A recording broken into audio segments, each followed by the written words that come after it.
So as far as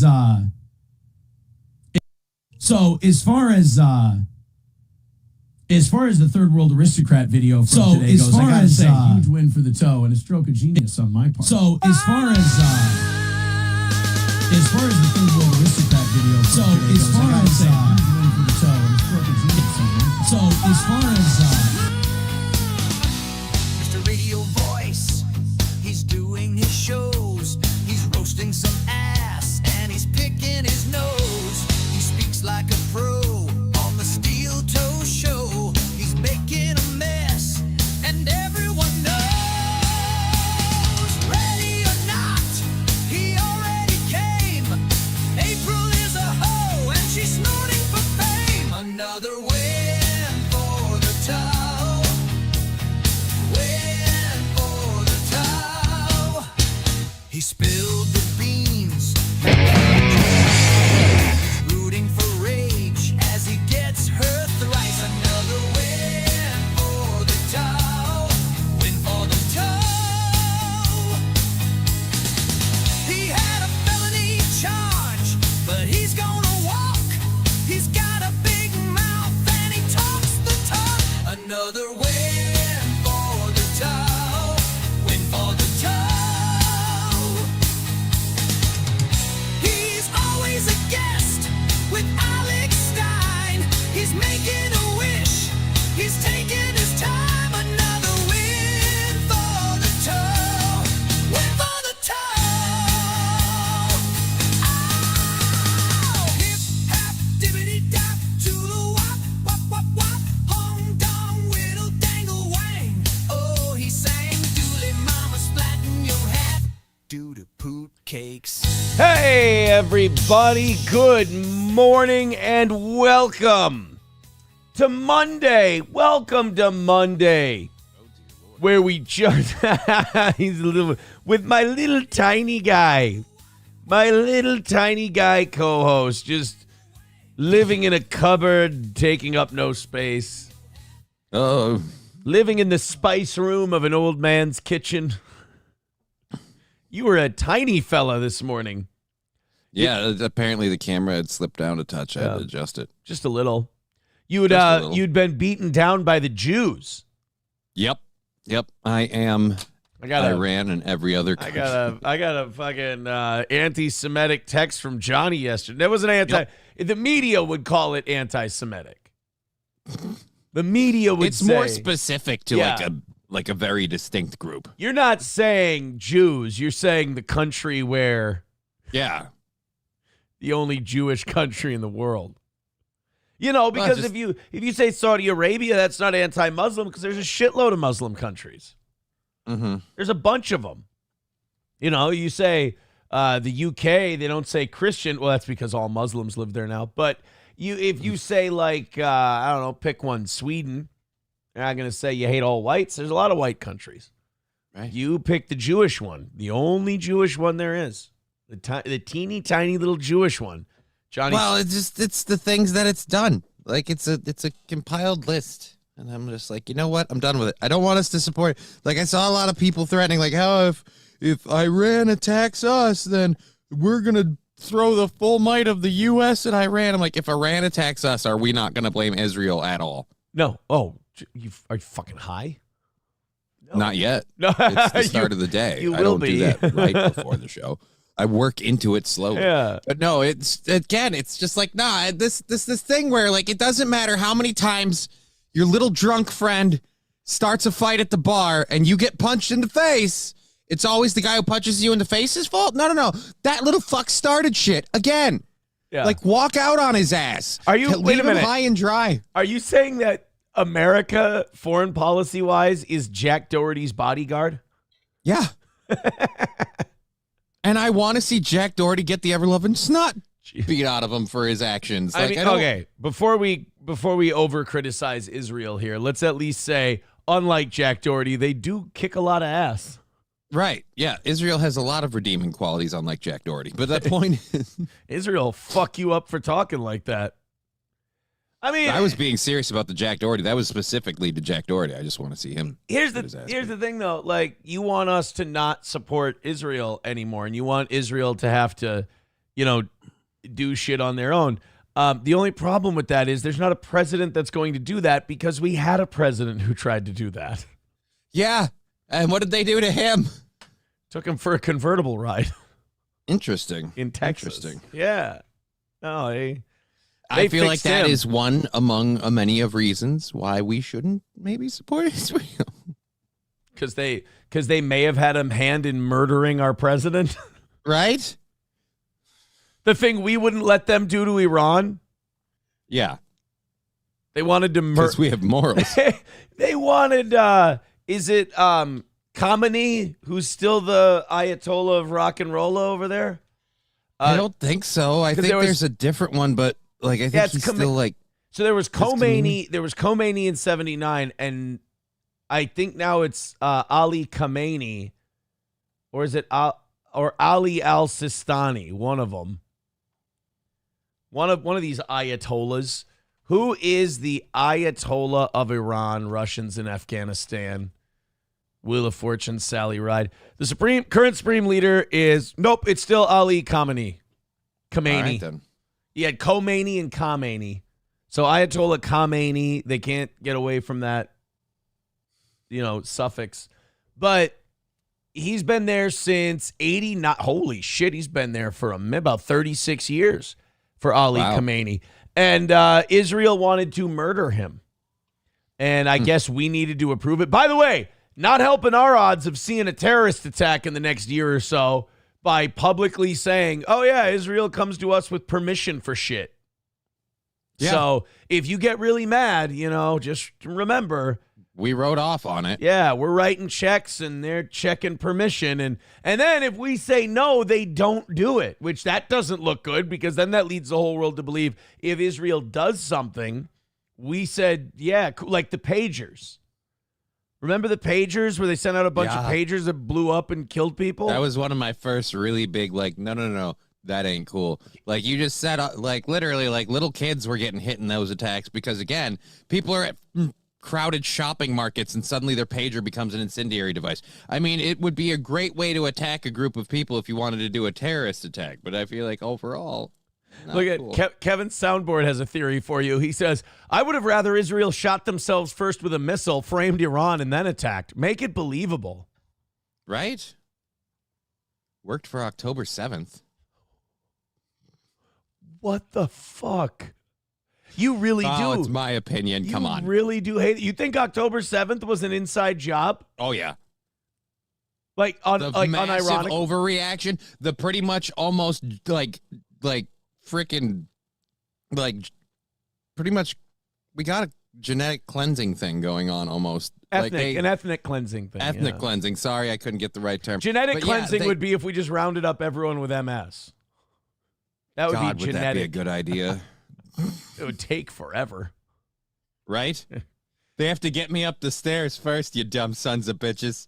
But Yeah. yeah, no, Rocco goes, Johnny just got your channel nuked. Yeah, I'm sitting here going, well, you're kidding that you think October 7th was there. No, I do. No, I don't. I have no idea. I don't know what people are getting in trouble for on YouTube nowadays, but holy shit, I didn't see that coming.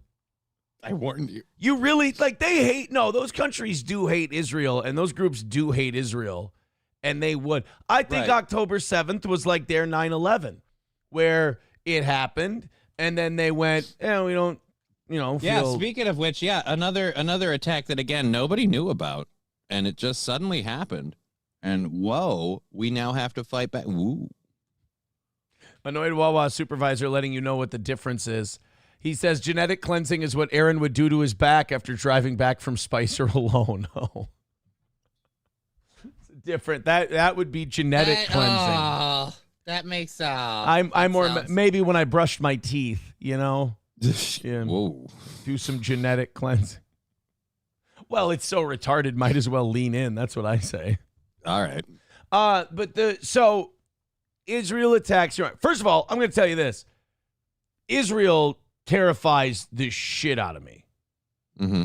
Like, Israel really scares the shit out of me because the first night they attacked, they announced that all the nuclear scientists had been killed and the whole general staff had been wiped out, which means they knew exactly where these motherfuckers were and basically laser tagged them, you know, because that's what we used to do, like in Iraq and Afghanistan. There would be troops on the ground pointing lasers at positions, and then the planes or the drones would strike those laser positions, and then done. Yeah, Rocco with a good point. What if the Jews are currently making a cure for MS? Oh, they totally aren't. Step on it, It's then, not really right? something they're interested in, honestly. You're saying get going. I mean, not now, dude. But yeah, no, the whole thing with them, like, I got annoyed just at the, like, we attacked them first, then we declared a national emergency. Like, it's just a public action of, oh, no, don't hit me. Like, you punched that guy. Like, so it just, to recoil in horror of, guys, we might suffer an attack. And I didn't see this as too much of a surprise because last week, Kristi Noem was out saying stuff about how we're in danger of nuclear attack and this, that, and the other. And I'm like, wow, way to World War III warn us. Why is that happening? And then like 2 days later, Israel goes crazy on Iran. She's World War III baiting. Yeah. Basically. Yeah, look, man, Israel scares the shit out of me. They know everything. They see everything. Just this tiny little country. And they're like, in 5 minutes. And you're right. While they were still bombing Iran, in Tel Aviv, they're like, all right, everybody take cover. National emergency. An attack is impending. And it's like, oh, why? And they're like, because we just bombed the shit out of this country. They're definitely going to hit us back. And they did. Oh, my God, did they hit Israel back. I was watching some of that stuff. Like is it Iron Dome or the Golden Dome? That thing that they have? It's Iron Dome. Iron Dome. That shit makes war look crazy. It's like a game of, what's the old school, like, 80s game where you shot down nukes out of the sky? God, I don't know the ones shooting Missile down nukes Defender. out of the sky. I remember Asteroid and No, it looks Pong like and Missile Defender. It's just, you got shit flying everywhere, and, you know, some of them are blowing up in the middle of the sky, and then other ones are crashing into the earth, and oh, my God. Oh, my God. So, I guess they're still going. I'll say this. Boomers love Israel. I didn't realize how much Jesus needs his landing strip. Well, no, like my dad's not even. I think it comes from growing up in the Cold War, where everything was like a proxy war. Your country was American, this country was Soviet, and they had your back and everything. So they're kind of used to all that shit. And he's like, hey, this is good. We don't have to get involved in, bomb shit and go to war. We can just pay. He's like, we can just bankroll Israel and have them do it like they're our little attack dog. And I'm like, Dad, I don't want to go to war with Iran. Attack dog. Yeah, I don't want to go to war with Iran. He's like, well, and this is where the boomer thing comes in. They go, well, they might get nukes. And I'm like, I don't give a shit if Iran gets a nuke. He's like, if Iran gets a nuke, aren't you worried they'll use it? And I'm like, not any more than literally any other fucking country that's got nukes. And also, I've always said, the reason these countries want nuclear weapons is because we have them. Well, and they've learned that once you get nukes, America doesn't fuck with you anymore. Yeah. Like, if you have a nuclear weapon, we listen to you. We don't like go literally in. The entrance to the club. Right now, everyone's outside. They want to get inside. You want in, you got to have nukes to get in this club. Literally, since 1979, since the revolution, we've been threatening to take out the regime in Iran. Why wouldn't that regime want a nuke? Like, that's like saying for 45 years, the guy who lives across the street from you is saying, one day, I'm going to come in there, I'm going to kill your whole family. And then you go buy a gun, and he's like, well, now I got to go into his house. He got a gun. Easy, Tim Wall's higher. Oh, sorry. I apologize. My name is Belter, and I've got a bit of a temper. So, yeah, the Israel-Iran thing made you very upset because you texted me yesterday, and you're like, I've had it with a Israel. Rabbit hole this weekend of looking into stuff, and I'm like, enough. Yeah, don't do that. The internet's dangerous. Yeah. All right, that's all. Wait a minute. You went digging in the internet on Israel? Yeah. Oh, shit. And I didn't even go to like Reddit boards or something like that where I could get like clearly this opinion just spat at me. I was going in like, well, I'm going to get proven wrong and I'm going to, feel like a real piece of shit. And and you didn't feel that? Did you listen to the 5 Dancing let me put it this song? way. I texted you what I felt. yeah, you really did. So did you listen to the 5 Dancing Israeli song then? Get you pumped up? No, I didn't need to. I was already there. Wake up in the morning to catch that worm at 9 a.m. so they could see those towers burn. So, all right. Well, look, they're still trading bombs back and forth as far as I know, right? As far as we know, yes. Yeah, they're still firing bombs at each other. And Israel came out this weekend and said, hey, you guys believe this? We wanted to murder Iran's leader. And America said no, like Trump said no. And I'm like, good. We don't need to be sanctioning the murder of another head of state. Jesus. And then, people are like, oh, Trump should cut off funding and he should make Israel go it alone. And I'm like, yeah, it ain't happening. Like the best you're going to get out of the United States of America is you're going to get us going, yeah, we don't think Israel should be doing this. And we did that. Disavow any public involvement. Yeah, we did that, but it rings kind of hollow when you're cutting the checks. Right. And when they're using your toys. Yeah, when you're cutting the checks and it says Stark Industries on the missiles. Right. It's just a little weird to be like, oh, yeah, got nothing to do with us. J. Boo Stew with $2 says, blink 4 times if you hate this grifter. All right, ready? There we go. There we go. Thank you, J. Boo Stew, for the $2. You may have seen with looking at the tagged message there on both of the chats, but today we had an amazing Rumble Friday to end last week. I am happy to say there is no goal for either show today. Fuck yeah. Yeah, everything that comes in today is going towards Tuesday. Now, I'm going to prove a point by doing this. Oh. That without a goal, we won't make a fucking dime. Now, I don't mean literally not a dime, but we won't make anything today. Anything we do make is going to tomorrow. Like, it's going to knock out tomorrow. Now, if shit was cool, we'd just get a head start. But instead, I think what's going to happen, if you ask me, is we won't make shit. And we'll just sit around doing a show today like we usually do. I think there's something about the goal that provides a fire and it provides like a, competitive edge to the program. I think the goal is good for the show, but we don't have one today. I like being able to pass that shit along to you guys. Very busy show. Obviously, we're going to go over the belter stuff. That was insane. Minnesota kind of at the, God damn, every time Minnesota is at the center of national attention, there's a guy getting killed by the cops. There's a kid getting thrown off a balcony at the Mall of America. There's a guy shooting politicians. Our bridges fall down. Like, it's never anything good. Kids are popping off with automatics at a freaking graduation party. Oh, yeah, that's right. Yeah, ceremony. We're doing shootings at grad ceremonies, too. So Minnesota's always in the news for some dumb shit.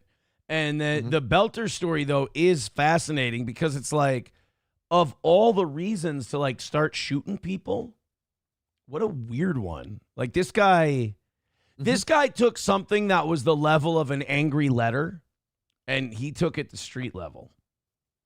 Like, there's people out there, they shoot because they're, over, like, Lincoln gets shot because of slavery in the Civil War. All right, that's a big one. That's a pretty big deal, depending on which side you're on. Then you've got Kennedy. We've, of course, read all the stuff about Kennedy and what happened there. But like this one, it's like a senator got shot, a representative got murdered, and the guy was mad about the biennium budget compromise, as far as I understand. Yeah. It's really, really, really strange. Somebody went kind of postal over what should be a giant nothing burger. And the best part was right when it happened. Everyone started trying to paint him as some sort of like crazy conservative person. And it's like, oh, we got bad news for you. Well, everybody, like, depending on what their side is, everybody gets really nervous at this shit because they're like, please not whatever party I am. Please not whatever party I am. Please let it, like, instead of, like, just wondering if everyone's okay and, is everyone Please don't let him be a Dem. Please don't, or in the Republicans. Please don't let him be a Republican. Please don't let the news channel I hate, get a W on this one, essentially. But we'll talk about all the details. Then last night, while I was asleep, they arrested him. They got him. Oh, that's news to me. I didn't realize they got him. Belter got picked up. Well, I do this thing now where I wake up like 1 or 2 times during the night. Mm-hmm. And when I wake up 1 or 2 times during the night, out of habit, I just grab my phone and I see if I have any notifications. And I had a notification. Someone had texted me, and they were like, we got Belter. And I went and I looked on Twitter, and sure enough, there it was. We got Belter. And then I just crashed right back to sleep. I'm like, oh, I know that. I've got that information now. Lab Glass, thank you very much for gifting 5 memberships over on Rumble. That's huge, dude. Thank you. Yeah, thank you. Well, they're trying to make me look like a dick because I'm like, well, nothing's going to come in today because we got no goal. And then they're like, oh, yeah, fuck you. And, But like, I'm only on this show 2 days a week. And if they go bug nuts making you look like a dick, then Tuesday is going to be super chill, too. So I'm fine. They go what? They go bug nuts. They go bug nuts? Bug nuts, yeah. Never heard that in my life. Literally never even heard it referred to. Yeah, that's sorry. All right. They go bug They go nut. crazy? No. Stay Off with the me. wall? Stay with me here. Where the fuck did that come from? I honestly don't know. I've been saying bug nuts for a long time. Bug I don't know where I got that. All right. It's bug nuts. It might be my fucking high school days. We're reaching back. Holy shit. Sounds like something you say, like it's close to what a real saying is. I feel but like you're bug getting nuts it wrong. and cool beans were in the same time frame. So let's like the let's 60s time it that way. and 70s. Annoyed Wawa Supervisor, Rusty Grammar, Rocco, Don Juan, and Deutsch Chad all getting memberships. Yeah, Corn Diff says that's absolutely not a saying. All right, it's not a saying. I don't. Well, don't give up. We want to find out. We're trying to find the etymology of the fucking horse shit that you just said. Yeah, dude, I don't know where it fucking came from. I've been saying bug nuts for a while. Is the phrase bug nuts a thing? You can Google that? Yes, the phrase bug nuts is a slang term. It's used to describe... Suck it, corn diff. All right, don't Or was it get corn pop? fucking excited here. I just want to read the thing on my show here. I don't want you to be fucking scream at people after I read the thing, because what if there's a yes but and you look like a fucking dickhead? May I? Please. Can I read the... Yeah, you can do it. If you have any balls, you'll interrupt me. Yes, the phrase bug nuts... Suck it, corn diff. For all the... I was going to, and you had to freaking call me out early. Damn it. Yes, the phrase bug nuts is a slang term. It's used to describe something that is I didn't weird. make it up. It is used to describe something that is weird, crazy, or insane. It's essentially a more emphatic way of saying nuts or crazy. The term builds on the holy shit! Now I should have interrupted you. Your fucking stuttering just literally went over the internet, and I caught it for a second. What the hell? I just short-circuited for a minute.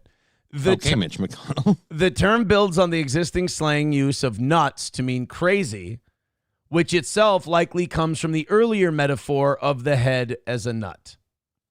Oh, there you go. Bug nuts. So corn diff is full of shit. Yeah, corn diff, suck it. I do really appreciate corn diff's confidence, though.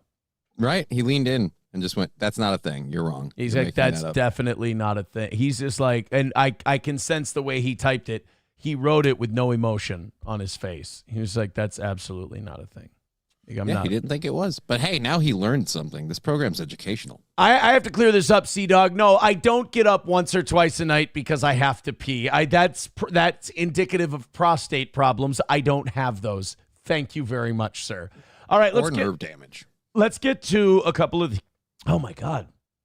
My system's not working. They heard there was no goal. They're like, we don't have to go to work today. Shuli Madoff with $5, comparing Johnny to a horse.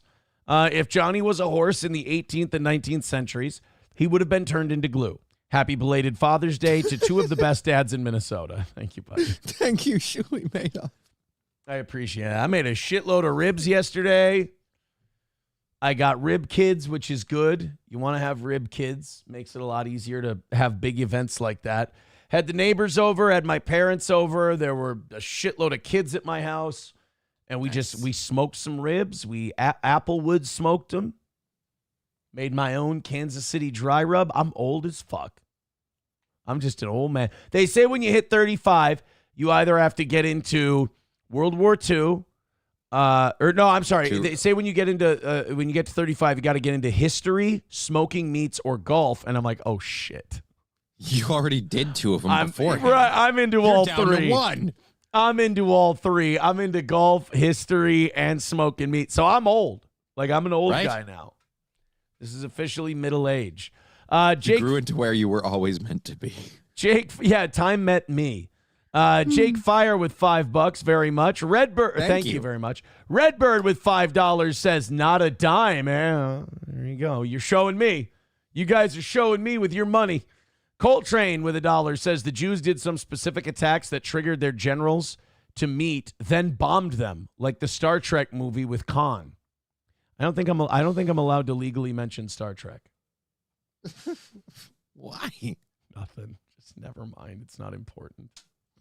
It's a stupid. Who owns the movie studios, Aaron? Do a little deep digging. Now we got to put Shuli Madoff in fourth place with $5. I like that Shuli Madoff's name is in there for at least a little bit. At least Shuli Madoff gets to be in the top 5 for a while. Thank you guys very much. Hulkamasha Baby says, so swinging was just your side quest then? Yeah, swinging in Molly was just a side quest for me. Yeah. And when he found out it was going to interfere with the golfing, the history, and the dry rub meat smoking, he was like, whoa. I didn't get to do any golfing anymore. Time to prioritize, people. Literally, I watched my wife at the time get into drugs, and she dropped all of her friends and hobbies and everything was just drugs. And I'm like, I think I got to steer away from this one. I don't think this is time to steer into the skid. It's like, I like Vikings games. You know, Twins season is coming up. The fuck am I going to... I'd be lying. All right, this is a piece of shit rationale. Part of the reason that I was so happy to leave was because I was like, God damn, man, Twins season is coming up. I don't see these guys leaving the house to go to a fucking Twins game. I got to make a couple of games this year. And then I was like, none of these fucking, like, these cokeheads are not leaving the house to golf. Like, this is just not happening. And it's going to be awful. So I'm like, you know what? I really like golfing. I really like going to Twins games. I don't think this is going to work. You know, I need people, because too many people go, oh, yeah, you think you're a good guy. You think you're. No, my reasons were probably, you know, some of them were very altruistic and like pull your head out of your ass. You've got kids and everything like that. Right. The other ones were very, very nitpicky. Oh, yeah, they were very Larry David-esque. You know, like, I have to leave you guys in a den of addiction and misery because I really don't want to miss the ball game. So. Look, I'd love to stay and do another 8-ball, but the tea time. I got to tell you, I Costanza'd my ass out of there is what really ended up happening. Thank you very much to Redbird for $5. He says, you're expected to be good. You're expected to be good at least one of them, not an utter failure at all three. Oh, yeah, the smoking and the history. And dude, I fucking crush it on history. Even the farms where they think I'm a big fucking retard, they're like, this guy, one of them said, this guy knows more about history than me, and I studied it in college for years. And he knows more little fact. I'm like, all right, I'll take that one. Smoking meats, I'm fucking killing it. Like, I can't be stopped. The ribs were just fait accompli. Of course they were going to be delicious yesterday. Golf, all right, you got me there. You got me on the golf. Everything. You use a chimney or a barrel smoker? I mean, I guess you would call it chimney. I call it, well, if it's a big vertical thing, it's a chimney. Yeah, they call it a locker. All right. Yeah. When I bought it, they called it a locker, like an upright locker style. Someone gonna shove you in your. Oh, hope not. Anyways, hope not. So yeah, no, the ribs came out. So do you have to rotate those when they're vertical like that? Do you have to take flip them around? No, you take them and heat rises. You go for about 3 or 4 hours, and then you wrap them in aluminum foil, and you put the binder, which we do, brown sugar, butter, and honey for our binder. Okay. And you wrap them in there, and you let them go for a couple hours, and then you have like three of the 5 we put barbecue sauce on. I like dry ribs. 3 of the 5 we put barbecue sauce on. We put them in for another hour, so it's 6 hours, 5.5 to 6 hours total at $225. Oh, fucking fascinating! Are they falling off the bone, right? No, you do. Oh God, here we go. You don't. If ribs are falling off, when you hear people say fall off the bone, you know you're talking to a retard, because fall off the bone. Finally, thank you. Fall off the bone means they're overcooked. They're overcooked, and the fucking things are pieces of shit. Right. I know, right? If you pick up, oh look, they're falling off the bone. Well, way to go! You fucked it up, you dipshit. No, it was very good. They have to have a little. I was hoping to bait you into that one. Nope, they have a little resistance to them. It was perfect. It was really good. And I did not sit in my house by myself before bed after the members only show finishing the coleslaw. He did that before the members. I sat there eating all the coleslaw. I grabbed a fork. You couldn't. Was it like you couldn't put it in the fridge? No, it was in the fridge. I went in the fridge after the members only show, and I went, "Ooh, there's not very much coleslaw left. I think I'll." And I didn't like put it in a bowl. I just took the metal bowl it was in. Did you make your own coleslaw, or was it like an acquired coleslaw? Well, I buy the ribs, and I get the ribs ready, and I prepare the ribs the night before and get them ready, and then I put them in the smoker, and then other people bring sides. Okay. So it's a neighborhood type of thing. Let's go to Chevrolet JB with $1. Says, Aaron, try butcher paper for the wrap and thank me. Better than foil? All right. Veldrain with $1 says, Aaron, you're still a young guy. What was Caligula most infamous for? Young guys don't have an answer for that. Caligula was the Roman emperor who was completely sadistic. He was murderous. He was vile. He was morally fucked up. He would have orgies and shit. Caligula was a guy.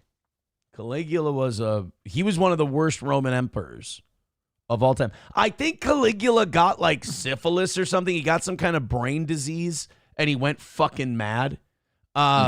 Did Caligula have a disease? See, until you started spouting all those facts, I could have swore he was the rabbit who was a vampire. That's what it was. Lead poisoning. Caligula had lead poisoning. So when Caligula started, how did he get lead poisoning? They didn't have bullets. They had lead. So like Caligula was like a decent emperor at first. Like he wanted to do good things, and then they think he got lead poisoning, and he went fucking. He just crazy. went fucking nuts. Oh yeah, like oh boy, really crazy. There's also a rumor that he fucked his sister. Oh. So I guess we know who that the Emperor and Gladiator is based off of. Caligula would like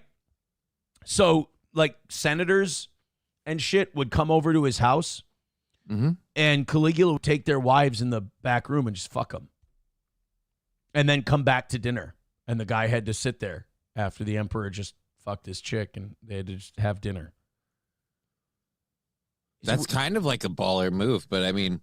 I guess I would have to hold off before I give it my full-throated endorsement. Not necessarily a baller move. I don't think the women had a choice. Yeah, that's what I was going to say. Yeah. As long as the ladies were, in agreement of this. But I'm guessing it wasn't really a choice. I don't believe they were allowed to say no. I don't know. How was the Roman Empire on consent back in the day? Women didn't get a say. Oh. Those were the days. Dill Pickle becoming a member for 8 months. Says, people are idiots that brag about their fall-off-the-bone ribs. Good job, dummy. You overcooked them. Thank you. Yes. Yeah. People are going to start thinking. That's what I was trying to make him look like a dick. I failed. Annoyed Wawa supervisor writes, Caligula was quoted as yelling, fix her! I had a fun conversation about that, too. So. Is it one we can have on this show without me going to jail? Pretty much, yeah. Oh, really? Yeah, someone was saying that like Nick's viewers are up, and people were commenting, going, "I like Nick's LawTube stuff. I'm glad he just returned to LawTube." And they were like, he could totally recover. He could totally come back from all of this if he would just stop talking about his personal life stuff and let it go and just focus on doing his LawTube channel and stuff. He could come back and everything would be fine. And I'm like, right, but all he wants to do is talk the about Montagram stuff going, because that bomb still ain't fallen yet. But the problem is his viewers aren't going; they're going down. His average viewership is in the triple digits now. Well, and but the overall views from his videos are still relatively high. Okay. There's a path to redemption. He's not fine, but there's a path to redemption. And I was like, yeah, but for that path to work. Oh, so they're saying like for that path to work, he has to become somebody else. Like he can't be him. Like, and they were saying it with like the hope because they're a good person who generally hopes for people to improve. And I'm kind of a black pill dick where I went, oh, that ain't gonna happen. Did you see what those fat broads at the antisocial girls did? No. These women who are so pro women and Aaron's such a monster and a terrible guy. Yeah, what did they do? So Mama Kay, who watched the body cam video? Mm-hmm. Mama Kay's a great lady. I like her. I like that Mama Kay. She's nice. She's a brave lady. She made a Mother's Day post. Now, she has Nick blocked. And I think they both have blocked each other on Twitter. And she put up a tweet about cabins and Father's Day and shit like that, right? Mm-hmm. The pretty antisocial girls find it and send it to Nick so that he can then harass her, which he does. It's just fucking insane. It's just like, for these women, they wonder why they can't crack like 200 viewers. And they sit there and they go, Aaron's terrible. We need to be for women, blah, blah. Then they yell at Keanu about being abused. Then they go after this Mama Kay and try to please their e-god, try to please Daddy Nick. They did like one episode quasi shitting on him because they were getting sensitive that people were exposing what fucking hypocrites they were. Then they go right back to sweeping and sending people information so that they can harass a woman. I tell you, if those two girls were trans, A, I'd believe it. And B, I'd support it because at least it would give us a reason as to why they're so shitty to women. Yeah, because they're not real women. They used to be dudes. They're double agents, basically. So, like, the only saving grace, and you fucked up and that you're terrible at what you do, when the only redemption path you have is being trans. Like, it's like, all right, if they just say that they used to be dudes and they're trans women, then we're okay with this. Otherwise, they're just kind of cunts and pieces of shit. So, yeah. Might want to throw a banana in the front of your pants for your next episode, gals, and start selling. 191 Redbird with $1 says the Romans used shaved lead as a seasoning. It's apparently sweet tasting. That's what it was. I remember now. Dear Lord. Yeah. Well, they didn't know shit. Right, but just the thought of how you're going to go. Yeah, but the food tastes great. And let me tell you, my whole family loves this seasoning. Right, Dad? Didn't your dad die 3 years ago? But he's standing right there. Well, they didn't know about lead poisoning back then. They just ate lead. They literally ate shaved lead in Rome, which might explain the bathhouses. All the guys going off, whacking each other off. They all went crazy from lead and just started beating each other off. You would think the lead poisoning like that, though, you'd be vomiting. It would cause... I would imagine horrible things for your intestinal tract. Yeah, probably. They died very young back then. Nobody put two and two together that maybe it's the lead. No. They probably blamed it on like poor people and their gods, so they would like ritualistically execute them. Shit like all that. Those heathens worshiping Jesus. MSO says, actually, they say lead tastes very sweet. Johnny, you ain't got nothing to lose. Try some lead today and report back tomorrow. I don't know if you know this or not. I'm a broken house of sticks. Like, you throw something like that in the mix, we might just crumble. What if we find out molten lead is not molten? That would kill you. Yeah. What if we find out that shaved lead is like the cure for MS? What if you start doing better? I severely doubt it. What if lead I will is your? say it probably hasn't been checked. What if lead is your spinach? It's possible. $1 from 383 Novocaine says, went to a car show Saturday. Johnny Rock was there handing out awards. Is he a genetic clone of Lou? God, he's like almost 80 at this point. Corn Dip with a great point. And God, this is something that should have been brought to my attention yesterday. This would have been helpful. He says, Aaron, you've been doing it wrong. You got to quit throwing the banana in the back of your pants. Oh. That's the problem. That's what it is. By the way, thank you to Rocky for $10 over on PayPal. We got the PayPals kicking now, too. All right. Now we got Rocky at 10. It's still money. Even though we have no goal today, I'm still going to be sitting here typing away when people jump on that leaderboard. Keeping score of the leaderboard and everything. We made about 20 in the half hour or so we were on for the members-only show, and now we're up to like fucking 50 or so for today. So, again, everything you guys throw in goes towards tomorrow morning. So, thank you very much. You really are. Thank you. I mean, I think we're having a better Monday without a goal. That would be funny. I'm going to give the audience a lot of credit if they fuck around and give us more money on a no goal. That would be the ultimate own of me, and the whole concept of the goal is just like, way more money comes in than ever before. They're like, see, fuckface, this is all you got to do. All right. Lead poisoning in the Roman Empire. I got it. Let's go to Nova says, what did you do to your sister that she hates you so much? Yeah, people. So I talked about this the other day that my sister and I aren't very close. And I said, we don't like each other. And now they're like, well, what did you do to your sister? I speak flippantly. We just don't. We're not super close. We don't hate each other. Like, I hung out with her. She was at my parents' house for my cousin's kid's birthday party.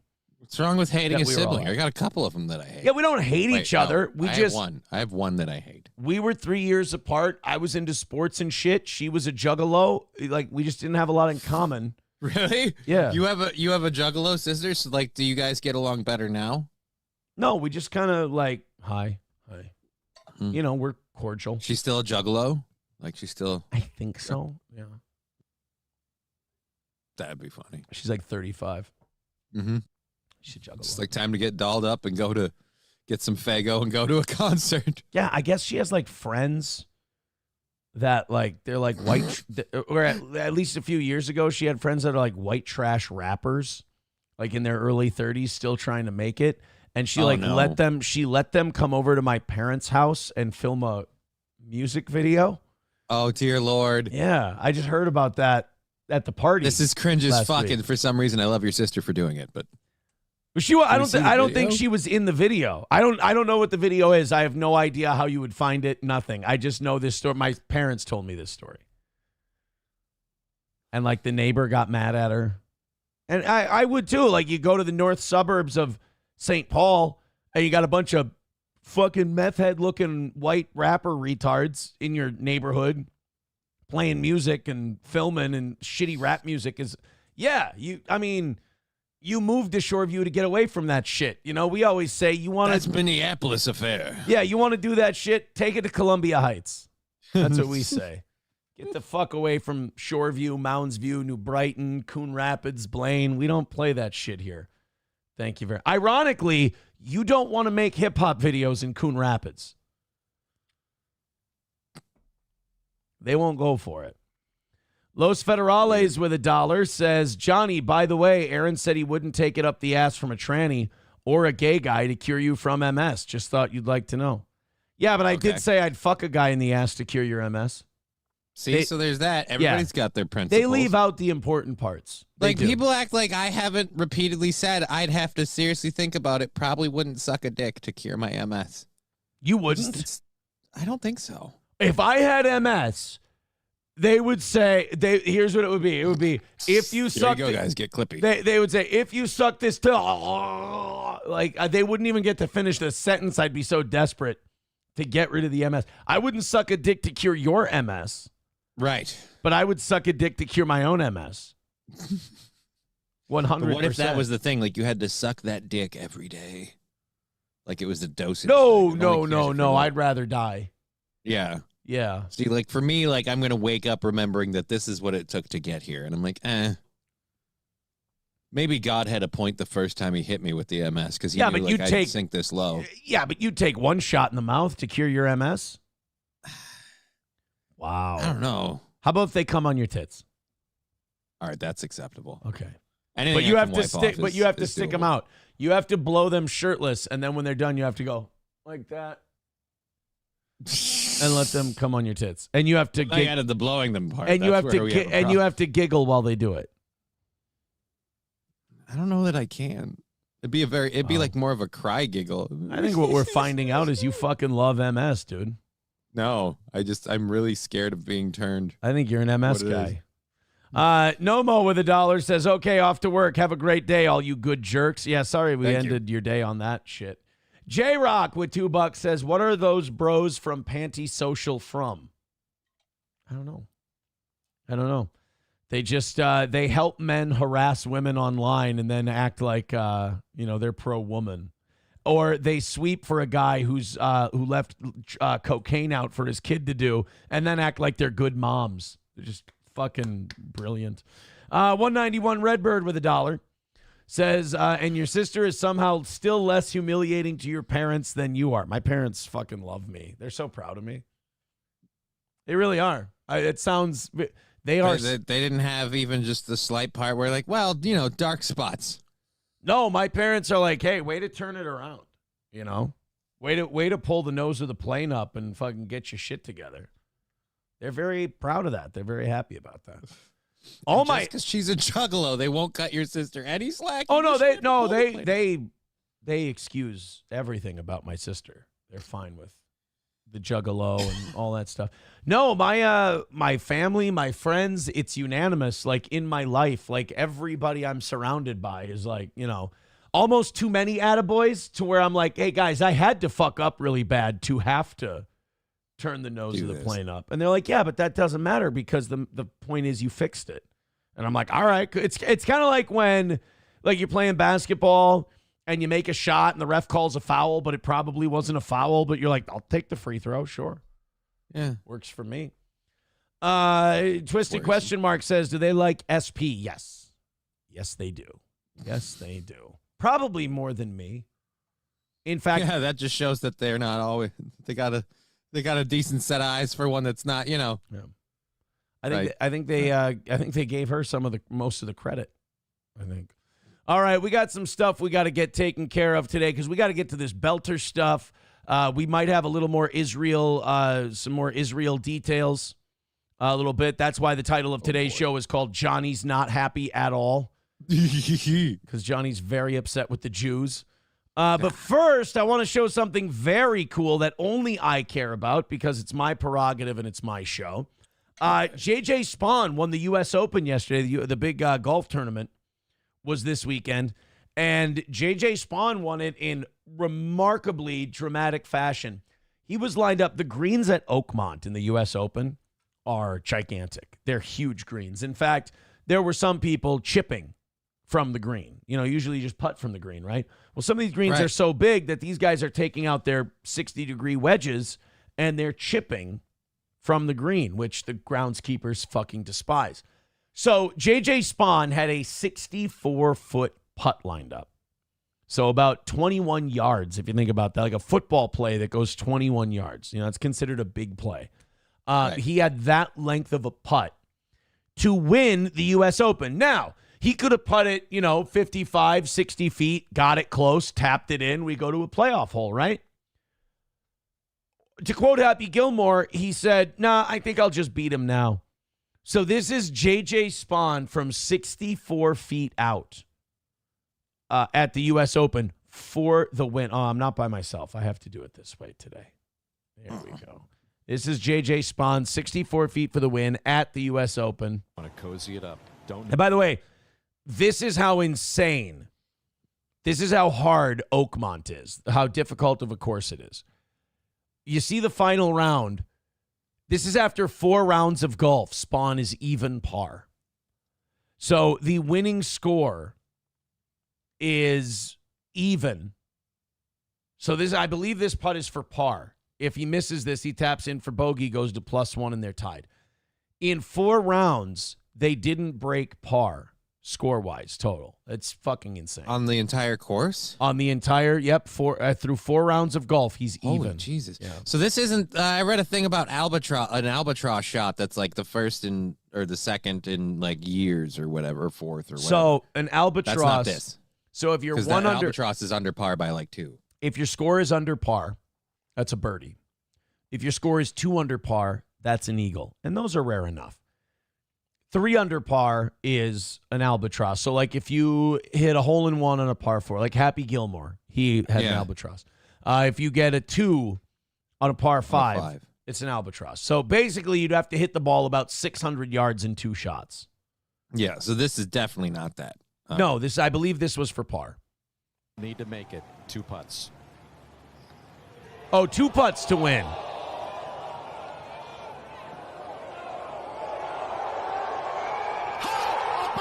Fucking ridiculous. I've never done that in my life, nor will I ever do that in my life. If there's a putt that's outside of 5 feet, I'm fucked. That's a 2 putt. I've done for me. something like that in Frisbee golf. Does it count? No, not at all. And if you ever say then that, fuck me. if you ever say that again, I'm just going to pretend that I didn't pay my Zoom bill. But there's only one person I've seen knock down a crazy putt, and you're not going to believe this. April, one time when we were out golfing, knocked down about a 40-foot putt. Totally pulled it out of her ass. Like, can't putt. Just dumb luck. She goes, what do? I go, just give it a ride and try to get it close. And it was a 40-foot putt, and I think it was on a par 3 for par. And she fucking sank drilled it. She sank like a 40-foot putt. Yeah. I was impressed. It was like I celebrated with her like she hit a fucking hole-in-one because a 40-foot putt, Jesus Christ, that's a long way. I'm never going to do that. Chunk of distance.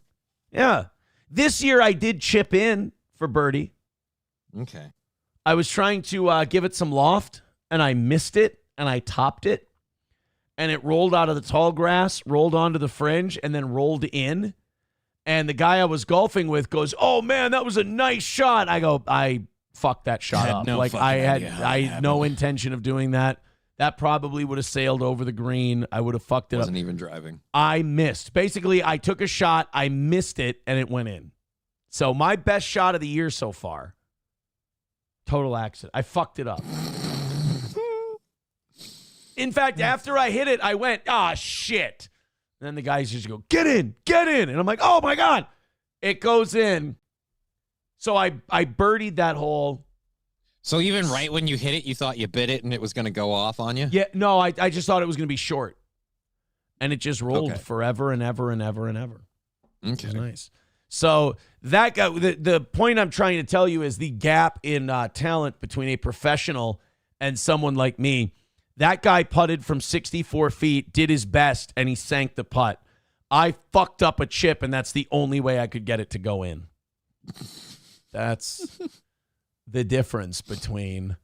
So how close are you to your green blazer? I could buy one. I could go buy one today.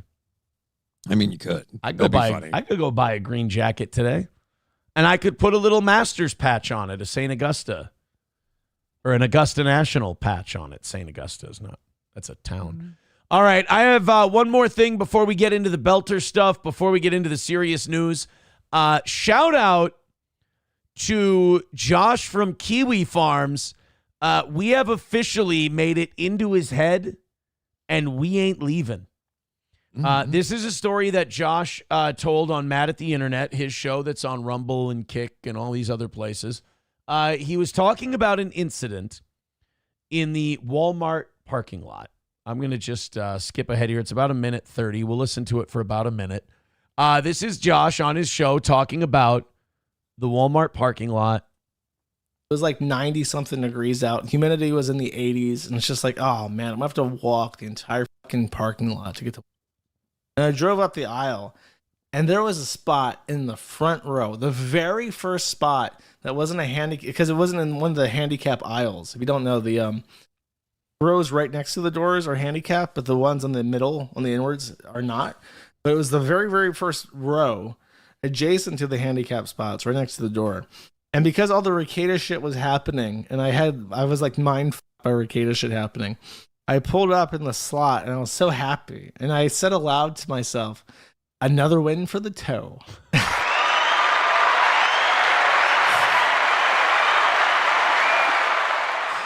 Oh, dear Lord. We are so pervasive in the culture. We are so etched and ingrained into people's minds that in their free time, in the real world, as they're out and about, you can't stop thinking about the toe. Another win for the toe. Well, I mean, you have to drive with your foot. Makes sense. Dude, I'm getting tired of being right all the time and watching these guys fucking rage out at me and lose their mind. Not Josh, but like these people rage out at me, and it's like, I try to explain to them, like a father figure. I try to explain it to them nicely. Like, you understand the reason you're this upset. You understand that the reason you're this emotional is because I am so good at this. That I told you how this thing was going to go. You're not getting this reaction because you're having this reaction. You're having this reaction because I'm making you have this reaction. I am doing things a certain way that's forcing you to have this reaction. The reason Josh is in Walmart parking lot going, another win for the toe, is because you can't get whatever I am out of your head. I am pervasive. I am invasive. I'm zebra mollusks. I'm Eurasian milfoil. I'm an invasive species, and you can't get me off your boat. It's a goddamn zombie virus. You think the fucker's dead, and then he gets up and bites you. I'm a double-chinned barnacle on the podcasting scene, and you ain't never getting rid of me. And I think the most difficult thing for a lot of these people that hate watch is just not being able to admit they love it. Not because it's not in your head all this much because you hate it. It's something else, and it's something wrong with you. And I'm trying to tell you this so you can be happier, so you can confront it. I'm so fucking good at this that you're emotionally invested. My job is not to make you like me. My job is not to make you think that I'm the most swell guy in the world. My job is to make you emote, to make you connect, and to draw emotions out of you. And I gotta say, I might be the best in the fucking business at it. And I know you're upset that the people you watch can't do the same for you. They can't get you to emote or get emotionally invested. They have to do it through me. Again, another sign of how fucking good I am. But when I hear Josh say that he's audibly saying another win for the toe, that means that he's one of the brave ones who can admit it. How many people are there out there who are having these very similar experiences to Josh Moon who would never admit it to me in a million years, even if I called it out to their face? I don't know, but I'd love to see someone like literally say it involuntarily, like another win for the toe. God damn it! Like get pissed off, like say the antisocial girls. They're in Josh's situation. They pull into that parking spot. Another win for the toe. Son of a bitch! You Just know like it happens. You involuntary. know it happens. I don't know that it happens, but picturing it certainly makes me giggle. It's not even a that. prediction. It's a spoiler. They say it. They can't help themselves. Could you imagine, like, you're out making ribs for Father's Day. You're having a great time. You think I think about any of these fucking internet people? Not in a million goddamn years. But I know they're thinking about me. And that's a curse. That's a goddamn curse. But it also shows I'm really fucking good at this. Riding Dirty Llama says, my nail fell off my second toe last night. I said, fucking toe, it's your fault, Aaron. See, Twisted Question Mark says, I say it, and my kids think I'm insane. It's a funny thing to say. Another win for the toe. It's fucking great. It's kind of catchy. I got to be honest. It's kind of catchy. It's very catchy. I think I'm going to make another win for the toe hats. Oh, I can make the announcement. I'm going to put another win for the toe hats out there. And what I'm going to do is starting tomorrow morning, I'll announce it tomorrow morning, that all existing VIPs can start ordering their merch items. You know, you get one free piece of merch every year as a VIP. Mm-hmm. I'm going to put some new items out so they have a little variety to pick from. Right. And we're going to check that out and let you guys do that. What do we have? Sweatshirt, T-shirt, coffee mug. I'll put hat and tank top maybe up today. You know what my thing is? My new thing now is, because I got one in Florida and I love it. Hooded tank tops. Or no, hooded sleeveless shirts. Not like tank tops, because tank tops have just like the straps. Yeah. Cut off sleeve have like the full sleeve So over they're the like shoulder. the cut off hoodie. It's like a cut off hoodie. A Just cut the off arms hoodie. are popped out. Yeah, I like that. I like that. Okay. Yeah, and if you want to become a VIP, people are asking, how do you become VIP? $250 of contributions in a week. That gets you all of our merch we have. It gets you two free tickets to every live event we do, and it also gets you a free item of merch every year. So you get all of that. And then also, I contacted Bob Levy about numbers for getting him here to do a show. Yeah. And I think this winter we might bring old Bob into town. That might be fun. And we might do a comedy show with old Levy. Yeah, that would be fun. Bob's like, oh, we would make everybody's head explode. I'm like, I don't know if it would be that crazy, but I don't know. I've always been cool with Bob. I like Bob. Bob's a funny guy, man. It would be cool to have him here. So I was talking with them about going on their show a while back, and then they're like, oh, Bob's on vacation. When he comes back, we'll get a hold of you. And then who was it? It was fucking Lemmy's guy. What's his name? Granny. Granny. It was Granny that was talking to me through Facebook about it, and then he just stopped talking to me about it. I'm like, all right, I guess fell through. Whatever. Brittany Boo says, are you still using Teespring? No, we're using Streamlabs. Streamlabs. Streamlabs.com/merch. Or no, /steel toe. God damn it. Aaron, get your plugs right. Streamlabs.com/steel toe morning show/merch.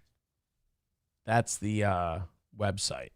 All right, guys, let's get to the belter stuff.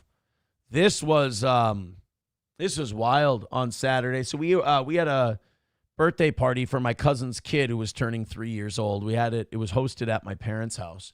So myself and the whole family went down there, and everybody's having a great time. Weather was shitty, but the kids didn't give a fuck. The pool was only like 76 degrees, but they had a good time. And a lot of the grown-ups are talking about this belter thing, this shooting that killed Representative Melissa Hortman and put Senator John Hoffman in the hospital. Bad week for Hoffmans. Yeah. Bad week for Hoffmans. Also, I'm sorry for getting out and changing subjects here. I would text with Gino and Keanu, and I kind of, they were filling me in on what was going on. I guess Gabe Hoffman and Keanu just completely turned on each other after that Thursday night interview thing. Oh, really? Oh, yeah. They just started talking shit about, Gabe Hoffman is bringing up how, like, Keanu's a victim of abuse. You'd think she'd care more about this happening or that happening. It's like, bro, that's kind of a dirty dickhead thing to say. Gabe Hoffman was really pissed that people didn't see his Keanu stream about Ricada. They didn't see it as like the big bombshell that he thought it was going to be.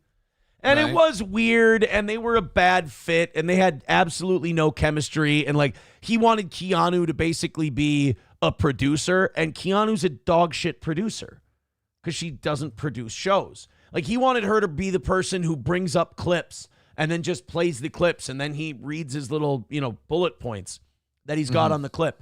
Well, Keanu's the person who sits there and can't bring stuff up all day and goes bing, bing, bing, boom, boom, boom, bada, bada, bang, bang, bing, bing, bang, bang, bang, bing, bing. Like, she basically makes Asian instrument noises with her mouth while she looks for shit to pull up on her screen. And also, may I say to all of you, this is not a Keanu thing.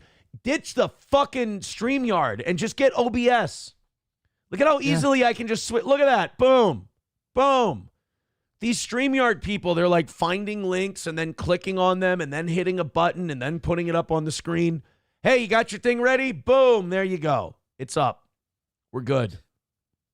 Well, I can say this in defense of Don't you defend StreamYards. If you're StreamYard. running an adequate number of monitors, StreamYards is fine. But you're going to need to have one open and up and available, untouched, unmolested by anything else. That is literally all the links you're going to share, because then you can link your screen to StreamYards once, and then you literally pull it up every time and you just switch between them. But then that means you need one screen dedicated to that and that alone. But since StreamYards is also a web thing too, then you need to have another screen for that, and it's a huge thing. I told Keanu, I'm like, well, why are we binging all the time? Cut down on the bing time. Why? Because I get it in my head. It's like another win for the toe. You know, I look for stuff while I'm trying to smoke ribs. Bing, boom, boom, boom. Fuck. And so, but they started snaking the shit out of each other. She thought it was weird that, like, in the middle of his whole Ricada expose, he just wanted to start randomly talking shit about Ralph and Mersch.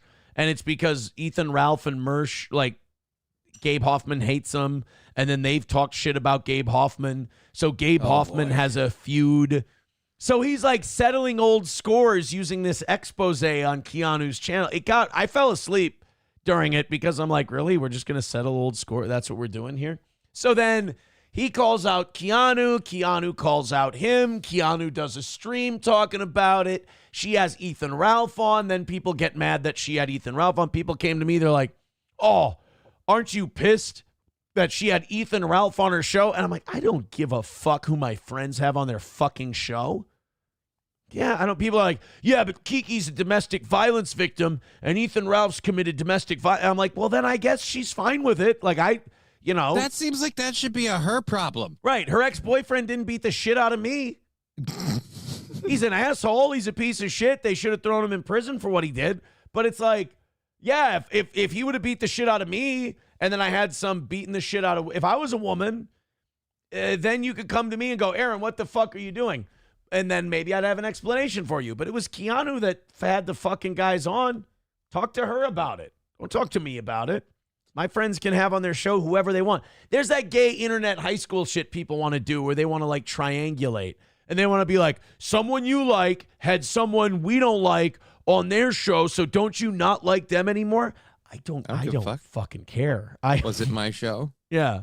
Like, that's the thing. People come to me with, did you hear what Aaron said on his show today? I'm like, was I on a show today? No, then, yeah, I don't really give a fuck. Then I don't give a shit. And we all, I mean, he said something right. Cool. We all think you're gay. That's the answer. We all think you're gay. But yeah, they were just like snaking each other and shitting on each other. And I asked Keanu and Gabe if they would come on this show today and be on together and kind of settle this whole thing. And Gabe sent me like 6 minutes worth of voice texts. And I'm just like, okay, I guess that's Holy Jesus. I guess that's it. Was a yes or no question. Yeah, he said no. And I wrote back, I was like, I understand. I get it. But then he left me a bunch of voice texts. And like voicemails and voice texts, I have a hard time listening to. You know, so it's like you're forced to be part of a conversation, but you can't join in. Yeah.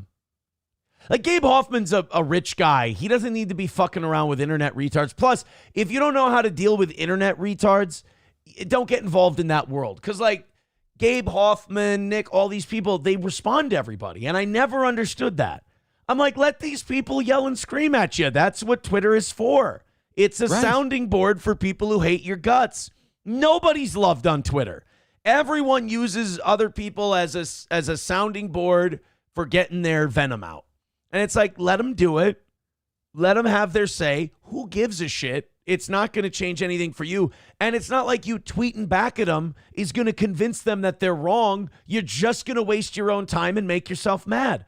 Laugh. That's what I tell everybody. I'm like, did you get a negative comment? This guy was talking shit on Twitter. Laugh.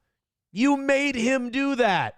Could you imagine if you did, like I try to tell him, put yourself in their shoes. What if you did that to someone? And he'd be like, oh, I didn't be embarrassed for myself. I'm like, right. You made them do that. Like, be happy about it. But they all got to fight.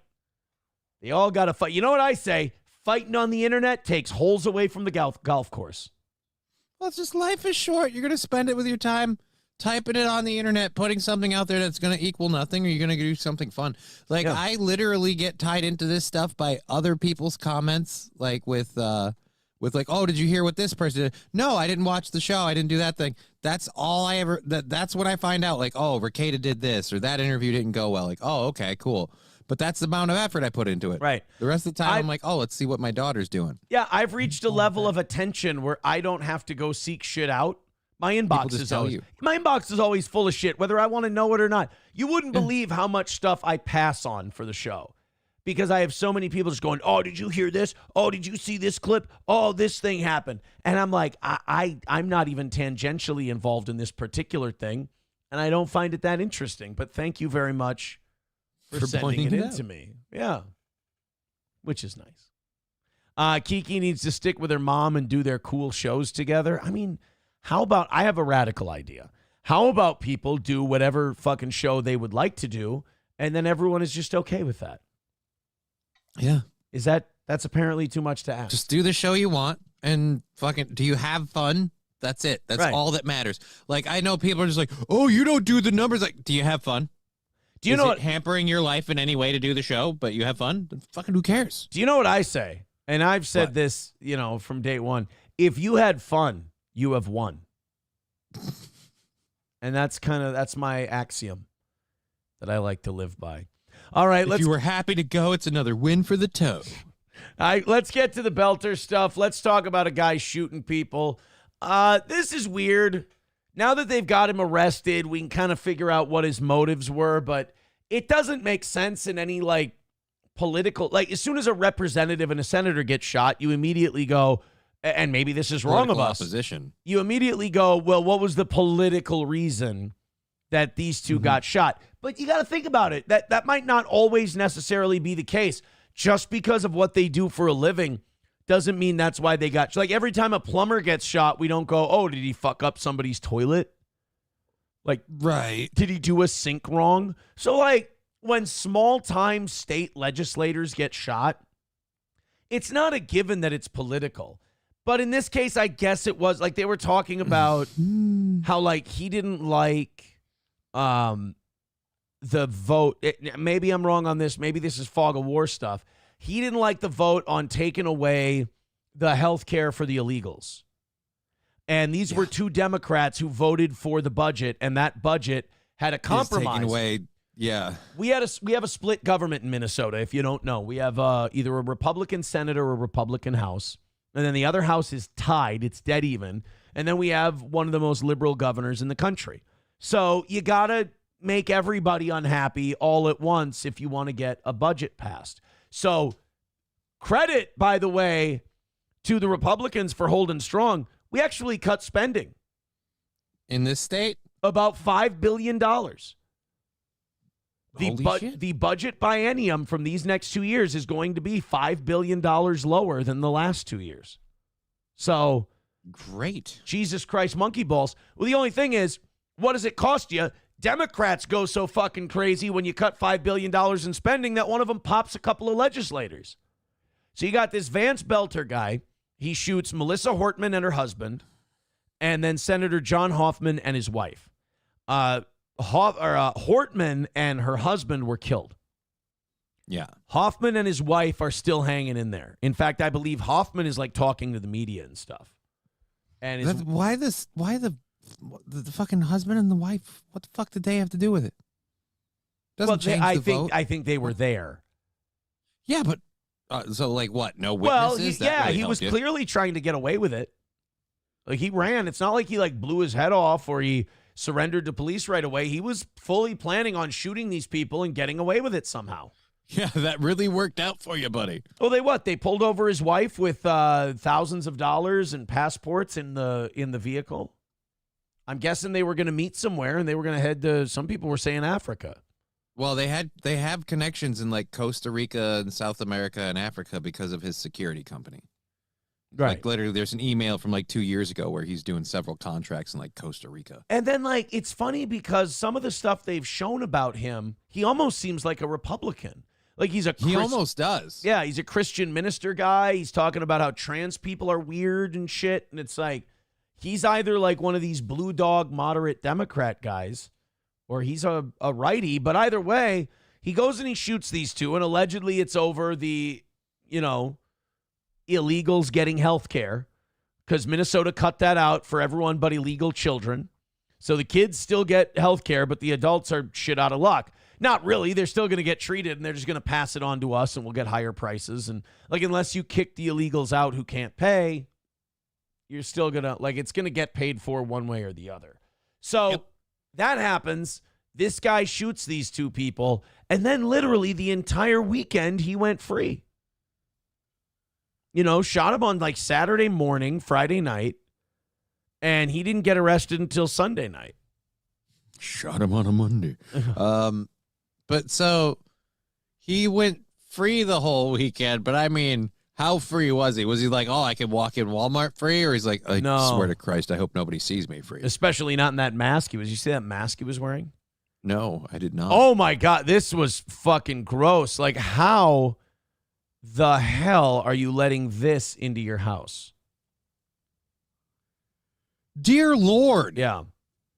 So he was wearing a uniform, so they thought he was a cop. He wanted to look like a cop or an officer of some kind. He was wearing this getup from the security company that he has. And then he put on one of those latex face masks. Yeah, but that doesn't even... No, it looks like something out of a horror movie. Looks like a Michael Myers kind of a thing. Yeah, dude, it looks like a mannequin come to life. Like, I mean... This is a state where this is a concealed carry state. Like, this is a state where I'd imagine if I saw that walking down the street, like, I wouldn't think twice if someone, yeah, I saw that thing and I didn't even think. I just drew and fired. And I'd be like, right? It's a demon. Yeah, it's the creepiest fucking thing ever. Like, you lock down the house immediately when that knocks on your door. Yeah. That's like that guy who, remember... We call for more cops when that's the cop who shows up. Yeah. Remember the guy who... came up to that guy's house in Las Vegas, and he sees him on the Ring doorbell cam from work, and the guy looks like the wrestler Brody Lee, and he's telling the guy, like, because the guy's wife is inside, and he's like, there's a lady in there, and I'm going to kill her and her. Yeah. Like that guy.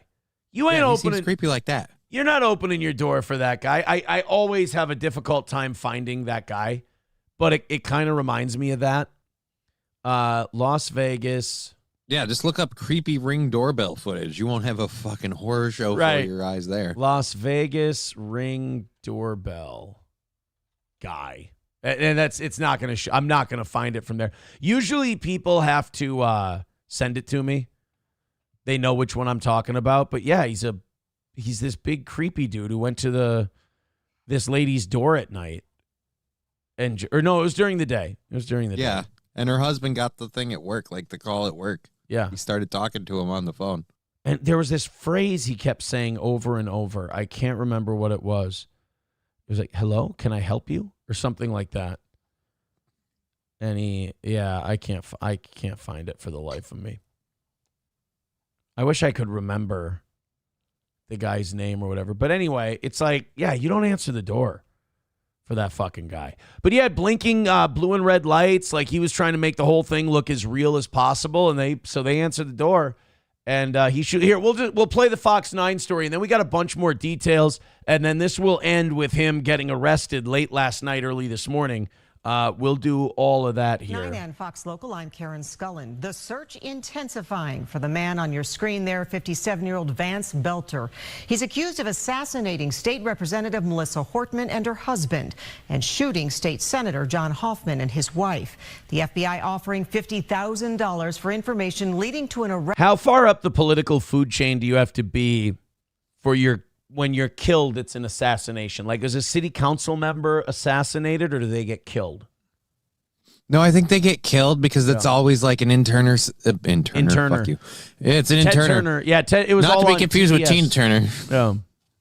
No, but it's always usually like an internal city struggle thing. Like, nobody's going outside of the county to deal with, like your local mayor, like kind of thing. Right. But once you get to like state politics is, I think, where it begins. Okay, that's where assassinations start. Yeah, so these people just squeaked in. Former Speaker of the House of Representatives Hortman and her husband Mark killed in that shooting at her Brooklyn Park home. Senator John Hoffman and his wife were the other victims at their Champlin home. The family tells Fox 9 that Hoffman's wife, Yvette, is awake and alert tonight. The senator and his wife are recovering after undergoing surgery, both expected to survive. Tonight, though, we begin in Blaine, where Fox 9's Mike Manzoni is at. He's live at the Emergency State Operations Center. And Mike, the suspect, still out there. Yeah, Karen, investigators are urging anyone who runs into this man, Vance Belter, to call 911 immediately and avoid approaching him. They say you should consider him armed and dangerous. That sucks, though, because, like, if you found it, like, he looks like a bitch, but he's armed to the teeth. Right. So, like, if you see him, you're like, oh, man, I don't want to back down like a pussy. And just but at the same rate, if you try anything. Yeah, like, he could fucking kill you. Is he 57 years old? You're like, this limp dick asshole. I'll kick the shit out of him. Saying, yeah, don't roll the dice. Just be a pussy and call the cops. At this hour, time to put you to sleep, Grandpa. Left the metro or is planning to soon. These are the last known images of the 57-year-old suspect. This is from just after the shootings. They're from a surveillance camera in Minneapolis. He's wearing casual clothes as well as a cowboy hat. You can see other photos there on the flyer with a cleaner. You could have saved a lot of ink by just reporting dressed like a dick. If you see a guy who just looks like an asshole, go ahead and call the cops. We'll be there. Shot of his face. The FBI is now offering a $50,000 reward for information leading to his arrest and conviction. The FBI flyer shows him wearing a police uniform outside one of the homes.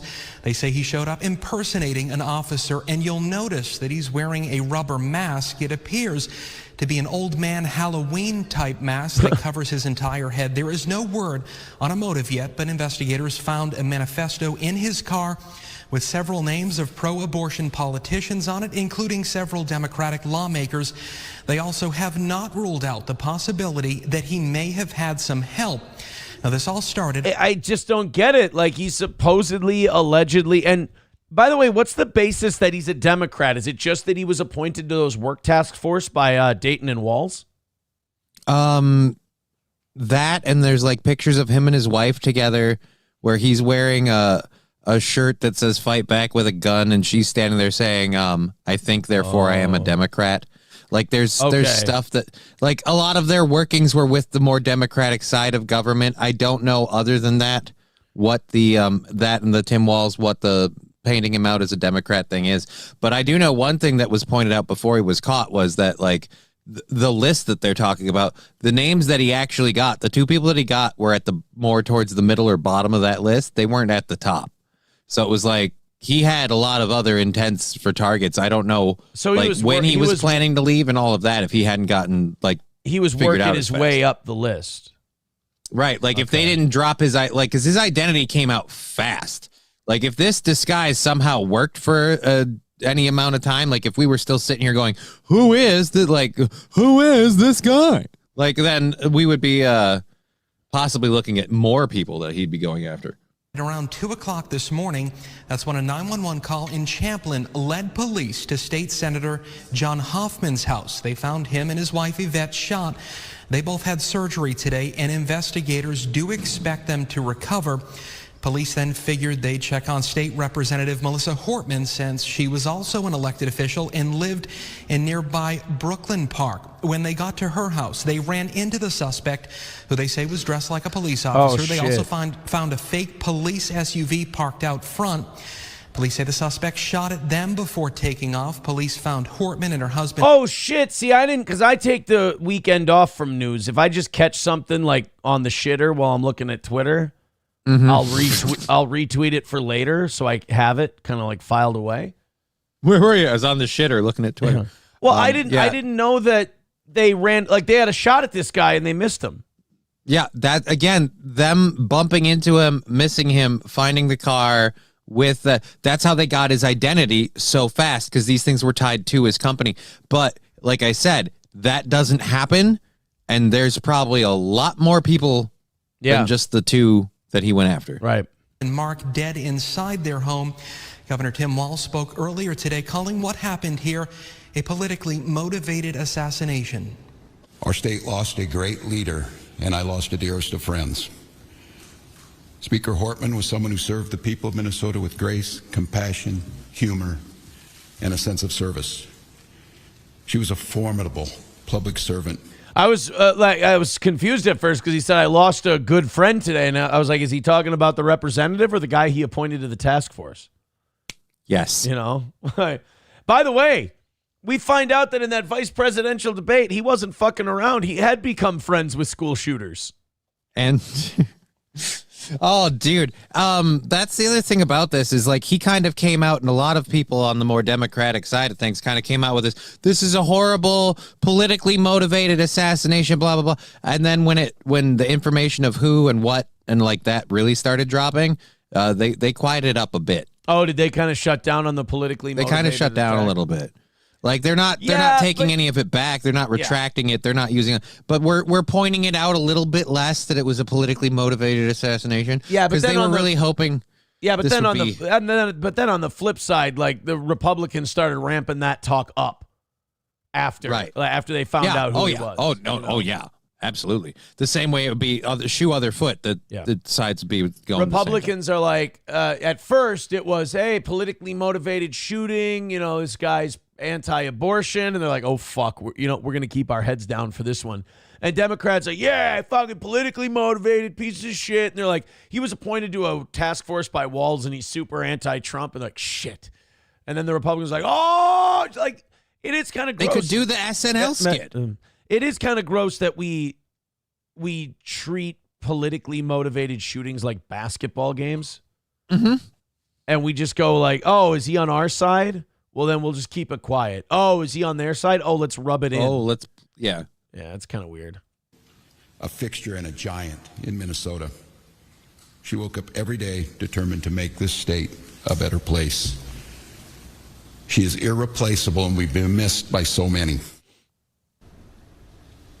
It's unclear at this point whether the suspect knew the victims, but investigators said that he may have interacted with them at some point at some kind of public event or meeting. As far as investigators telling us tonight that they do not plan on having any further updates unless, of course, there is a break in this case. And boy, they really didn't want to mention the appointment by Dayton and the appointment by Walz in that story, did they? No, they didn't want to mention that or the reason why they think he put those people on that list. So it's really interesting that, so like how do I put this? When people see Fox 9, they think Fox News, and they think, well, they must be conservative. No, Fox 9 is pretty lefty. Mm-hmm. Like Fox 9 is pretty liberal. Like it's not Fox News right of center or anything like that. Professor Tie-Dye with $1 says, check your Twitter DMs. He was caught. No, I know he was caught. We're working our way up to that part. Zen Man Builds with $1 says he was caught. So was his wife. Wife had a car with guns, ammo, and yeah, we mentioned that already. We're covering the whole story. There. Like we're doing the whole timeline, baby. We're being actual journalists on this one. We're telling you the whole story. Like, see, we do it so seldom that they don't get it, and they think, oh, we're just. They don't understand these no goal shows. We can take our time. You know, it doesn't have to be boom. Because they boom. never happen. Right. It's like a fucking albatross. Zen Man Builds with $1 says, listen, the shooter's roommate said he was MAGA. That's all the investigating we need, right? Well, we do have the neighbor, or not the neighbor, the roommate, and his statement on the whole deal. Dead shortly. So I just want to let you know that I love you guys both. I didn't mean to stab Morgan with an ice pick, but she wouldn't stay still. Sounds like he's got a little weepy voice killer Mick Foley thing going on. Yeah. Well, you know, I knew Mr. Belter for a long time. He lived in the room with me, and never in a million years did I think he'd snap. But you know, you push a guy, and you push a guy, and you push a guy, and you don't listen to his concerns, and all of a sudden that man becomes quiet, and a quiet, desperate man is a dangerous man. I want this guy to end his little interview with, have a nice day. Or probably inappropriate for him to go Cactus Jack and go, bang, bang. Yeah, that might not go over well. Yeah. I wish it hadn't gone this way. I don't want to say anything more and implicate you. He's reading a text from Belter. Belter sent this guy a text because not only do you want to shoot people, but you also want to mentally fuck up people as well, I guess. Yeah. So this is his roommate? Yeah. He has a roommate at this day and age? Well, one of them's a Papa John's guy. The other one's a security company guy. Yeah, he's got a roommate. And a wife. He's got a wife and a roommate. Yeah, I have a lot of questions. I'm guessing he's a buddy who, is on hard times. Yeah, that's hard times. Okay, they're doing a favor for Papa John's guy. Yeah. Okay, I get you. Gives him pizza. They give him a bed. Does that say Becker or Dexter? Better ingredients, better pizza, asshole. Oh, Jesus. I can't read. It's branding. All right, here we go. I don't want to say anything more and implicate you in any way because you guys don't know anything about this. But I love. It'd be funny if he added that part himself because he realizes he's reading out this text. He's like, also, I think you've been losing weight lately, and I think you look really good, and people shouldn't be mean to you about that. You also didn't know anything about any of this, and you're like one of the totally most chill guys I know. Well, that was nice of him to say. I love you guys, and I'm sorry for all the trouble this has caused. He was a loving, caring guy, loved his family, loved his friends, and loved God, and I don't know why he did what he did. It's not Vance. No one will believe this. No one that grew up. He had lots of friends, trust me. I wish I could have been there to stop him. Well, he fucking hated immigrants, man. What do you want me to tell you? He did this because people were voting against giving them stuff. Oh, that's right. He liked, I keep getting it wrong. He liked the immigrants. And these two Democrats, he saw them as traitors because they voted for the budget. Apparently, they were supposed to just let this go to... They were supposed to say F the budget, the state, and the government until we get this thing locked down for the immigrants. They were supposed to shut down the entire government so that illegals could get health care. Yep. Cheetos from Stoney says, nice Papa John's ad. Yeah, better ingredients, better pizza. I should have held out for some cash on that one. I got to see Cheetos this week. I got to see Derek and Tracy this week. I got to see Tim from All Care this week. I wanted to offer our sponsors whole sponsorships for the golf tournament before I go publicly and solicit them from other people. I wanted to give them the first shots and buy as many holes as they wanted. Basically, what we're doing is $150 to sponsor a hole, and for that $150, you get a sign out there. You can send a representative out to that hole if you want to, and you can hang out there during the day, whatever. Also, you get 2 free entries into the tournament. So if you have employees or whatever who love golf, they can golf for free. There you go. Cool shit. So that's what we're doing with that deal. So thank you to anybody who wants to sponsor that whole thing.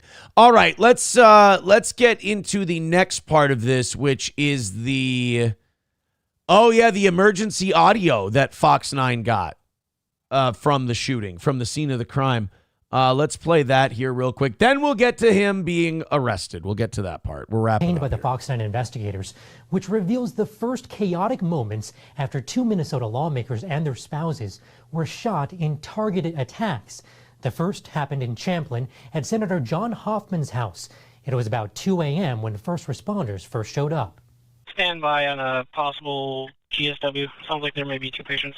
Code 3 to Mercy with 1 female victim, 3 GSWs, 2 to abdomen, 1 to arm. We advise Mercy we have a older male, multiple gunshot wounds, 3 in the chest. 2. That was Hoffman. Hoffman took 2 to the chest and he lived. Holy. Wait, this is I thought we were talking about the ones who went down too. No, Champlin I thought was Hoffman. Shit. So the lady took 2 in the chest and 1 in the arm. Because she had 3 GSWs. Let's see. Let's go back here. 2 to abdomen, 1 to arm. We advise Mercy we have a older male, multiple gunshot wounds, 3 in the chest. 3 to the chest? 2 to the chest, 1 in the abdomen, or left elbow, He's definitely got bleeding going on his stomach as well. He's very distended. But there was another shooting 6 miles away. When you're distended, that means you're losing too much blood, right? Well, I think so. I'm not. I just think of like stomach distended, like that's like malnourished, like your stomach's out. Way in Brooklyn Park. It was there that Representative Melissa Hortman and her husband were Brooklyn Park assassinated. is where they were killed. And you're about to hear the moments where first responders tried to save their lives. And There's something really gross. I will say this. I know it's their job, and I know they have to cover stuff, but like there is something gross when something like this happens, when the media people like sound almost giddy about it. Mm-hmm. Like when they're like, you're going to hear the moment that they were murdered. It's like, can we put that in a downward inflection maybe? And it's like they're almost excited to be like, and we've got it first. Yeah. And it's like, yeah, but I really don't like that. Confusion over where the gunman was. We are going to have at least 2 patients get that truck coming code 3 if we could send another one to the area. Confirmed shot in cardiac arrest. We will be taking that one. No more confirmed shot at this time. They want another rig to stand in the area. They don't know where the shooter is. The shooter is still in the house. They believe barricaded with the firearm. The fact that he got out, that's got to be looked into. Like I know that like the fog of war and like the confusion and shit like this is crazy, but like the fact that they slipped through, the cops had him in the house and somehow he got out. Yeah. Yeah, you couldn't get cops on all the exits. Yeah, but how many people did they have responding to this point in time? What do they have? Like, 2 unis and an EMT? So that's 4 people and the 2 true. EMTs. You're going to want to keep some people with the EMTs too. Yeah, that's true. Multiple different agencies are on scene trying to Never locate mind. if this individual is on foot, if he shot anybody else around the home. And while you can certainly sense the urgency and the uncertainty in those critical moments, it really did set the stage for what would become a massive manhunt. Yeah. Which that massive manhunt then ended late last night / early this morning. And it ended. Oh, they also got his wife. She was detained by police. She had guns, ammo, cash, and passports. Yeah, they were planning something, which means she was kind of in on it, right? Oh, yeah. She had to have known something. Reporter Tom Hauser, and Tom has new information from multiple law enforcement sources about Belter's wife being detained today, Tom. Yeah, I've been working the phones for several hours, as you know, trying to track this down while we were all covering the manhunt here in the Twin Cities this morning. Sources tonight tell me the case was also taking a turn about 90 minutes to the north near Onamia in Mille Lacs County. Multiple law enforcement sources with direct knowledge of what happened tell 5 Eyewitness News there was a traffic stop at a convenience store near Onamia. Between 10 and 11 a.m. this morning, law enforcement made a traffic stop involving a vehicle carrying several relatives of Vance Belter, including his wife. We have talked to an eyewitness who says about a dozen law enforcement squads converged on the vehicle and remained on the scene for 2 to 3 hours. We are also told by several of our sources the vehicle contained a weapon, ammunition, cash, and passports. Now, to our knowledge, no one in that group has been arrested, just detained. So what are we doing? We going to Canada? What's the play Yeah, here? where Is are that you what going? it is? You think it was Well, Canada? it'd have to be somewhere with no extradition. Well, they'll extradite your ass from Canada in a heartbeat.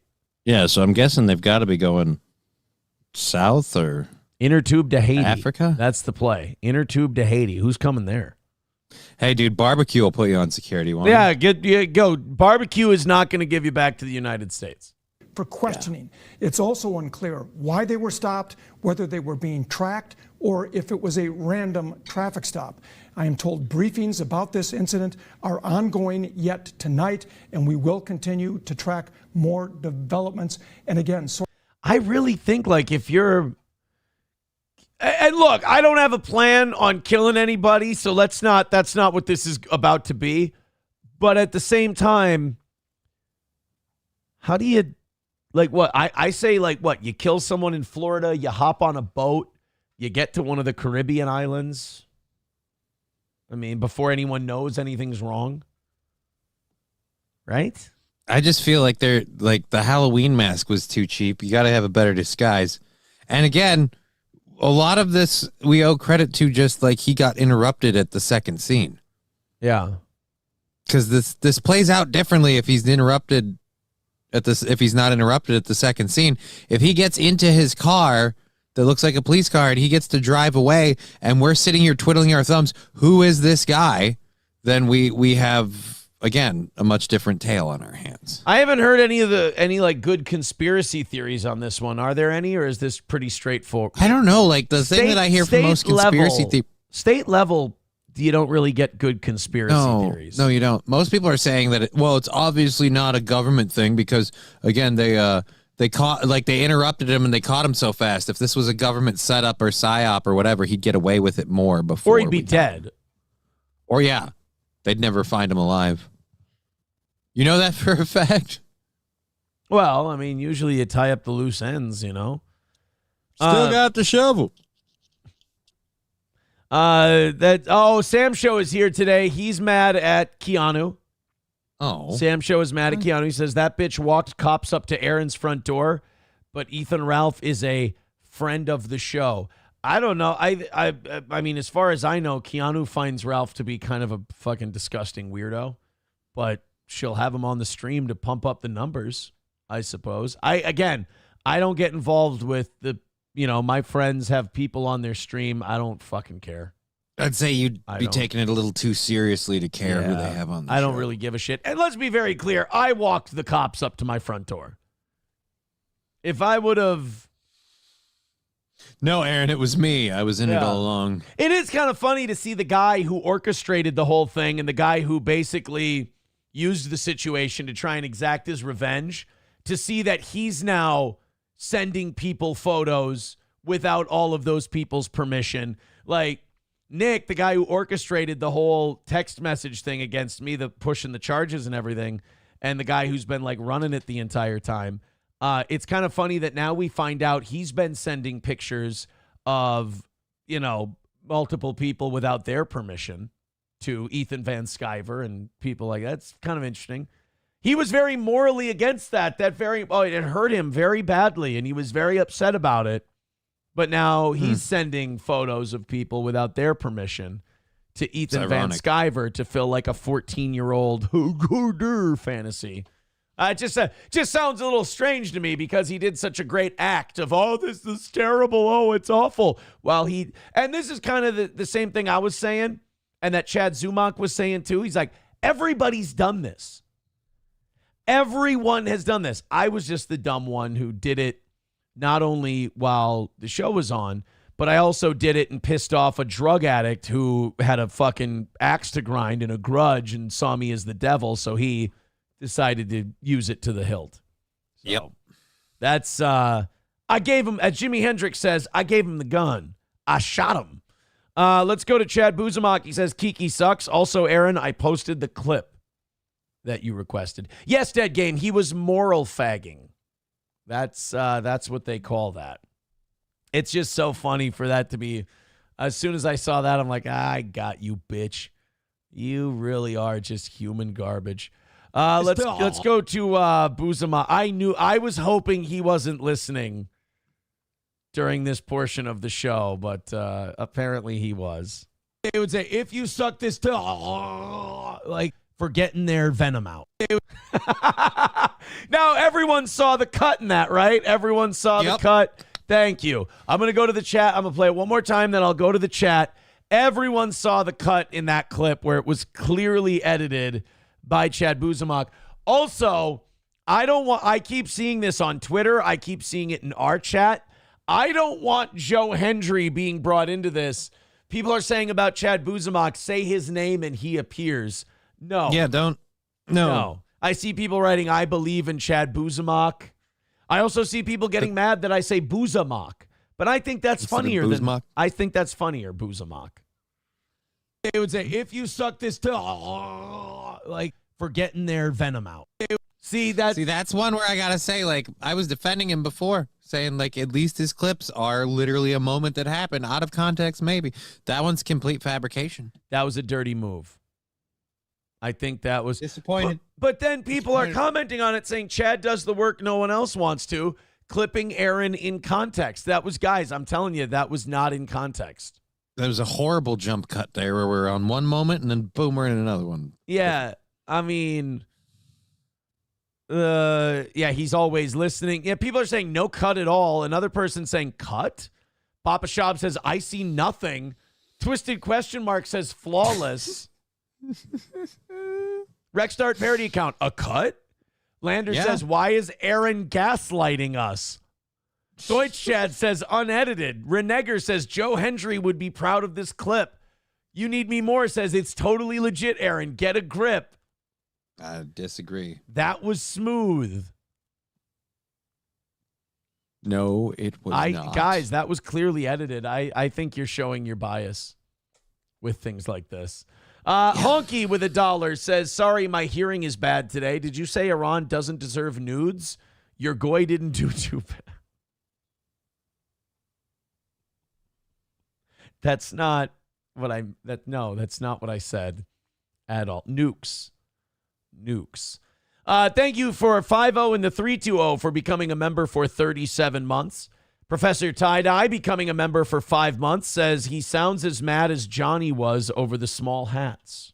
Yeah, the roommate. Johnny, not a fan of Israel, as you heard today.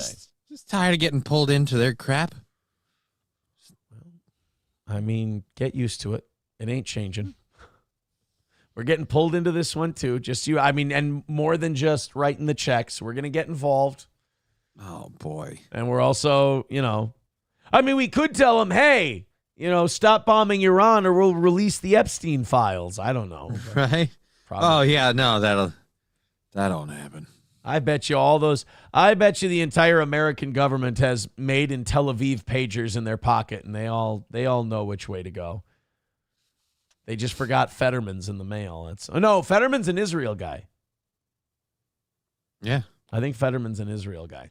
All right, guys, we have no goal today. The goal doesn't exist. So anything you send us this morning is going straight to the goal for tomorrow. So thank you very much for that. 10, 20, 45, I think like $65 into tomorrow. So thank you guys very much for that. I'm sorry, $75 into tomorrow. Thank you. So let's do some work and let's call it a win for the toe. Thank you so much, guys. We appreciate it. So after a 2-day manhunt, they found Vance Belter.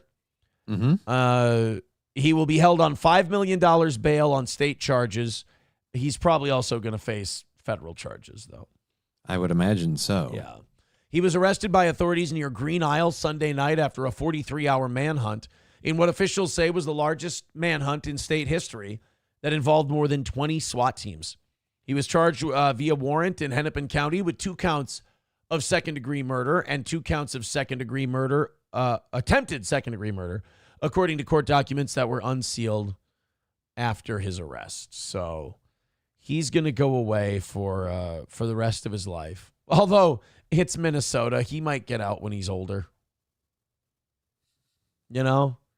As soon as the news cycle blows over and we forget about it, yeah. Here's the new theme. Here's the new motto for the state of Minnesota. Nothing ever happens. Or nobody ever goes to jail. Tilt says, how did a 57-year-old, 210-pound out-of-shape man run away from the cops? I do think that should be looked into. I do think we should be taking a look into... I'm a little distracted here. I just checked Restream. Thank you, guys. We're over 1,000 people checking out the show right now. Thanks so much. Wow. Do me a favor. Hit like, hit follow, hit subscribe if you're checking out the show. We appreciate you being here. Jesus Christ, monkey balls. Thank you for all the support.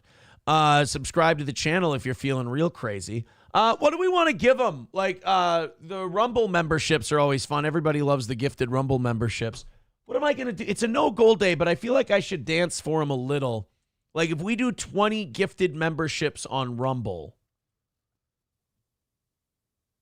I don't know. I feel like I should do some content for them today. I'm going to the gym after the morning show. And again, I have no goal for the evening show, so I'm going to have a really boring day today. Yeah, I don't know. I should give them something. if they contribute. Because they've already contributed 5 gifted memberships on Rumble. Yep. I can't get Gabe Hoffman to be a guest on the show. He turned me down. But what do you do? People are saying, watch Benny Johnson's video on this. There's something being covered up. Do me a favor, Deutsch Chad. Send me, put the link in the Rumble chat, and I will check it out.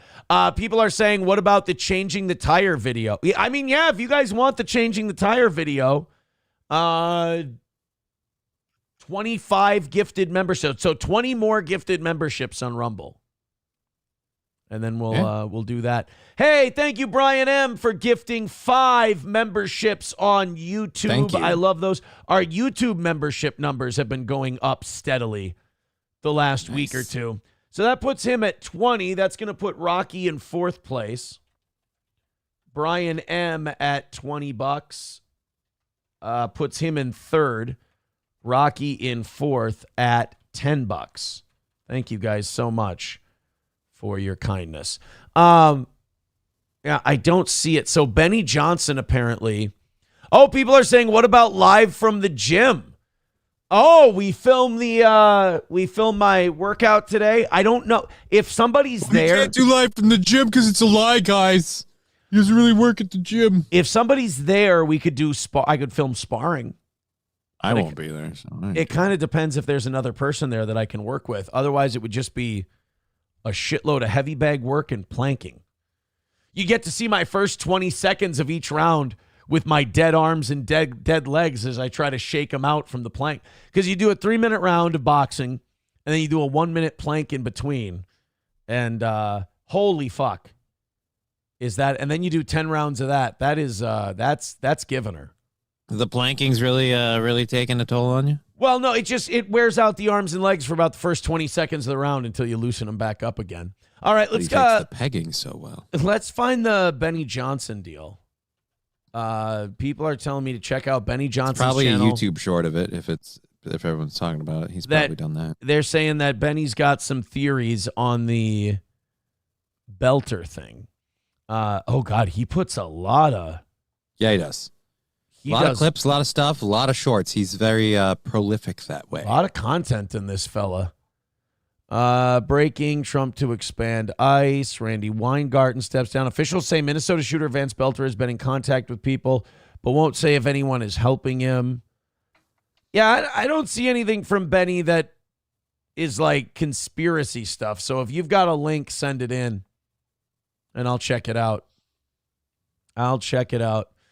Tilt says planking, 3-minute plank, 3-minute plank, or 3 minutes, 1 plank, 10 rounds. Planking is boring. I like planking. I do. $1 from Coltrane says, you're surprised the media acts giddy for these things. Did you see what they did when Trump got shot at and hit? They smirked as they talked about it, going, oh, this violence is unacceptable. Yeah, but these were people that they like that got shot. Yeah. These were the media's people.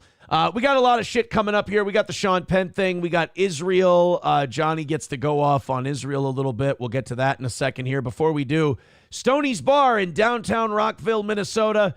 They've got the Steel Toe anniversary show once again this year, July 26th, where we're going to have the cornhole. We're going to have the we'll put Twister out there. Why the hell not? Roots and I are going to have a little hip-hop performance. The comedy show with Keanu, Gino, Johnny, and myself. Karaoke afterwards. The food trucks are going to be out there. It's going to be a lot of fun. Get your tickets. It's just $20, and you get everything. All of it. You can be in the tournament for $300. You can watch the comedy show, the hip-hop performance, the karaoke, everything. Everything's included with that $20 for the day. The party's going to start at 2 o'clock. Please don't chant the N-word during the comedy show. That would be aces if you could. First, what? The aces if you could refrain from that. But get your tickets at eventbrite.com for the Steel Toe Morning Show 11th anniversary. Then on Sunday, July 27th, we're going to have our golf tournament. Yeah. And that's going to be a fucking hoot. People make fun of this poster that I made. I like it. I think it's cute. We got the golf tournament Sunday, July 27th at Wapakata. Get your tickets for that. If you and your buddies all want to be in a group together, buy your tickets together. If all 4 of you buy your tickets together, we'll put you in the same cart. You'll be in the same foursome. Easy enough. If you go individual, you got to get in touch with me and, just kind of tell me, hey, this is what we want. Here's the 4 guys we want together. We will email you the week of, but I would say just get there at 7 o'clock. The tea times, I believe, are between 7:30 and 9. Those are our tea times. You know how late our shows end up staying up and... Oh, it's going to be fun. Everyone's going to have some bloodies and... Everybody's going to be hungover. Yeah. No, it's dude, even like I recover well, as I like to brag. Even I am going to be at in the bag at 7 a.m. at this thing. That's going to be the fun part. The fun part is going to be all the people that, are going to beat the hangover by playing golf in the morning. I'm going to have to find somebody who likes to get up early to fucking drive me, because I'm going to be like, drive me there because I'm going to need a drink. We've got almost half the spots for the golf tournament locked up already. I'm surprised. Here's the thing. I don't want to do this in terms of like, oh, I want to go and this will be fun. I want to do this to see how up everybody is, including me. Just like, how bad is this going to be? I want to see like drunk golf. Well, you get to sit in a bar running everything. Right. Like, it's going to be easy as fuck for me, but I mean, still. Well, here's what you can fuck up. They come to you, they report their scores, you keep track of the scores. We're going to have a big board up there, and you're going to be writing shit down on the big board. But we're making me get up and walk every couple of hours. I love it. I might do an electronic one. I'm not sure. Oh. Coltrane with $1. We did that one. Novocaine with $1 says, I heard he had a list with bigger names on it. Yeah. Why did he start with the low-hanging fruit first? I don't know. Maybe Access. maybe he thought they'd be easier to get to. The bigger names will have higher security. Yeah. It'll get out faster. He's more, look at that. Like I said before, you don't catch him at the second scene. We suddenly don't have anywhere near as much, because a lot of the information that they released about knowing who he was and everything else came from the fact that they were able to trace the vehicle, the equipment inside, all of this company, who was owned by, and then blah, blah, blah, blah. There we go. Have they released anybody who was on the list? Like, was Walls on the list? Like, how deep? I don't know. I'll say this. I don't think Walls was on the list. I think Walls would want that information released. Just because of the amount of people, like you were saying, when it's not your team, let's get all the information and stick them to the coals with it. Everybody that's anti-Democrat or whatever is going to be saying, look, it was hired by Tim Walz and Mark, like Dayton and Walz, like this is clearly a Dem guy. Like if Walz was on the list, he'd be like, look, I obviously had nothing to do with this. The guy wanted me to. Like, that's where I'd be with it. Twisted question mark says Walls, Omar, etc. Were they really? All right. Well, then I stand corrected. Walls was on the list. Thank you very much to Stephen 52 MS with $2. We'll check that out in a second. Leah gifting 5 memberships. Give her a Hulkster. We want the gold, sucker. Hulk Hogan, we coming for you, nigga. So now 15 memberships away from the you guys get to pick tire or gym video. That's also going to put Leah in 3rd place, tied with Lab Glass. Thank you, Leah. At $25. I always fuck up the spelling of her name. I promise I won't do it this time. There we go. And Brian M. now in 4th at $20. You guys are you're loading us up for tomorrow morning, man. Thank you very much. You guys are staying ahead of it. $5 from Sergeant Hulka says 10 years ago today, Trump came down the escalator and the MAGA movement was born. Yeah, he's right. Today's the day.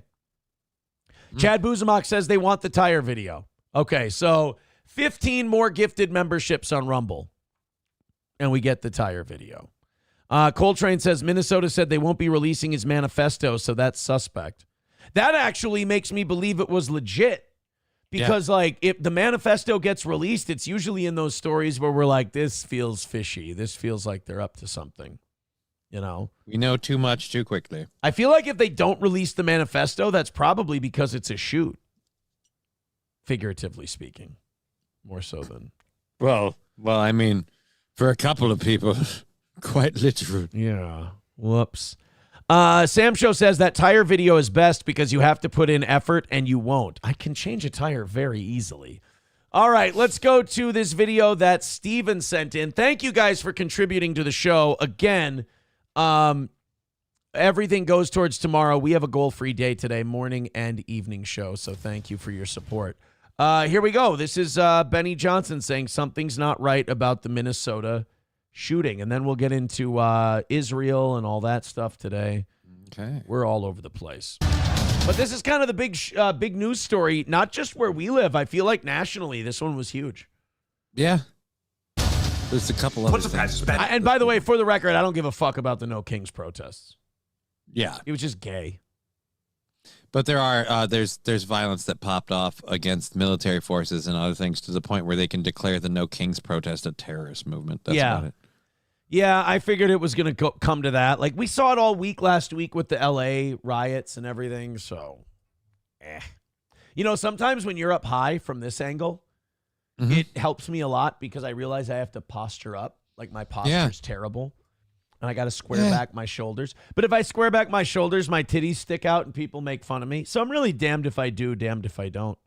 Well, I'm just lucky because my posture is involuntary. Like, my back is spazzing me into this chair. I'm fighting to stay upright because if I if I relax, I'll slide myself right out. Shit. Something extremely sinister, dark, and evil is happening in the state of Minnesota, and we're not getting the full story. Something isn't adding up here, and it's time to talk about it because lives could be at risk. There seems to be a massive cover-up, or something much darker if you're telling the truth. on. Here's what we know.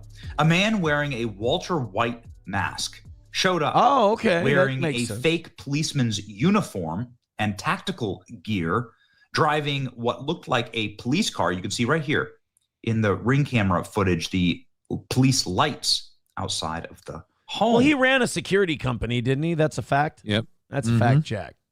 This man's wearing a very, very creepy mask. And I say this man because, well, there's a lot of suspicion as to who actually was this person, because we just don't know, actually. This was a motherfucker. What kind of, take a look up top.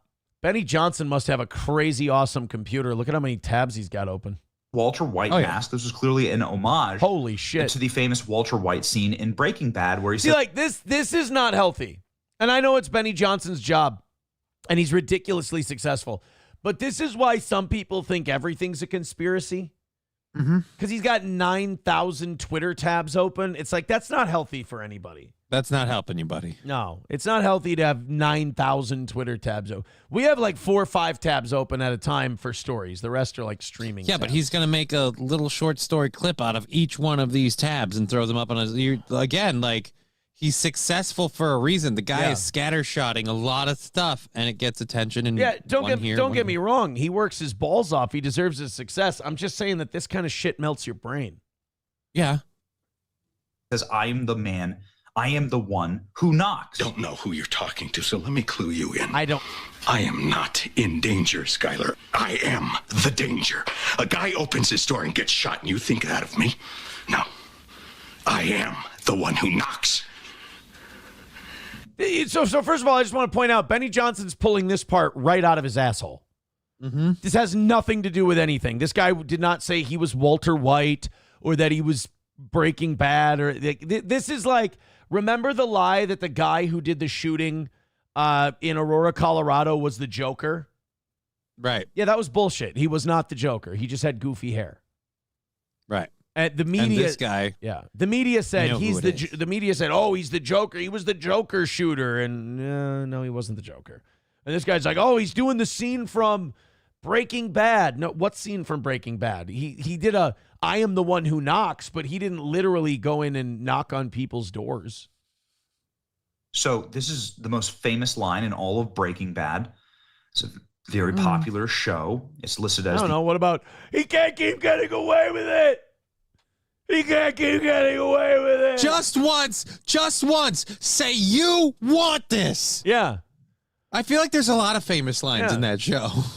What's the matter, Lydia? You feeling sick? Maybe flu-like symptoms? That would be the ricin poisoning that I put in your tea. The #1 TV show of all time by IMDb. Well, anyway, the point is that this was clearly somebody LARPing, right? I am the one who knocks because clearly, no, that's not clearly. Because Walter's portraying a gangster or not law-abiding official being the one who knocks. The person who knocked was, again, just didn't want the Ring doorbell camera to capture his face. Well, not only that, but like he had a list of people that he wanted to. He was very clear about why he was doing this. He didn't like the budget agreement. He thought that Democrats had betrayed Democrats, and he wanted to make them pay. I mean, this was a guy who took his politics way too fucking seriously. And now this guy's going, oh, he wore a Walter White mask. He's doing the I am the one who knocks. He's LARPing as Walter White. He's doing it. What? No. He showed up as Walter White, and then he ended up killing the Speaker of the House. Now, if he would have killed the Speaker of the House using an indigent man's wheelchair bomb, okay. I'll entertain it. The state of Minnesota, somebody who just taken a principled stance voting against, the only Democrat to vote against criminal aliens having access to free health care, something that, the perpetrator, the suspect at least, was involved in. But anyway, the point is that everybody's saying, all right, this is a little creepy, but like, what happened next? Because police officers confronted this individual at the house. Look at this. This is the front door right here of the home. Yeah, they exchanged. This is the front door of the house. The cops blew that door to smithereens. Look at all these bullet holes. I can count a dozen bullet holes inside of that. Somebody's bragging and count to 12. Woo! The home. They confronted him while he was walking out of the house. Listen. Extensive manhunt involving hundreds and hundreds of police officers and SWAT teams searching, gridding off areas as we believe confidently the suspect had fled out the back of the house after being confronted by the police. Very briefly, after the officers had exchanged gunfire and the suspect retreated into Melissa's home, they immediately went up to the threshold and looked in and seen a male that was down, clearly had been struck by gunfire. They made limited penetration, grabbed a hold of the male and drug him out to safety to attempt first aid. However, oh shit, what if the cops shot him? Another reason why they didn't chase after him right away, they were too busy making sure they didn't put holes in those people. Oh shit. Well, not only that, but also like they're like, oh, how did he get away? Well, if they encountered wounded people, they're not going to give chase to him. Their directive is to take care of the wounded people. So right. And he retreated into the house, so they come in. They've got two wounded people that they now need to take care of. They got to now have to secure the house. First of all, with him, like them thinking that he might still be in there, they can't just tend to those two. They have to drag them out of the house. Mm-hmm. You can't keep them in the house. It's not surprising he got away. Yeah. Yeah, that I don't see as like suspicious or anything. That seems because the police weren't there to like confront a suspect. They didn't have the manpower or the staff or the personnel to do that. It wasn't like a SWAT situation. It was just, I think if anything else, wasn't it like the fact that there was a somewhat police-like vehicle there what drew their attention? Yeah, there were just uniformed officers. Dead shortly after that. At that point, the officers surrounded the house, got additional resources and SWAT resources, and then ultimately went in with a drone identifying a female in the home. So you're telling me that an entire SWAT team and a bunch of police officers literally exchanged gunfire? No. Responding officers exchanged gunfire. No nuts. Responding officers exchanged gunfire. By the time SWAT got there, this guy was gone. This guy was long gone. When they went in to drag the other guy out, that's when he fled out the back and he got away. So that's believable 100%. Again, if you're going to go with someone who, like you said, he's got all these tabs open. Yeah. He's looking for boogeymen in everything. Yeah, he's got too many tabs open on this one. With the perpetrator here, with the murderer. And he was able to flee. No. And they were able to effectively just let him go. Incorrect. Nope. You got the timeline. He just committed murder. They know he wasn't a real cop. He was in police uniform and he had a police vehicle, and they had seen that there was a murder at the home. Right, but when they went in, they found a wounded man and they needed to take him out of the home. That allowed that man time to get out the back, and by the time SWAT got there, he was already gone. Again, he's operating under the idea that apparently everybody showed up at once, and it was an army of cops and SWAT, and they were the ones that exchanged 12 bullet holes. I don't know if you know a lot about guns, Benny. That's not a whole lot of ammunition for a pistol. No. Like, you can hold like 12 rounds in a single clip or magazine, can't you? I don't. I get it. Like, you want to find like weird shit about all these stories. It's understandable, but you don't need to make shit up, you know? Grand Poobah with $5 says, here's the question nobody's asking. How are you supposed to feel if you're at the bottom of the hit list? But like, right, you made the list. Look, I deserve to be higher up than those two. Yeah, what if like you're the ranking member of a House committee and you're not on the list at all? You're like, I fucking make decisions. This is bullshit. You're like waiting when they're reading off the names. You're like, all right, so they arrested him, so I know I'm safe. Please be on the list. Please be on the list. Please be on the list. Hulkamash, you just made the list. Hulkamash a baby with $1 says, if you do a tire video, just use a power impact, not a tire iron, to piss everyone off. No, I'm going old school. I'm going with the items they give you in the vehicle, except the tire key. I need the tire key. That one's with me now, though. All right, we're all caught up on those. Thank you guys very much. Oh, wait, no, I'm sorry. Corn Pop with $4.99. Corn Pop says, I can't get that one back up on my screen. Son of a bitch. I'm sorry, Corn Pop. $4.99 says, put me on the leaderboard, numbnuts. Johnny is cool, though. I don't think I can put you on the leaderboard. The leaderboards, it's 30, 25, 25, and 20. Where's Corn Pop at after all of Holy shit, does that mean we're about $100 into tomorrow? Thanks, guys. Right? Very Thank you kind so of much. you. Keep her going. Oh, shit. This is a very funny name.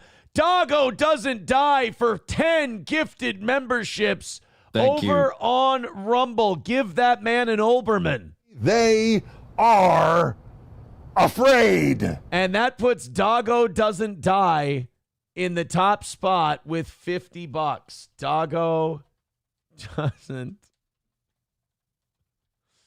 die. That's a great name. Doggo doesn't die with 50. Redbird at 30.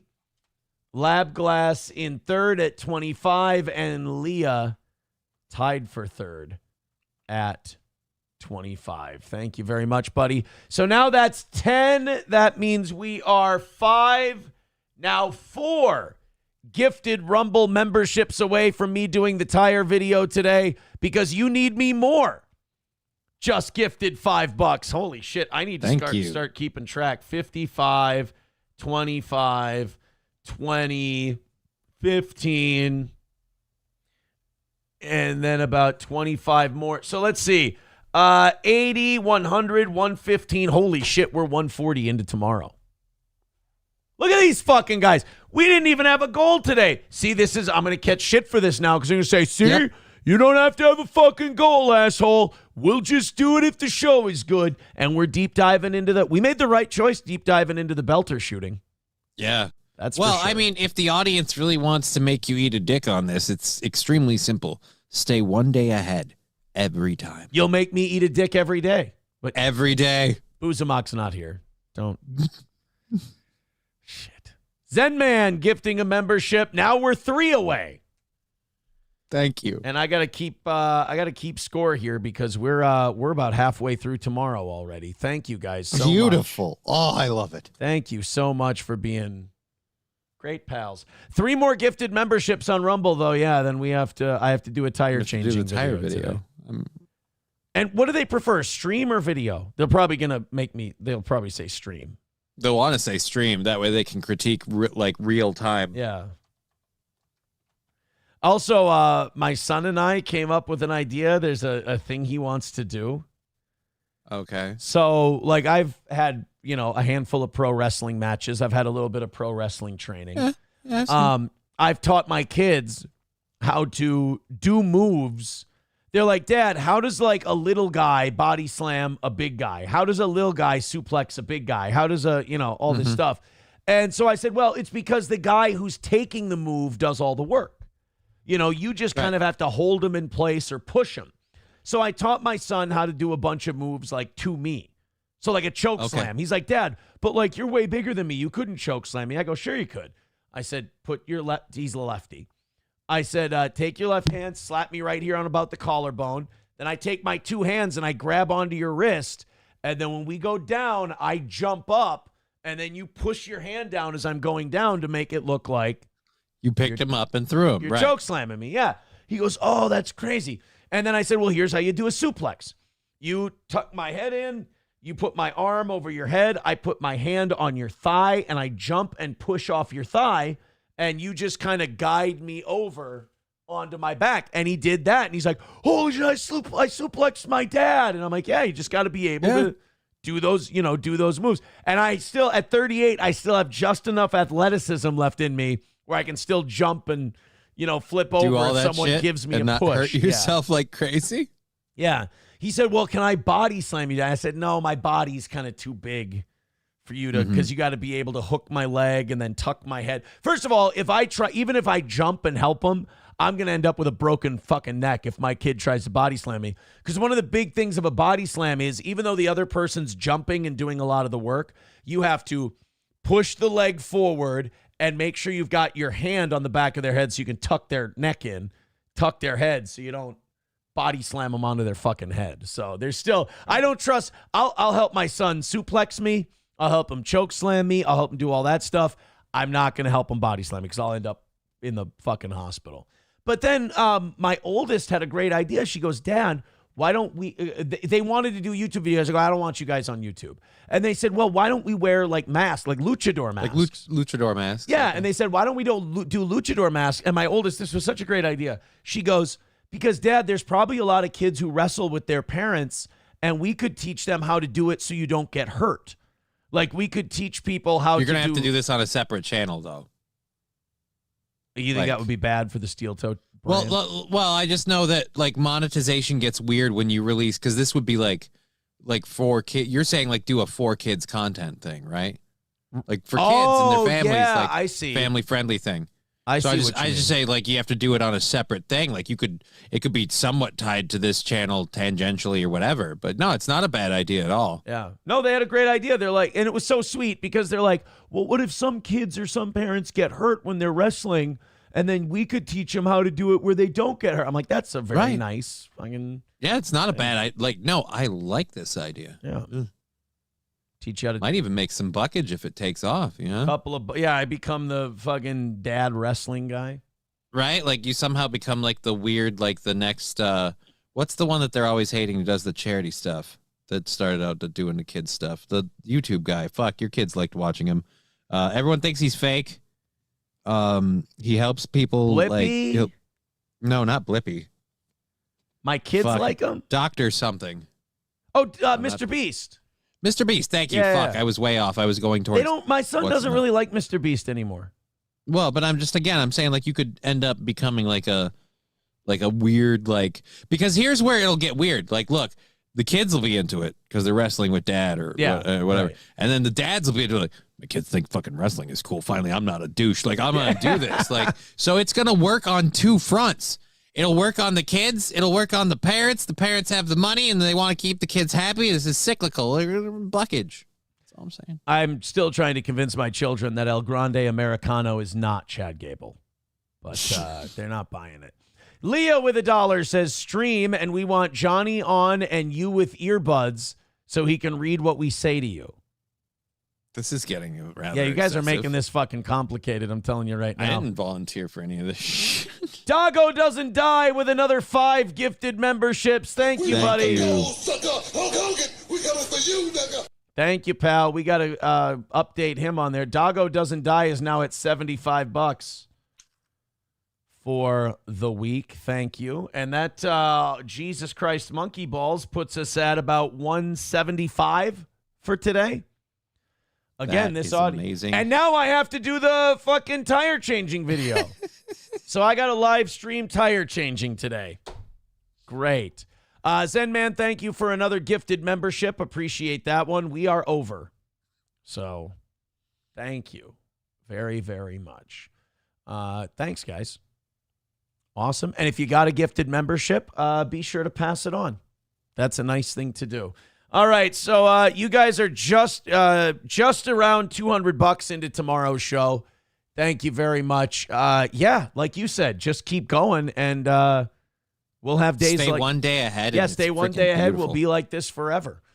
Forever. Sean Penn's a fucking asshole. You want to watch? We're done with the Belter stuff, by the way. Belter stuff is good.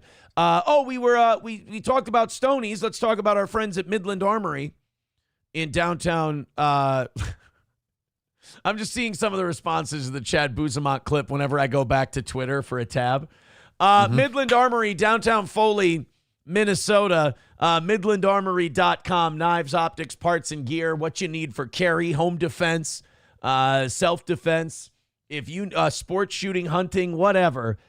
Midland Armory, downtown Foley, Minnesota. MidlandArmory.com. Again, MidlandArmory.com. For our friends Derek and Tracy, they also have the answers to all of the questions you have. And check out their website for gun show schedules as well. They're working with Oz again. Oz is engraving. He's back to engraving. Nice. Which is awesome. I'm glad to hear it. That's Midland Armory in downtown Foley. And All Care Towing, 320-253-5203 for All Care Towing of St. Cloud. If you go in the ditch, no matter what you drive, from motorcycle to heavy-duty equipment, they will pick you up faster than anyone at All Care Towing. 320-253-5203. Put that number in your phone. Better to have it and not need it than need it and not have it. All Care Towing. I'm the best at this.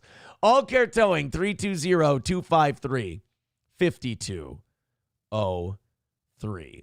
All right, let's go to the Sean Penn thing. So he was on Bill Maher's show.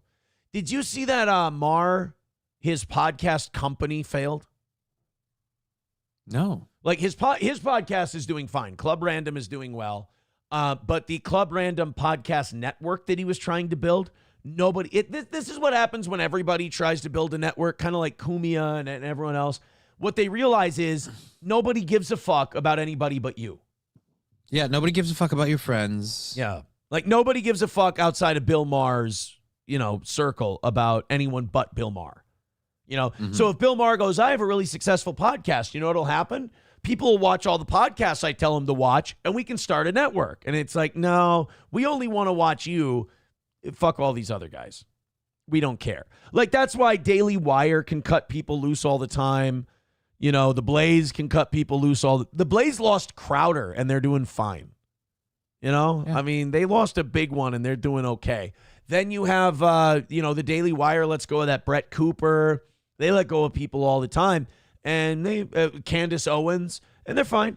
Well, I don't know. Have we heard anything about the Daily Wire lately? There was a rumor that they were not doing so hot for a while there. After they lost Candace Owens, they took a little bit of a hit, but I think they were still doing okay. I don't know. They put a shitload of money in those movies and stuff, and that was a bust. The Thomas Jane school shooting movie and shit. Yeah. That didn't work out so hot. Let's go into the Sean Penn thing. So Sean Penn and Bill Maher are having a little chat, and Sean Penn is being a cunt. And Sean Penn is being such a cunt that Bill Maher actually calls him out for what a cunt he is, which, Sean Penn and Bill Maher are pals. And while Sean Penn may be far to the left of Bill Maher, Sean Penn, one thing Bill Maher does not suffer is people shitting on him for something he decided to do, even if they're his pal. Mm-hmm. So Sean Penn, think about what Bill Maher's been doing lately. What do you think Sean Penn was pissed off about at Bill Maher? That he had dinner with Trump. Nice. Bingo. Good work. Yeah, he was like, how could you go meet with that guy? And I thought Bill Maher's response to this was perfect. This is a little bit longer clip, but it's Sean Penn being an asshole, and I like those clips. So let's check this out. The only reason I would not accept an invitation is because I see no, it's a long flight. And I see no, really? You meet with... Oh, fuck him. What are you noticing about this that makes you go, this fucking asshole? I hate Sean Penn. His fucking piece of shit shoes. Yes. I hate it that he's got electrical tape or whatever on his shoes because he's like, oh, see, I'm just like everybody. Fuck you, rich guy. Buy decent shoes. You have more money than a hell of a lot of people. Yeah. This is retarded. I hate this. This is so performative because this is like in exchange of this is a very liberal progressive thing to do too. This is like, instead of knowing what the fuck people are going through, He wears shoes with tape on them, and he goes, see, I'm just like you. I get it. It doesn't matter that I have way more money than you or a more comfortable lifestyle or things that are vastly different than yours in terms of understanding of the world. I wear my shoes out until I have to tape them up, too. Like, no, you don't get it. Like, don't get me wrong. Like, I like it when I like the fact that a lot of wealthy people live like paupers. I kind of respect that. Like, my grandma had money, and she would always, I'm poor. Oh, I don't have any money. Oh, I'm in poverty. Oh, this and that. Like, I like that. I respect that. But there's that, and then there's, I'm putting tape on my shoe. Like, even a rich person who's cheap goes out and buys themselves a cheap pair of shoes. Right, but he's living like somebody who, if he buys a cheap pair of shoes, he's not eating. And, like, that's a level of poverty below where I'm at, where it's just like, all right, no, go fuck yourself. Yeah. Don't get me wrong. He pulls off the hobo look very well. But right? I hate his guts. Fucking I don't think Castro and Hugo Chavez, but not the president. Okay, I'm sorry. I interrupted that. That was a great point by Bill. Here we go. I see no. Really? You meet with fucking I don't think Castro and Hugo Chavez, but not the president of the United States? Yeah, I saw good results come out of some of those things. What? What good results came from you talking to Hugo Chavez, you fucking dick? Really? I talked to Castro. Yeah, Cuba's flourishing, dickbag. I gave him a DVD copy of Mystic River and I Am Sam, and the place How do is they feel crushing. about America while you were there? Like, again, like, what did that accomplish? But the guy that's running this country that you live in, you wouldn't go, if invited, to have dinner with him. I'm starting to think I Am Sam was a documentary. In terms of You do realize agendas that that I had, I don't think that there's anything that I would... I just personally wouldn't trust anything that was said in the room. But Chavez and Castro. And didn't he go interview El Chapo, too? I have no idea. Isn't Sean Penn the guy who went and visited El Chapo? And he's like, I wouldn't trust anything Trump said. Well, your moral compass is fucked. And stop smoking cigarettes. It's one of the most disgusting things you can do. I had a cigar yesterday. Yeah. So I guess I shouldn't talk too much. Monte Cristo White Series. Very good. Oh, here, I thought you were about to say that you've suddenly turned on the cigars, and that's why you were extra hard on the cigarettes. I should quit them, man. I don't know if that's why I can't hit high notes anymore, or if it's just because, yelling on the air for so long, but there's something, my voice I'd go with both. My voice is changing. It's that time. Becoming a man Yeah, now. I'm going through puberty. I have hair in very funny places. Including the personality. It's not a matter of trusting it. It's a matter of seeing it, matter of experiencing, matter of knowing it. Yeah, it's an more interesting- knowledge. It's like saying I don't want this medical test because I don't want to know. I want to know. Yeah, fair enough. Okay. Fair so enough. yeah, I mean, I have some good friends that are. I said this many times within the piece when I did it that like it's up to. I'm just giving you the report. It's up to you to make the decision. Who do you think is the real guy? I'm telling you. There's a very different guy behind closed doors in a different setting. Now, or capable of performatively seeing that, yeah. Well, so Sean Penn, this is what I hate about righties and lefties both. Everybody on their side gets the benefit of the doubt. But when the same thing is said about the other side, it's always a conspiracy. They're tricking them. Like Bill's like, he's a different guy in private, which, by the way, to an extent is true about all of us. Mm-hmm. That we're very different in private than we are publicly. Right. We're, so when Bill says that about Donald Trump, like Sean Penn will go interview Hugo Chavez and he'll be like, when you go sit down with Hugo Chavez, he's a decent guy. He's a nice guy, blah, blah, blah. Sean Penn will say that about these fucking dictators. But Bill Maher says it about Donald Trump. And instead of Sean Penn going, oh, that makes sense, he goes, yeah, or he's just really good at being performative. Yeah, how do you know Hugo Chavez wasn't putting on an act for the actor? No, it couldn't be. Sean Penn's too fucking smart. One of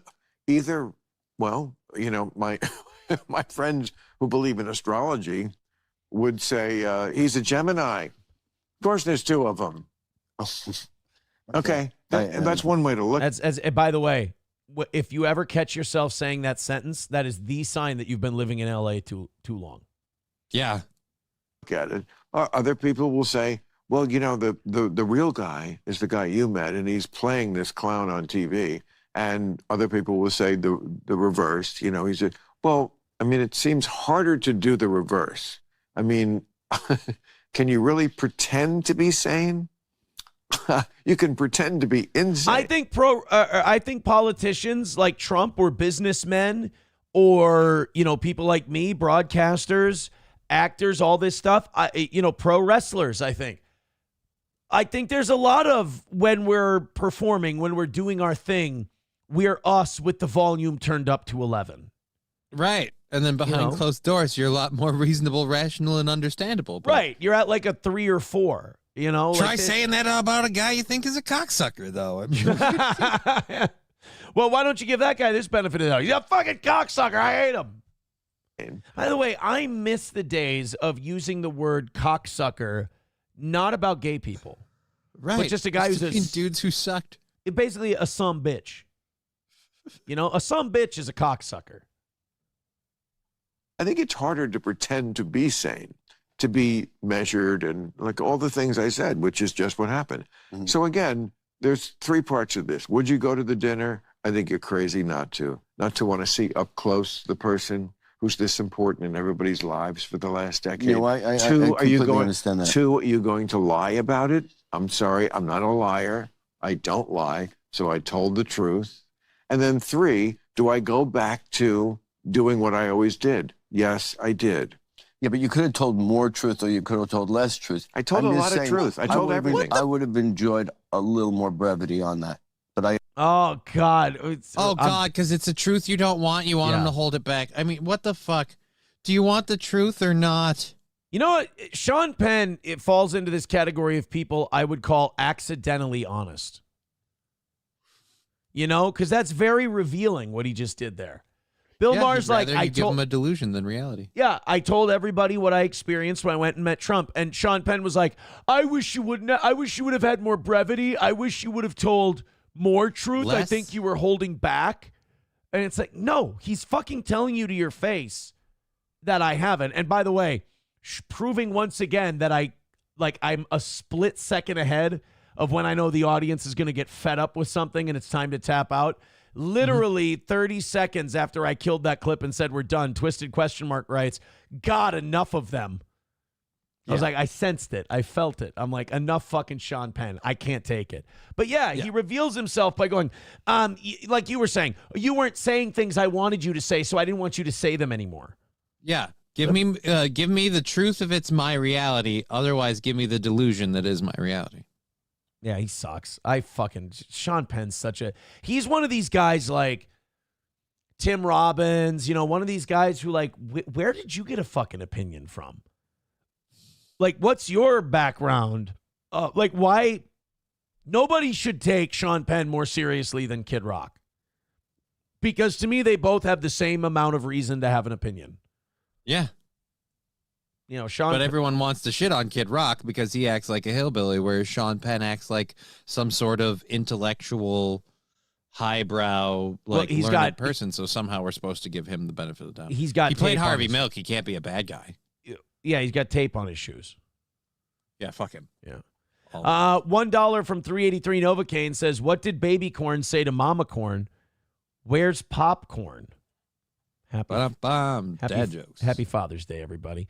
Redbird with $5 says, unless you're calculating how many meals you have to skip to be able to buy gas to make it to work until payday, fuck off with those shoes. Oh, yeah. Again, this is the thing is anybody that struggles to make ends meet or pay bills or counts their or lives paycheck to paycheck sees those shoes and wants to punch him in the fucking face. And I'm here for it. I'm here for it. Yeah, I don't Sean Penn he's another one of those guys. There's that phenomenon of they say like people when confronted with evidence that runs contrary to what they believe they go the ostrich, or what is it, ostriches that stick their head in ostrich effect, but they'll stick closer to what they believe when confronted with that evidence. Let's take a look. Still over 900 people checking out the show. We peaked over 1,000 today. Thank you so much. Hit like, hit subscribe, hit follow.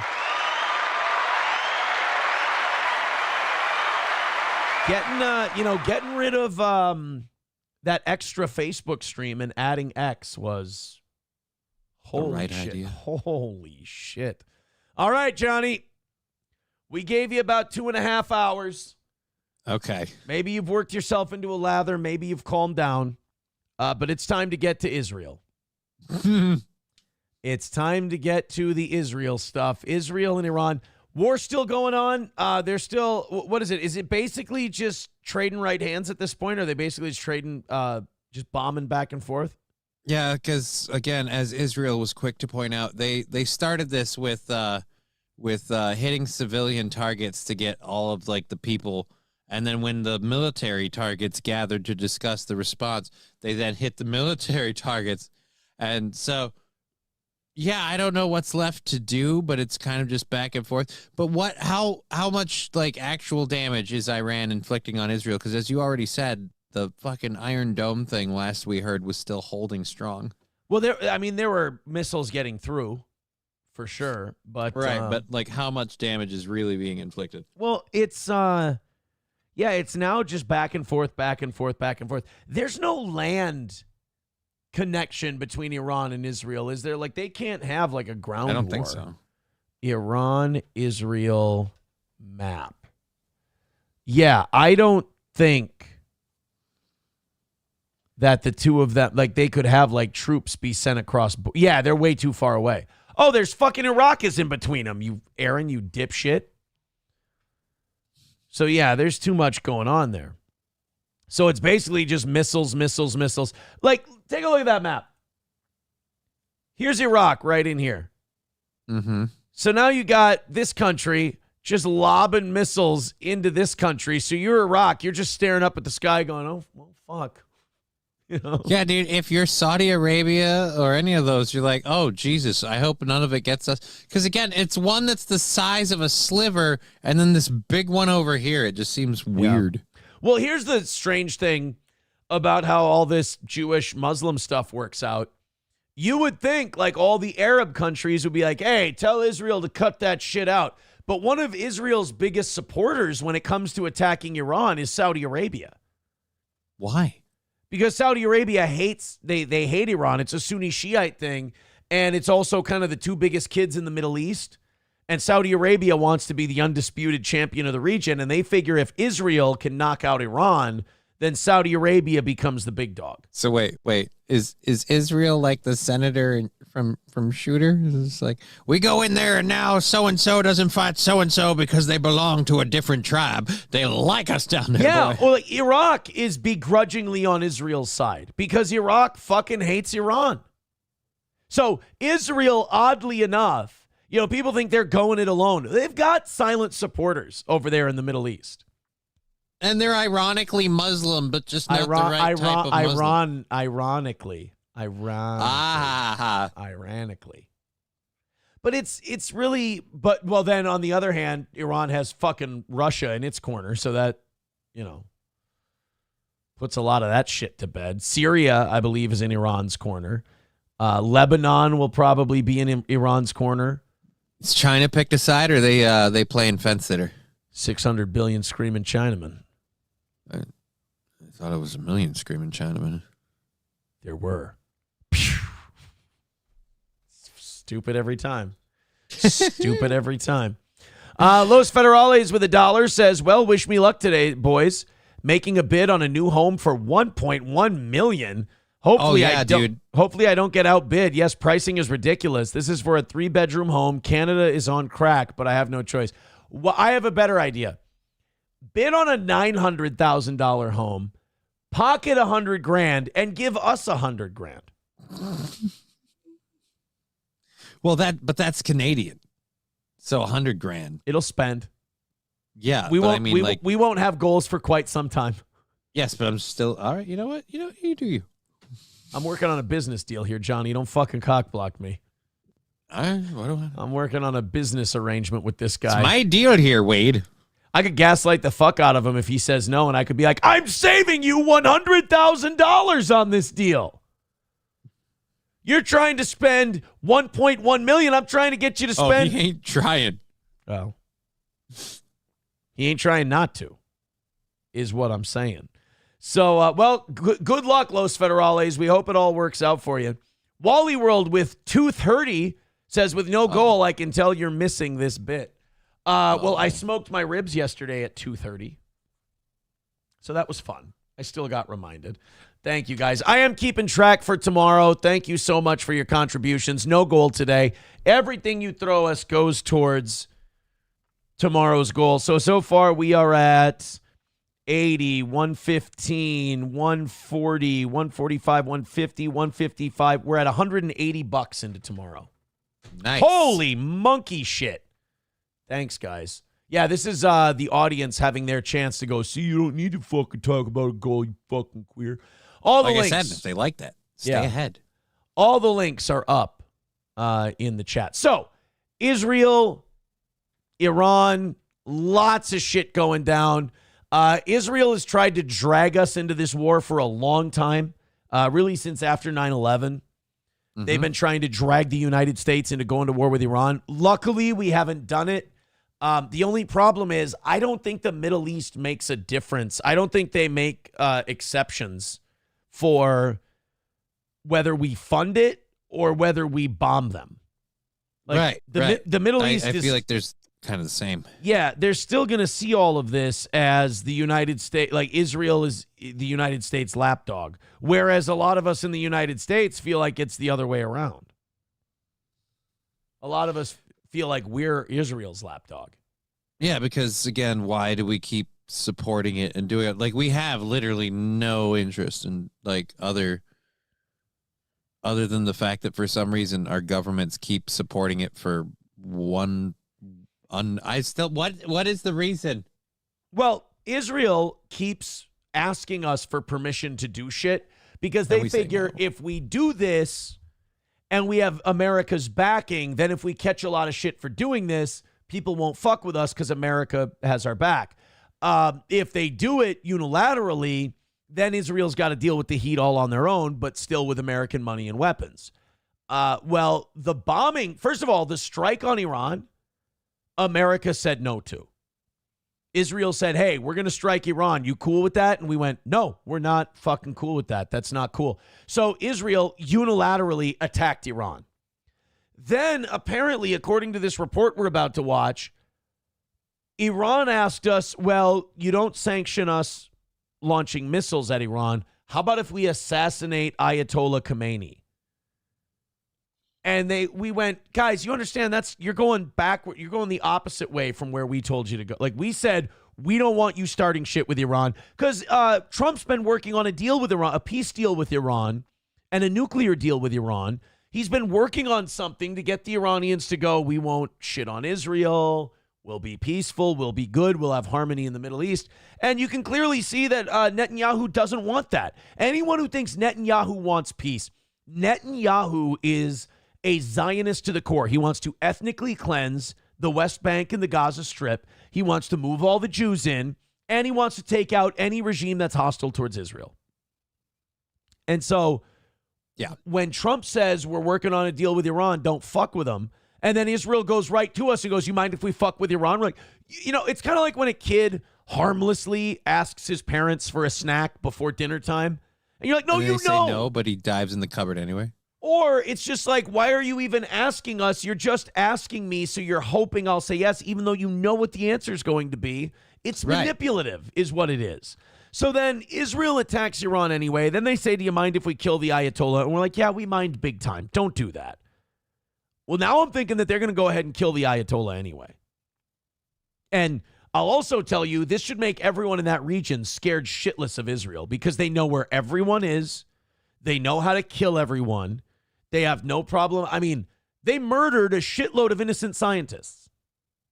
They knew where they are, and they intentionally struck all of the nuclear scientists in Iran and killed them. These are guys in lab coats. They're not soldiers. Right, but if they're enriching uranium for weapons, I don't know if they are. But that's the argument that Israel would make. Right. So now we have this report from Baby Ducey, Peter Ducey, about Iran asking us if, hey, you cool if we murder their leader? Right now? Because, well, the United States and other countries don't want it to become commonplace for world leaders to be acceptable targets, because then that puts them right at the top of the list. Right. Good afternoon, Peter. Good afternoon, Brett. And we can now answer a question that you put to Benjamin Netanyahu that he punted on. A U.S. official is telling us just in the last few minutes since your interview concluded that President Trump did, in fact, in the last couple of days, nix a plan that the Israelis were putting together to assassinate the supreme leader of Iran. So we can put a bow on that as President Trump. Can we? Because we also nixed their idea of launching missiles at Iran. How'd that go? And look how well that went. So Israel might just go fuck it and do it on their own. Maybe this will end up being a good thing, though. And by the way, I know this is naive. Maybe we can get a twofer. Maybe we can get Iran weakened and maybe have a regime change in Iran. But then also it'll be so egregious, whatever Israel does, that we break from Israel and go, you can do whatever you want, but we're not funding it and we're not supporting it. That would be. I actually have zero problem with that outcome. That would be a great outcome. Like, it's not like I love Iran. Yeah, if the Ayatollah's gone and that crazy Islamic dictatorship is out of there, fucking sweet. The people don't even like it very much. It's very restrictive. So right. If Israel fucks up Iran, but we also go, you fucked them up in a way where we can't sanction you and we're not tying ourselves to you anymore, to me, that's the perfect outcome. The dirty work gets done and we break from Israel. I just don't see it happening. Oh, yeah, I totally don't think it'll happen, but I think with how we've started, that would be about the best ending we could have. But, yeah, we'll see. I don't have any faith that will end up happening, but God, it sure would be nice. Like, just for Israel to do something that's so fucking egregious that we're like, all right, we're out. That would be nice. But again, is it going to happen? Must be fucking nice. Yeah, I mean, will we ever get the answer to the question, what does Israel have to do for the United States to go, yeah, we don't want to be on the hook for this shit? They are Worm and we're Mike McDermott. Yep. Like, we're constantly vouching for them. And it just does not matter how many times Worm bites us in the ass. We always stick up for him and say, all right, cool, it's on me too. Yeah. No, you're going to move and the trash can's going to fall on my head. Yeah, that moment has yet, that moment of self-realization has yet to happen. Yeah. Come on, I'll play a game. Horse, buck a letter. Oh, yeah? And when I beat you, Israel, you're going to pay me with my own fucking money? But that is our relationship. It's like, well, what am I supposed to say? It was crazy times back then. And we're like, nothing's changed. You're still fixing to go down, and it almost seems like you want to. And you're bringing me with you. No, you're going to get out of the way, and the trash can's going to fall on my head. What's up, 9/11? Great. So Brett Baer interviewed Benjamin Netanyahu. Mm-hmm.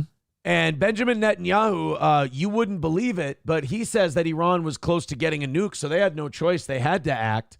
And Brett Baer confronted him, and he's like, okay, United States intelligence says they're not close to getting a nuke. So are they full of shit or are you full of shit? And good for Brett Baer for kind of holding his feet to the fire on this. We're going to get a quick 5-second ad, and then we'll roll on this clip from Fox News. Joining us now, Israeli Prime Minister Benjamin Netanyahu. Mr. Prime Minister, welcome back to Special Report. Thank you. Good to be with you, Brett. First of all, let me start at the I'm beginning. here because Why did you launch the Murdoch this family will operation? more than likely suck my cock in this interview, so I will not get a difficult question at all. Yeah, if Fox News is busting Netanyahu's balls, you know Israel fucked up. Yeah.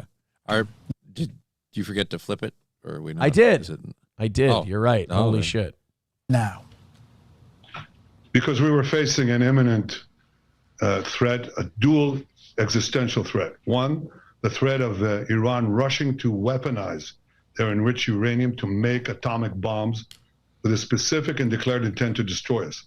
Second, By the way, he learned that line from George W. Bush. Attaboy. There you go. That's what you... Oh, we don't want the smoking gun to be a mushroom cloud. Remember that line? Right. They knew how to sell a war, those guys. God, I have to admit, and I can smell it from down here, my house fucking reeks of barbecue rub and pork right now.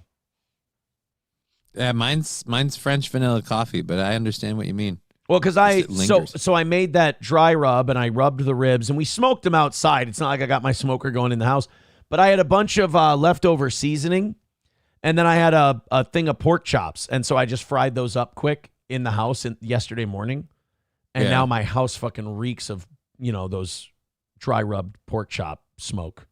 So I gotta light some candles. I gotta light some candles, open some windows today. Fucking hell. A rush. It's kind of like, you ever make maple bacon? I don't think I've ever made maple bacon. Oh my God. If you ever make maple bacon with the windows closed in your house, you can't get the fucking smell of maple bacon out of your house for weeks. It lingers. Right, but that's the nice thing with some things. Like, that's what I like about bread. Like, you make a good loaf of bread and the smell's there for a while. Yeah, the smell of barbecued pork is too overpowering, though. Are you getting like weird pangs of hunger? No, it's just a heavy, smoky smell. I don't like it. And that's why they say when you're selling your house, bake cookies before each showing. Oh, yeah. Their ballistic missile. All right, back to Mideastern nuclear war after my Susie Homemaker segment. Arsenal. Into the capacity that they would have 3,600 weapons a year, new weapons within 3 years, 10,000 ballistic missiles, each one weighing a ton, coming in at Mach 6, right into our cities. All right. You don't have to fucking sell it so hard. We get it. Iran having a nuke is bad. Like, it just seems like he knows the rest of the world is calling bullshit on this attack. And he's sitting there trying to keep giving us dramatic readings of why they needed to do it. And it's like, Benny, you don't save your breath, dude. We're not buying it. We're not buying it. All right. And he's like, but they're coming in at Mach 6. It's like, yeah, my problem I had with you striking Iran was not, I thought their missiles would be slower. So Mach 6, I don't give a shit. As you saw today. Yeah, I don't buy it. And then in 6 years, 20,000. That's no country can sustain that, and certainly not a country the size of Israel. So we had to act. It was the 12th hour. We did act to save ourselves, but also I think to. It was the 12th hour. You just said in 6 years they would have this potential for 20,000, and you couldn't sustain it. 6 years does not I feel like 12th hour. I feel like 6 years we could give some time to negotiate some shit. Israel does have a history of playing nuclear policeman in that region. They bombed Iraq back in the 80s when Saddam Hussein got a nuclear reactor, and Israel just went in with F-16s, bombed the shit out of them, or F-15s or whatever, and just blew them up. So Israel, it's not like they're faking it. They are very nervous about Muslim countries having nukes. Right. But they, those unilateral, not unprovoked. What do they call it when you attack? Not preemptive attacks. When you attack without provocation. Unprovoked, yeah, but unilateral. Fuck, it's what they called Bush's attacks. Maybe just preemptive. To not only protect ourselves, but protect the world from this incendiary regime. We can't have the world's most dangerous regime have the world's most dangerous weapons. But you guys already have nukes. Yeah.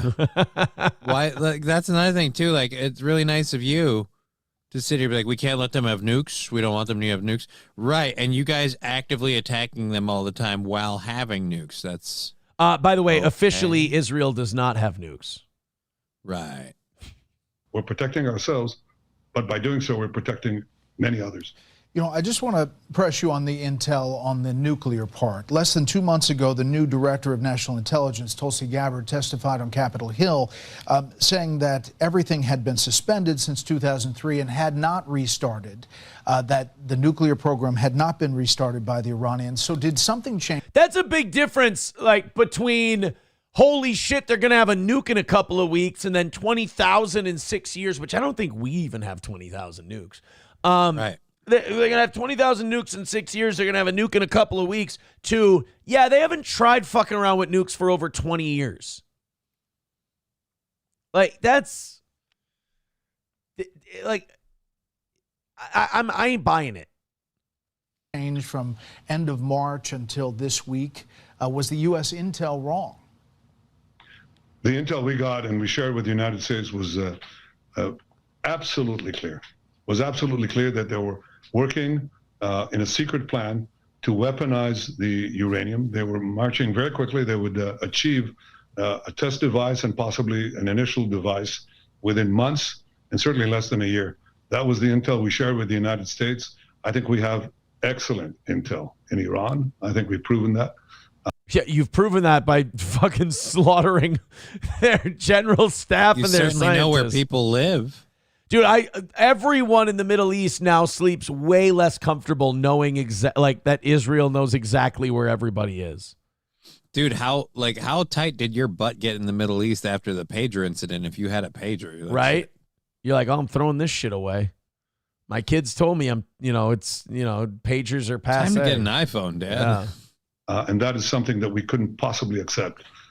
Whether it would be 6 months or 12 months or 13 months is immaterial. Once they go that route, it's too late. Mm-hmm. And we will not have a second Holocaust, a nuclear Holocaust. We already had one in the previous century. Oh, here we go. The Jewish state is not going to have the Holocaust meted on the Jewish people. That's just it. Like as soon as we criticize Israel, they go, "Well, remember the Holocaust?" Oh, that's right. Everything's like Holocaust. the kind of thing that some could argue you're almost doing inside Gaza. Yeah. We know. Yeah. Do you know about the Holocaust? Oh, you mean when the Germans did their ethnic cleansing? Yes. Oh, you mean like you're doing in the West Bank and Gaza Strip? All right, that's a low blow, you son of a bitch. Yeah, I don't. Netanyahu, there's another clip we have here of Netanyahu. God, he's trying to sell us, like the United States, on this war so fucking bad. Yeah. Like, he's just trying we keep saying no. Well, he went on Fox News yesterday and he goes, they tried to kill your president twice. Like Iran. Yeah, and we should go after I'm with him on this one.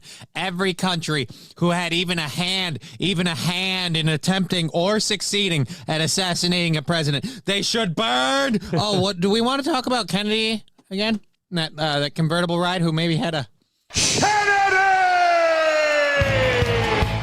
Los Federales with $1 says Aaron never smoked ribs. He Ubered 20 McRibs and just took off the buns. It's not what I did. Hey, that's still a brilliant goddamn idea. Put some fucking respect on my name. Honky the McRib back right now? Honky with $1 says, fun fact, one of the Israeli Air Force pilots who bombed the Iraqi nuclear reactor in 1981 ended up dying in the Columbia shuttle explosion. Happy ending. Jesus. We have 120,000 nukes. I don't buy it. How many nukes does the U.S. have? I believe it. No, we have 5,044 nuclear warheads. That's what I thought. I was going to say we have 3,000 nukes. But yeah, we have 5,044 nukes. We don't have 120,000 nukes. That's an insane amount of nuclear weapons. How many did Russia lose since the fall of the Iron Curtain? I think Russia peak nukes, I think they had like 15,000. Right. What was the U.S. peak nuclear arsenal? 31,000 was our peak stockpile back in 1967. Damn. Soviet peak nuclear arsenal. I think theirs was a 40 or 50. 1986, they had 40,000 nuclear warheads. 86. Yeah. Holy damn. Yeah. 40,000 nukes. And then the U.S. and Russia got together and both of them just went, look, A, it's fucking expensive as hell to upkeep all these weapons. Number two, this is an insane amount of nukes to possess. You're never going to be able to use them all. No, 30,000 nuclear weapons, we'd be dead by 100, you would think, right? Unless we're invading Clondathu, we don't need all those nukes. Nice drop. Yeah, so, we have 5,000 now. And even that's more than what you need. How many nukes? And all it takes is this is the fun part is Iran has nuclear material. We can't have them producing these weapons. The threat you're talking about is just as easily able to get those weapons from whoever might be selling them or wherever. Because again, it's not like nothing went missing after that regime change. Yeah. Nuclear weapons, between 100 and 400 nuclear warheads would end modern civilization. So we have 5,000. We have enough to end the world, roughly 6 times over? 50 times over. Oh, way more than I thought. Yay. Over or 25 times over, depending on what number you go with, 100 to 400. That's a lot. That's a lot of ending the world. That's ending the world a lot. Oh, man. Dub says Russia allegedly had an anchored ghost ship with a nuke sensor to detect if radiation was in the air to explode and blow the Earth off its axis. Yeah, we got weird with nukes for a long time. You had people like when it was in the 60s, 70s, and 80s, mostly the 60s, though, they wanted to use, you could tell we had way too many nukes because we wanted to do everything with nukes. We wanted to nuke the moon. Do you remember that? Yep. There's an old study. They wanted to nuke the moon. And when they asked him, hey, why do you want to nuke the moon? Our rationale, our idea was, well, we just want to see what happens when you nuke the moon. Like, that's something kids do when they get fireworks. They go, You realize, though, the moon's actually small enough where a nuke, depending on its size, could have significant impact on it, which would then inversely affect the Earth. Like the tides and our gravitational pull and shit like that. Yeah. Yeah. What if you nuke the moon and then you just get massive coastal flooding? You know, because the tides adjust. Now we need to learn how to nuke the moon so the coastal flooding happens just where we want it. Targeted nuclear attacks on the moon to achieve population control. Don't give them any ideas. Yeah, we wanted to. I remember there was an idea they had for an asteroid, and there was a general named Kenzie, and General Kenzie said, "Why don't we just shoot 1,000 nukes at this thing and blast it out of the sky?" And another scientist told him it's a terrible idea. And he asked him why. And the scientist said to him, imagine a firecracker in the palm of your hand. You set it off. It goes off. You burn your hand. Close your hand around that same firecracker. And he said, wife's going to be opening your ketchup bottles for the rest of your life. It's a real discussion the United States had about nuclear weapons. Really? Yeah. It's a real discussion? It's a real discussion. It happened. I don't know. I don't trust the people that had that discussion. Sounds like a bunch of people I wouldn't trust with a potato gun. Honky with $1 says, could you imagine the body cam footage of the Soviet nuke warehouse? It would look like a hoarder's paradise. Nikita Khrushchev would shut it down. That's a long way for a Nick's got a messy house joke. Holy shit. Speaking of which, thank you guys very much for your support today. Unbelievable. It was No Goal Monday, and I did shit on the audience. I said they're going to take today off. Yeah. And I think tomorrow's goal is looking at about $1.50 maybe. And that's if they stop now completely. You guys also gifted more than enough memberships for me to have to do the tire changing video today. So here's my schedule. I'm thinking end the show, go to the gym, come back, do the tire video. Bing, bing, bing, boom, boom, boom, bang, bang, bang. I'm definitely not going to be involved. I have to do my own show. And then when I get a spare moment of time, I have to go sell my DJ gear. So. Oh, really? Yeah, I already sold the deck to Jax, but now I'm going to see whether Bridge of Harmony or a pawn shop wants the speakers, because I can't even move them. Like, I had to have help loading the car. How much you want for your speakers? I don't know. I'm looking... I have to check prices, but considering, like, because it's speakers, built-in amps, and subs, it's like $3 if it's the whole set. But then you got cables and all your gear, like all. I don't want subs or any of that shit, but I suppose you have to sell them together. Not necessarily, but if you're really only interested in the speakers, then I have to double check pricing on that. But that's like, do you have any mics? Yeah, wireless. Ooh. We'll talk after the show. Okay. I'll think about it. You want a disco ball? I don't not want a disco ball, if that's what you're asking. Although, I got to be honest, the disco ball... Well, no, I bought the whole set off of Matt. So, yeah, no, the disco ball's in there, too. I don't know. I might find my... I got some awfully light lights that I haven't... So, like, some nice light, like, super light... You could put them anywhere, lights that react to music and all this other fun shit. Ooh, in the bedroom with your lady and... You want to be? I suppose you want to go that way. Yeah. You want to be a classy guy. You turn off the lights and fire up your disco ball. You could actually. This thing's very small. It's portable. That's what I always tell the girls too. It's bulky, but I consider it carry-on. There's advantages. Yeah, it fits under your fucking seating. All right, let's go to Netanyahu claiming that it basically trying to tell us, Iran tried to kill your president. I'm like, yeah, I ain't buying it. I think we tried to kill our president, more than likely. This is Benjamin Netanyahu, still on Fox News, trying to tell the rest of the world that, gosh darn it, gee golly gosh, here, us in Israel, we're just trying to help you get the bad guys who tried to kill Trump. These people who chant death to America, try to assassinate President Trump twice, killed 241 of your Marines in Beirut, killed and injured that was of American for soldiers. fucking ever ago. Now we're going 40 years back. They killed your soldiers in Beirut. Here's a question. What the fuck were they doing in Beirut? I love that about the United States. Like whenever Israel goes, these are the people who chant death to America. Why do they chant death to America? Because we're helping your scary asses. You guys get us in all this fucking trouble. And then when you go rogue and go do something, you want us to join you. You're like, oh, these people, they fucking hate your guts too, though. It's like, yeah, because we back you in all the bullshit that you do.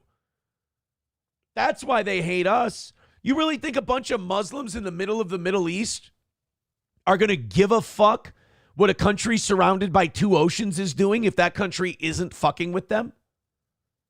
I don't think they care. You don't hear them chant death to Mongolia. They're not chanting death to Canada or Mexico. They're not chanting death to Iceland. And they're way whiter than us. They abort Down syndrome babies in Iceland and then brag about it. That's a hardcore country. Shit, I need to move. There was that thing like 10 years ago where Iceland announced, hey, we've eliminated Down syndrome in Iceland, and they like bragged about it.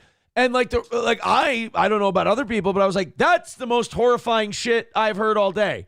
That would be like Germany in 44 going, hey guys, good news. We barbecued our last gypsy. And you're like, that's fucking terrifying. Iceland gets to go, hey guys, we removed Down syndrome from the gene pool. And we're like, why are you talking about that like it's a good thing? Well, isn't it a good thing? No, how'd you do it? Well, we tested unborn babies for Down syndrome, and if they tested positive, we aborted them. So you murdered all of your Down syndrome babies. Well, they hadn't been born yet. But you had to genetically let's not deny the positive out of this. Down syndrome's out of the market in the area. Yeah, just a bunch of the like happiest babies and happiest human beings of all time never got to be born. Yeah, it's a crap thing. And I'm all for, like, if you want to destabilize this, just start injecting Down syndrome people into Sweden. How long would they last? No, Iceland. Oh, Iceland, excuse me. Iceland, yeah. Yeah, I got it wrong. Into Iceland. How long would they last, do you think? Do you think they'd stand out to, like, with somebody? Do people with Down syndrome have the ability to, like, tour the country? Are they allowed in the borders? Because that's how you fight back. If you're pissed. Oh, just syndrome? Like flood Iceland with Down syndrome people? Right. They're so happy and they're so nice. And then Iceland's like, yeah, we fucking murdered them all in their crib. Isn't that awesome? Like, no, that's horrifying. Let's go. So this is Netanyahu trying to guilt trip all Americans to buy in the war.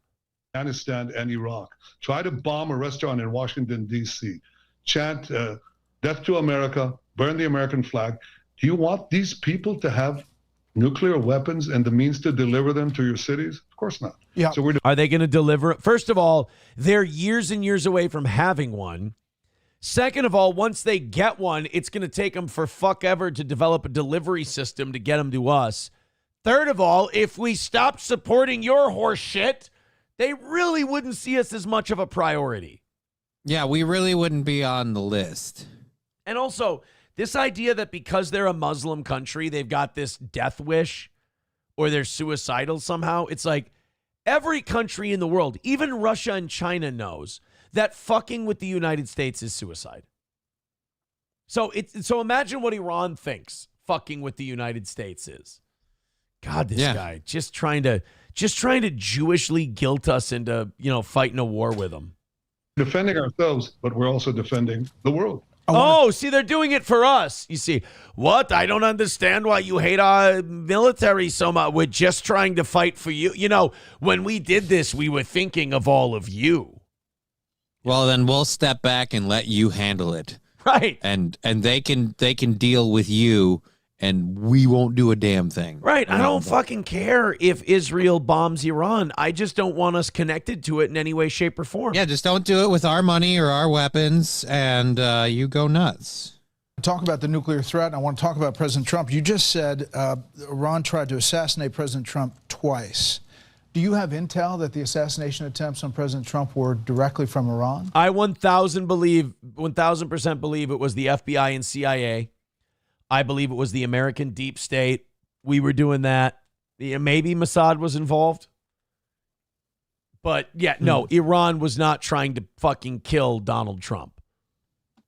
The fucking guy who shot at him in Pennsylvania was meeting with an FBI guy at an FBI field office.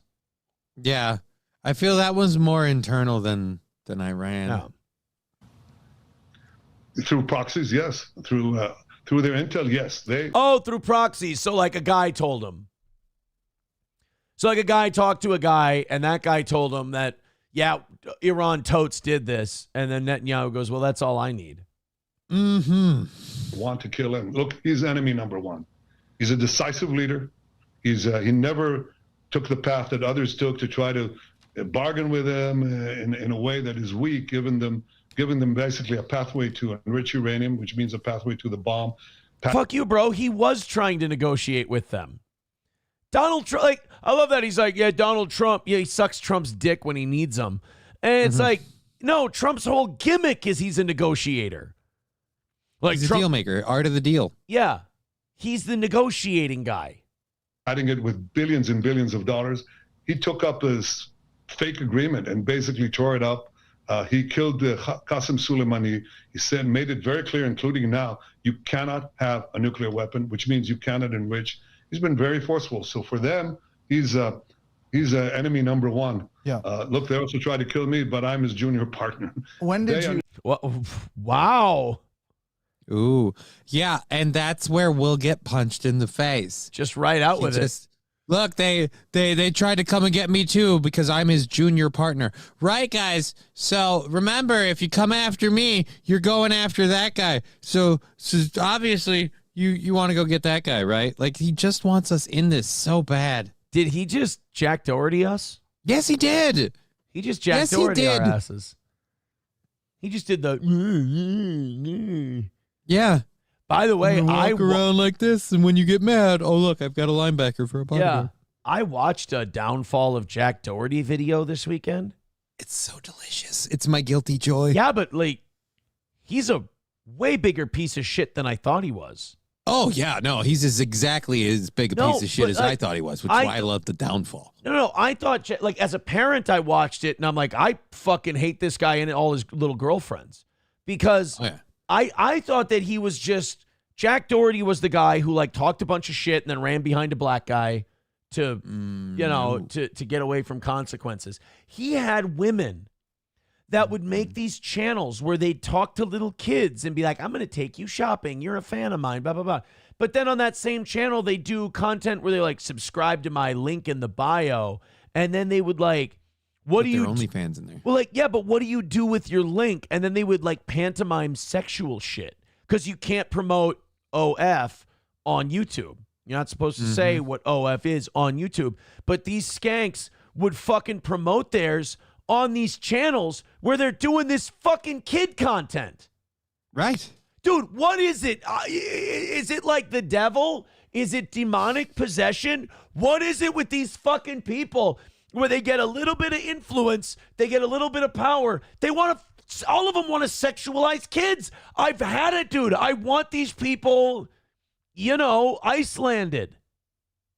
I don't care what level it is. I've fucking had it with every time something looks wholesome or good or decent, they fucking throw in sexualizing kids into it, and then I'm the bad guy on YouTube if I say what I would like to see done to these fucking people, and they're fucking up kids.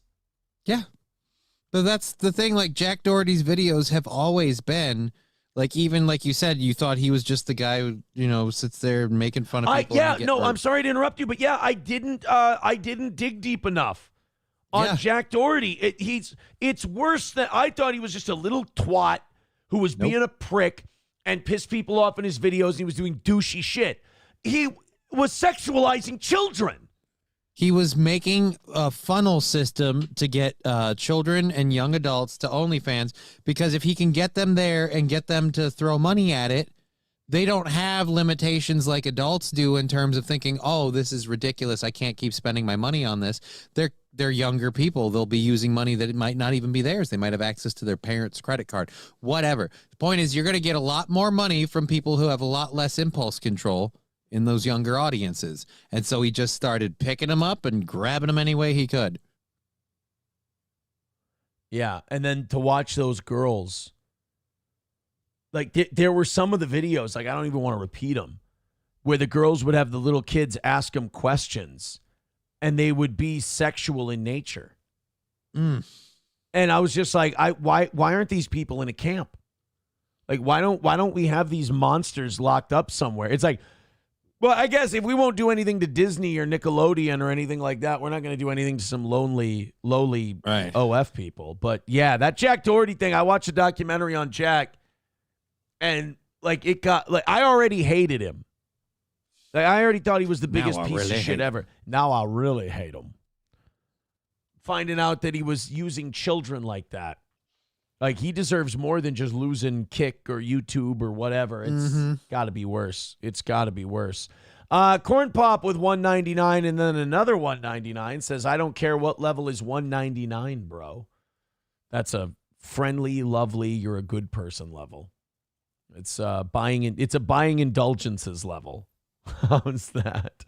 All right, let's open up these 7 o'clock hour stories. While I'm doing that, guys, go on over to eventbrite.com.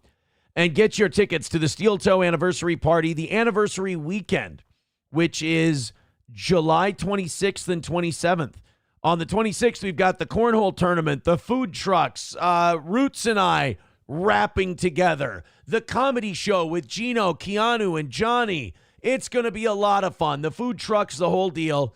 That's going to be at Stoney's on Saturday, starting at 2 p.m., $20 gets you all of the stuff involved in that, including free entry into the Cornhole Tournament if you'd like. There's a cash prize for winner take all on that deal. And then on Sunday is the golf tournament at Wapakata Golf Club in Sauk Rapids. That's going to be a crazy amount of fun as well. Make sure you get your tickets on eventbrite.com. And if you and your friends all want to play together, buy all 4 of the tickets at the same time, and you will automatically get the same tee time. Otherwise, if you all buy them separately, you will have to contact me and let me know. We're also going to do, this was Gino's idea. Gino wanted to do a deal where you pay a little extra for your ticket if you and 2 other people want to play in a foursome with Gino, myself, or Keanu. So like, Keanu's going to have a group of 4. Gino's going to have a group of 4. I'm going to have a group of 4. And we'll probably throw, I think it'll be $100 a person for me, $90 a person for Keanu, and $80 a person for Gino. I think that would be funny if we did it that way. Otherwise, it's $60 just to be in the golf tournament. If you're a VIP and you want to go to the comedy show and do the anniversary party on Saturday, totally free of charge, claim your tickets by emailing me at aaronimholtradio@gmail.com. We've got a lot of tickets sold, and we've got a lot of free tickets claimed. We're going to go to 150 people. So, I mean, come on in, join the party for free. But if you want the comedy show and that part of it, you got to pay the $20. Or if you're a VIP, email me, claim your 2 tickets. You're good to go. aaronimholtradio@gmail.com. We talked a little bit about the No Kings protest. Yeah. And we do have a little bit of stuff on that today. We have old Mel Gibson speaking out about Gavin Newsom and Karen Bass. And Mel is such a national treasure. What did he do? He's so underappreciated because he is a smart guy. Like, people underestimate. They think he's the guy yelling in the voicemails and getting drunk and talking about the Jews to the cops and all of that stuff. But Mel is a very well-read, well-educated guy, and he Oh, yeah. knows his shit.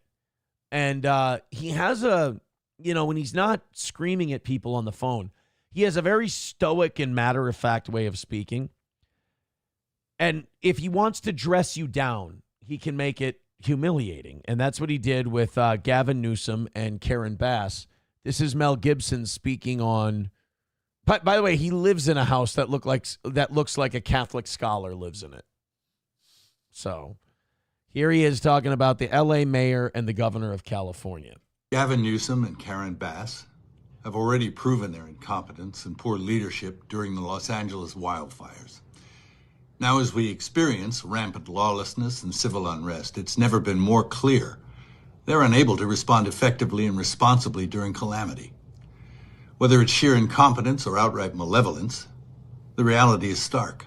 California's in a state of turmoil, and I ask my fellow Angelenos, why are Gavin Newsom and Karen Bass still in office? How much more of their destructive decision-making masquerading as leadership are we going to tolerate? It's time to take back our community and our state and put the power and the privilege in the hands of competent leaders whose goals are to protect us and the way of life this nation was founded upon and promises to offer. That's all. Really, you have a hard time painting your opposition as crazy when they can come across like that. The power of not screaming about shit is really, really powerful. Yeah, but I don't know how many people are on his side, though, is my question. You mean in California? Yeah, because he's like my fellow Angelenos. Yeah, but how many people are with you for that? Like, don't get me wrong. I'm sure a lot of Californians with you for bitching about Gavin Newsom and Karen Bass with the whole wildfires thing. But you're in the minority. Yeah, but in terms of the recent unrest, the civil unrest over the ICE stuff, that's where I'm like, how much of the minority are you in on that one? The wildfires one, I could see people being like, look, we want to hold these people accountable. This shouldn't have happened. But the ICE raid riot stuff, that's where I'm like, how many people are like, this is unacceptable? I feel like a lot more people are like, this is unacceptable. They're just going after these innocent illegal immigrants who never did anything wrong. Yeah. Well, because I think the solution for people like Mel has always been get out, but he doesn't want to. Also, I think Mel missed his calling late in his career as a documentary narrator. Mel has do we know that he hasn't narrated documentaries? I don't know, but he should be doing more. I should be hearing Mel's voice on more documentaries because he's a voice but then what's guy. Morgan Freeman gonna do? He's too old. He's too old. My favorite documentary voice of all time, by the way, might surprise some people. Liev Schreiber. What did he narrate? Oh, he's narrated a bunch of shit I watched. He used to narrate the HBO Legendary Nights boxing documentaries. Okay, that explains a touch of it. Okay. Yeah, he here, I'll play a little bit of this. Legendary Nights. Let's go Chavez Taylor. Let's go with the first one that pops up. And I'll just play a little bit. I'll just go to a random spot. What better way than to beat the least flashy fighter in the sport? A budding legend who appeared to be Taylor's polar opposite in nearly every way. Mexico's Julio Cesar Chavez. Wait, that might be a different guy. I think I'm thinking of a different documentary series. Wait, Liev Schreiber. I think I might have fucked this one up, guys. Nope, I was right. Liev Schreiber narrated the HBO boxing series Legendary Nights, which includes episodes focusing on specific fight. Yeah, that's him. Chavez was regarded as the best pound-for-pound fighter in the world, but more than that, he was regarded as the toughest son of a bitch in boxing. He articulated all the virtues that Mexican fighters are supposed to have. He didn't submit to the odds. He kept coming. Well, I can't find. But Liev Schreiber, one of the best documentary guys. I watched a documentary called The Crescent and the Cross. It was a two-parter about the Crusades. Okay. And I believe it was Lawrence Fishburne who narrated it.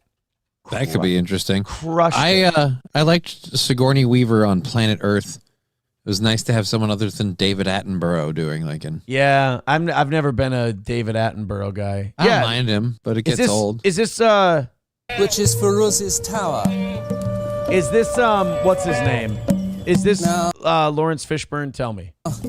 Not this guy. I know this guy's not Lawrence Fishburne. Foundation of a major tower. Right on the angle of the wall where it plunges down to the south defences. And I don't think... All right, fuck this guy. I'm going to the beginning.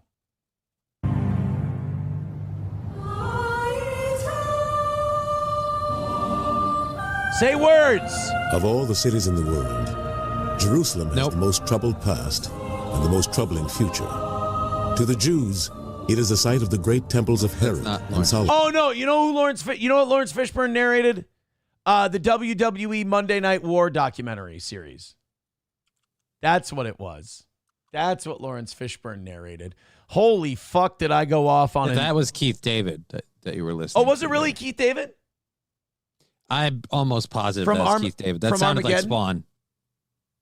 Yeah, same Keith Spawn David. was Jai White. No. The voice actor for the HBO series of Spawn and quintessentially the voice actor for Spawn in video games and comics was. So is that super fucking racist what I just did? Kind of, because you I guess couldn't hear a difference between black people. Yeah. So Keith David and Lawrence Fishburne are the same to me because they're both black actors. Oh boy. Wow. That's not good. Wow. That's fucking racist. The things we've learned about you. I'm going to call myself out. I thought that was Lawrence Fishburne. It was 100% Keith David.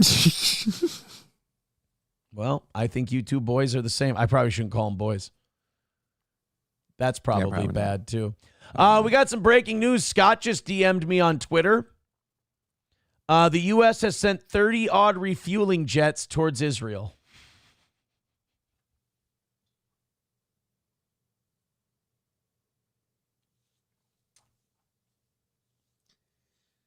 Sure, we're not involved. We're not involved. It has nothing to do with us. We're not involved. I can't imagine why anyone would, I don't know, retaliatorily attack us at all because we're not involved. Oh, wait. Hold on. U.S. appears to be deploying large number of aerial refueling tankers across the Atlantic.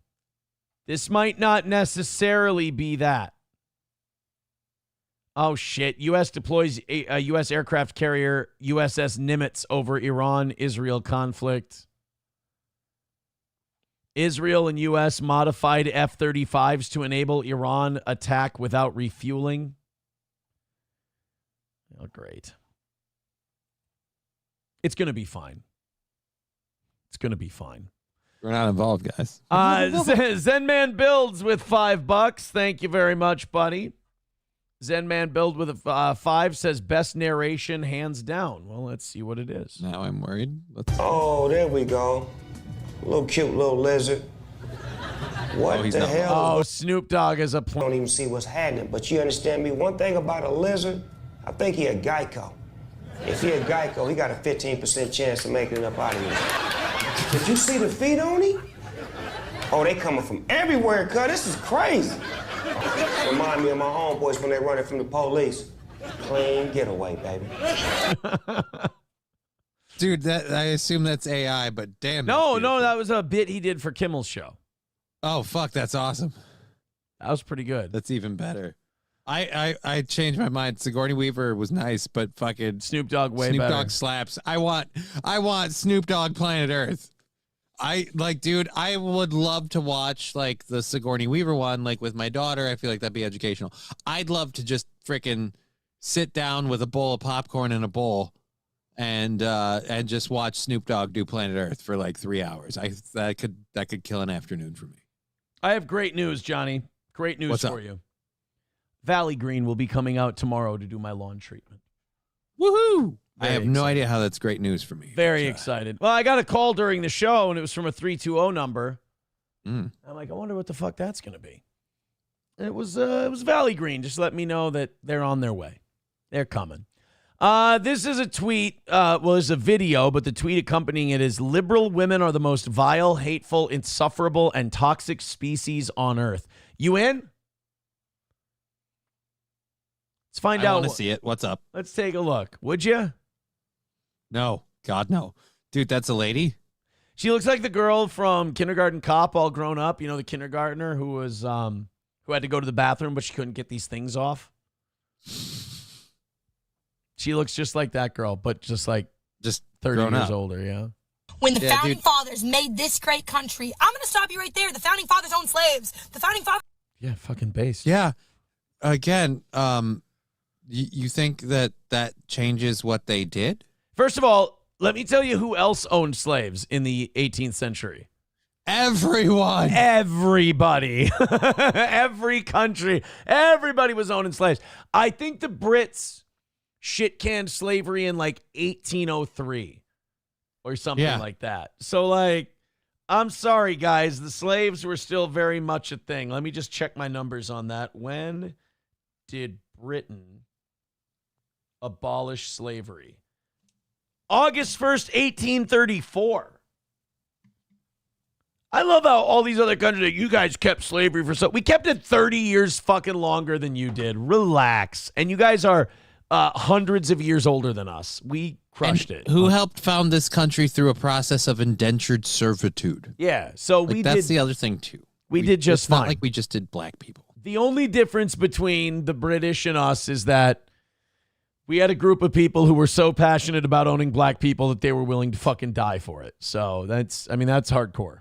Fathers had less access to education than a modern-day 12-year-old. Have you met a modern-day 12-year-old? I wouldn't trust them to run a fucking lemonade stand. I love this shitting. I love this retroactively shitting on the founding fathers thing as though because we go to school more, we must be more intelligent than them. Go ahead and read the way the founding fathers wrote and then read this chick's text messages. Oh, yeah. Just go ahead. Adams, Jefferson, and Franklin were sitting in a room writing up the Declaration of Independence and the Constitution. And they were they're some of the most eloquent motherfuckers you'll listen to if you even read their personal letters to each other. So, Jefferson was like, we find these truths to be undeniable. Or something, some phrase. And then Franklin goes, smacks of the pulpit, doesn't it? Wouldn't it be better if we found these truths to be self-evident? And Jefferson was kind of pissy about it. He's like, I don't know. I like mine better. And Benjamin Franklin literally went, self-evident it is then. And he fucking edited the thing.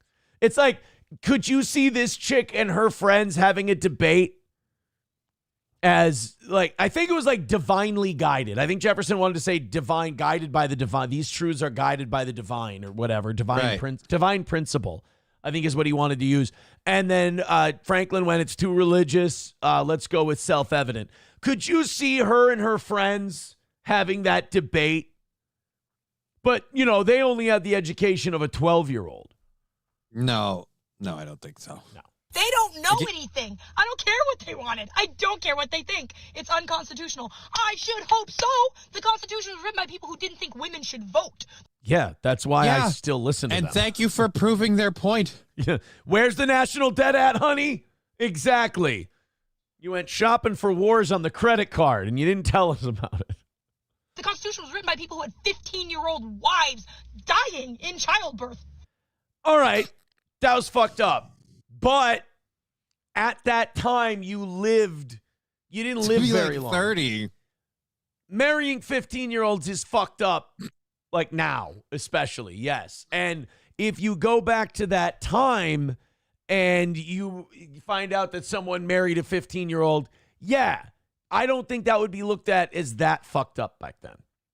Look, I'm not saying you don't have a point for making that whole, they married 15-year-olds thing. Thing that I hate is that because I hate you, I'm now somehow instinctively trying to defend it. No, I'm right. It's gross. I'm saying back then they didn't look at it and go, "Oh, you're marrying a 15-year-old." Back then it was more women didn't go to school, women didn't get educations, they didn't have careers, so it was like, well, they got to have kids and make a home.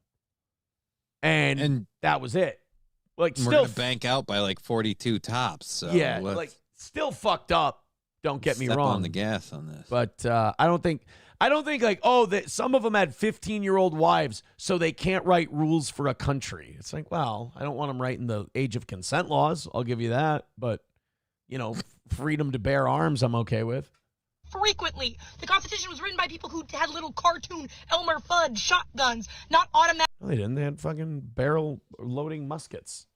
Yeah, they had dude, muzzle loaders. They had black powder weapons. Like, no offense, lot harder to load, operate. Like, this is another thing. Like, you act like they just had, like, just stupid, like, we'll put a shell at it and shoot. No. Black powder and cartridge, like, those types of weapons were literally not only dangerous to use because if they backfired or were then you end up with the Elmer Fudd face. Yeah. But more importantly, in a combat situation, they took forever to load. You were incredibly vulnerable. There was a lot to it. Like, there's actually a level of skill involved with that. I dare you to operate one of them. Yeah. Well, Napoleon had this thing where he's like, we are going to revolutionize warfare. And they went, well, how are we going to do that, General? And he said, we're going to be able to, we're going to be so efficient at loading our weapons, we're going to fire 3 rounds a minute. And that was like, holy shit. The French are so fast at reloading their muskets, they can fire 3 rounds every minute. And that was unbelievable. Right, but they'd cream themselves over the weapons we have today. Plus, if you if it misfired or if it didn't fire or the powder was damp or whatever, it wasn't like, oh shit, I better go get a new gun. That thing then became a stick, and you had to just go hit people with the big heavy stick that you had. Like, you were supposed to jack people in the jaw with the butt of your musket or put a bayonet on it and turn it into a really long knife. Yeah, now you just got a spear. Yeah. War machines capable of ripping down 100 children in a minute and will again. The whole point. Yeah, lady, you're right. We're way more civilized now. Hey, before they all stood in lines like gentlemen and they loaded things they muzzle loaded and they shot at each other. Now we go into schools and on antidepressants and we mow down a bunch of fucking kids. Yeah, you're right. We've got it all over the founding fathers. Christ. And the gun thing too. Like, this is the biggest misnomer that like anti-gun people take. The Second Amendment was basically about your right to stand up against the government and your ability to have the ability to fight against your government. So the very thing that she wants right now, like saying, I don't want to follow these rules, the founding fathers, right. That's why they put rules like the Second Amendment in there with the idea that if the government became something that you view as tyrannical, that you could, defend yourself. Exactly. Point is to change. The whole point is to progressively make better decisions so we do not repeat the atrocities of our ancestors. If I was born at any other time in American history, I would have been burned at the stake or lobotomized. Those were the days. And did we just get a self-confessed witch? Guys, we've got a witch. She's a witch. She's a witch. I would have been burned at the stake or lobotomized. I love how everyone thinks they would have been so dangerous. They would have been such a dangerous thinker back then. No, you probably just would have been the village idiot, and they would have been like, don't listen to her. She got dropped. I got bad news for you. For most of these people, you'd be one of the other people of your time. Right. Again, this person that you are now is because of the information access you've had, the freedom you've had to express your opinions, and the fact that there are other people with like-minded opinions. You go that far back in time, you might be like, you know what? I don't trust black people. Like, there you go. Back in time to what? 2 weeks ago? No. She got a boo-boo. She got a boo-boo. She diabetic. And we think the people doing that are the ones who know what should be going on today? You know what I always like to think about in these videos is, like, her windows are not tinted. So, like, I just like to imagine the other people in the parking lot walking by and seeing this person throwing a conniption fit in their car. And just wondering what they're thinking. Like, who is this fucking spaz? I'd love the person in the car behind her to just kind of be, like, peeking out of there. It's like, what? Or someone next to her just banging on the window. Your car's too close. I can't get in my door. Can you back out? I'm ranting. Parked in a handicap spot. I'm trying to talk about civilization. Yeah, do it after you back out. Please pick a different spot. And then Josh Moon pulls in and goes, another win for the toe. We don't want to listen to the people who cured tuberculosis or decided, hey, maybe we shouldn't put lead in house paint. We didn't cure tuberculosis, by the way. We've got it down to shoe level. It's still around. You are actively repeating the atrocities of your ancestors. You're doing it on purpose. What atrocities? Yeah, what the fuck are you flipping out about? About the founding fathers. Oh, you don't care about the Okay, founding fathers. Okay. That's great. You fucking Tory.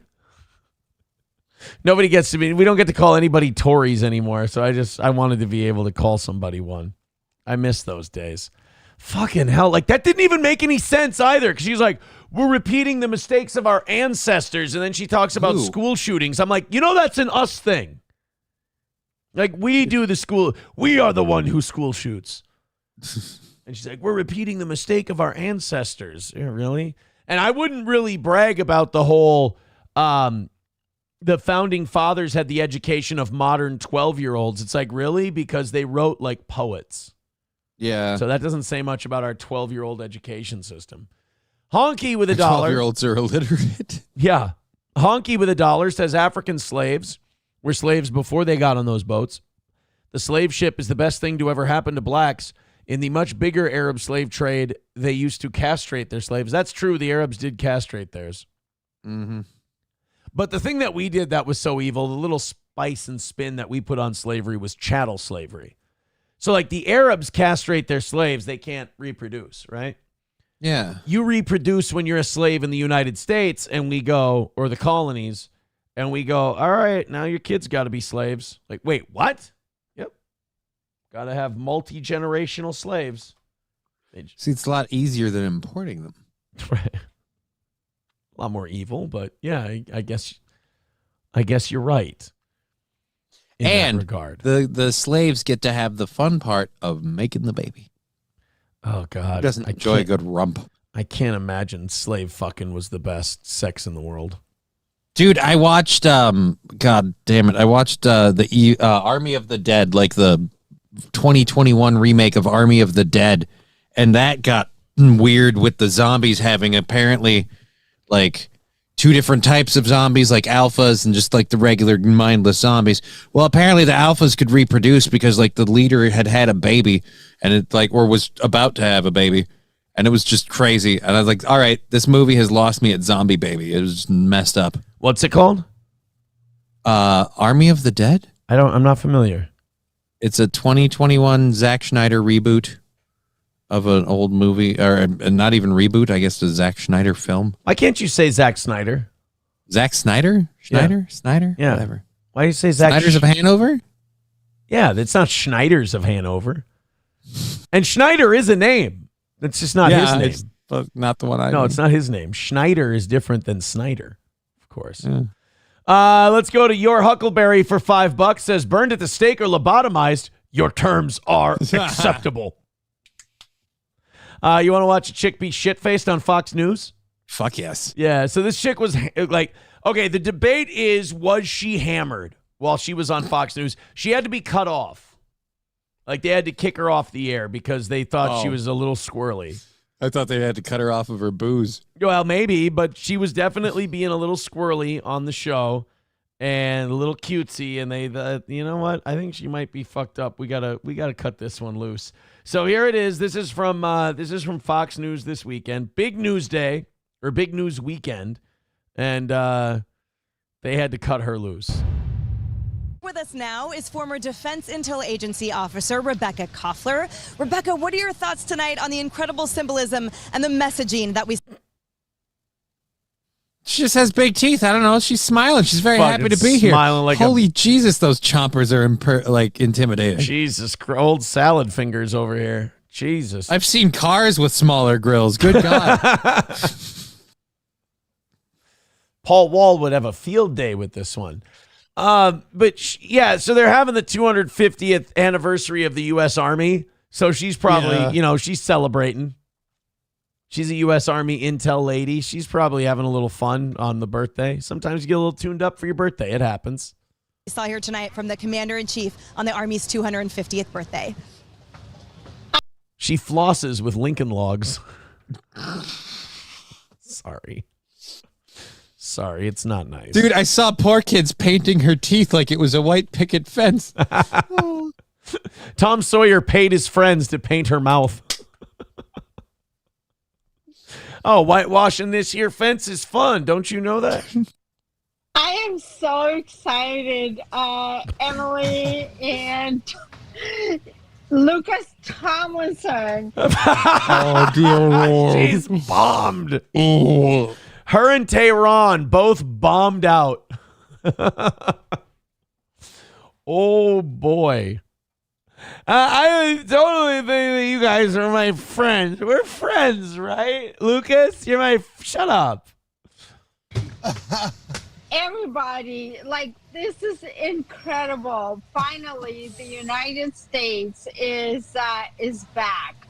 I want to really thank all of our Army, Navy, and Air Force officers who have been sacrificing their lives. She is in the bag. Oh my God. But she's like drunk in the best way. She's not violent or inappropriate or like whipping her tits out or like she's just enjoying herself a little bit. I hope she's at a party. I hope she's not just at home, just getting schnockered by herself. I hope there's a little bit of like, there's a little festivity going on. This is sadly how the whole thing went, though. Oh, God. What? Hold on. We'll play the rest of this in a second. Fucking numero uno Josh Denny fan got me in touch with Billy Nord, the guy who's running for the Senate in Minnesota, who's a Red Bar fan. And so numero uno Josh Denny fan loves him. Denny fan sent him my info. He says, hi, this can't be him. Billy Nord from Minnesota at gmail. I don't buy it. Says, hi, Aaron. I'm a new listener running on the Democratic ticket for the U.S. Senate here in the great baby blue state of Minnesota. Now, this is from numero uno. The cool numero uno Josh Denny fan suggested I send you a campaign hat, which I'd love to do. If you'd like one, please feel free to send over your P.O. box address, and I'll get you one of these beautiful embroidered bastards over to you. Also, I love your work ethic, man. Thanks, Billy. I don't buy for a second that this isn't numero uno. What's his win here, though? What's the aim? I don't know, but I'll send him my fucking information. P.O. box? Yeah, dude. It's not like that's private knowledge. I'll let Billy Nord send me some shit. Okay.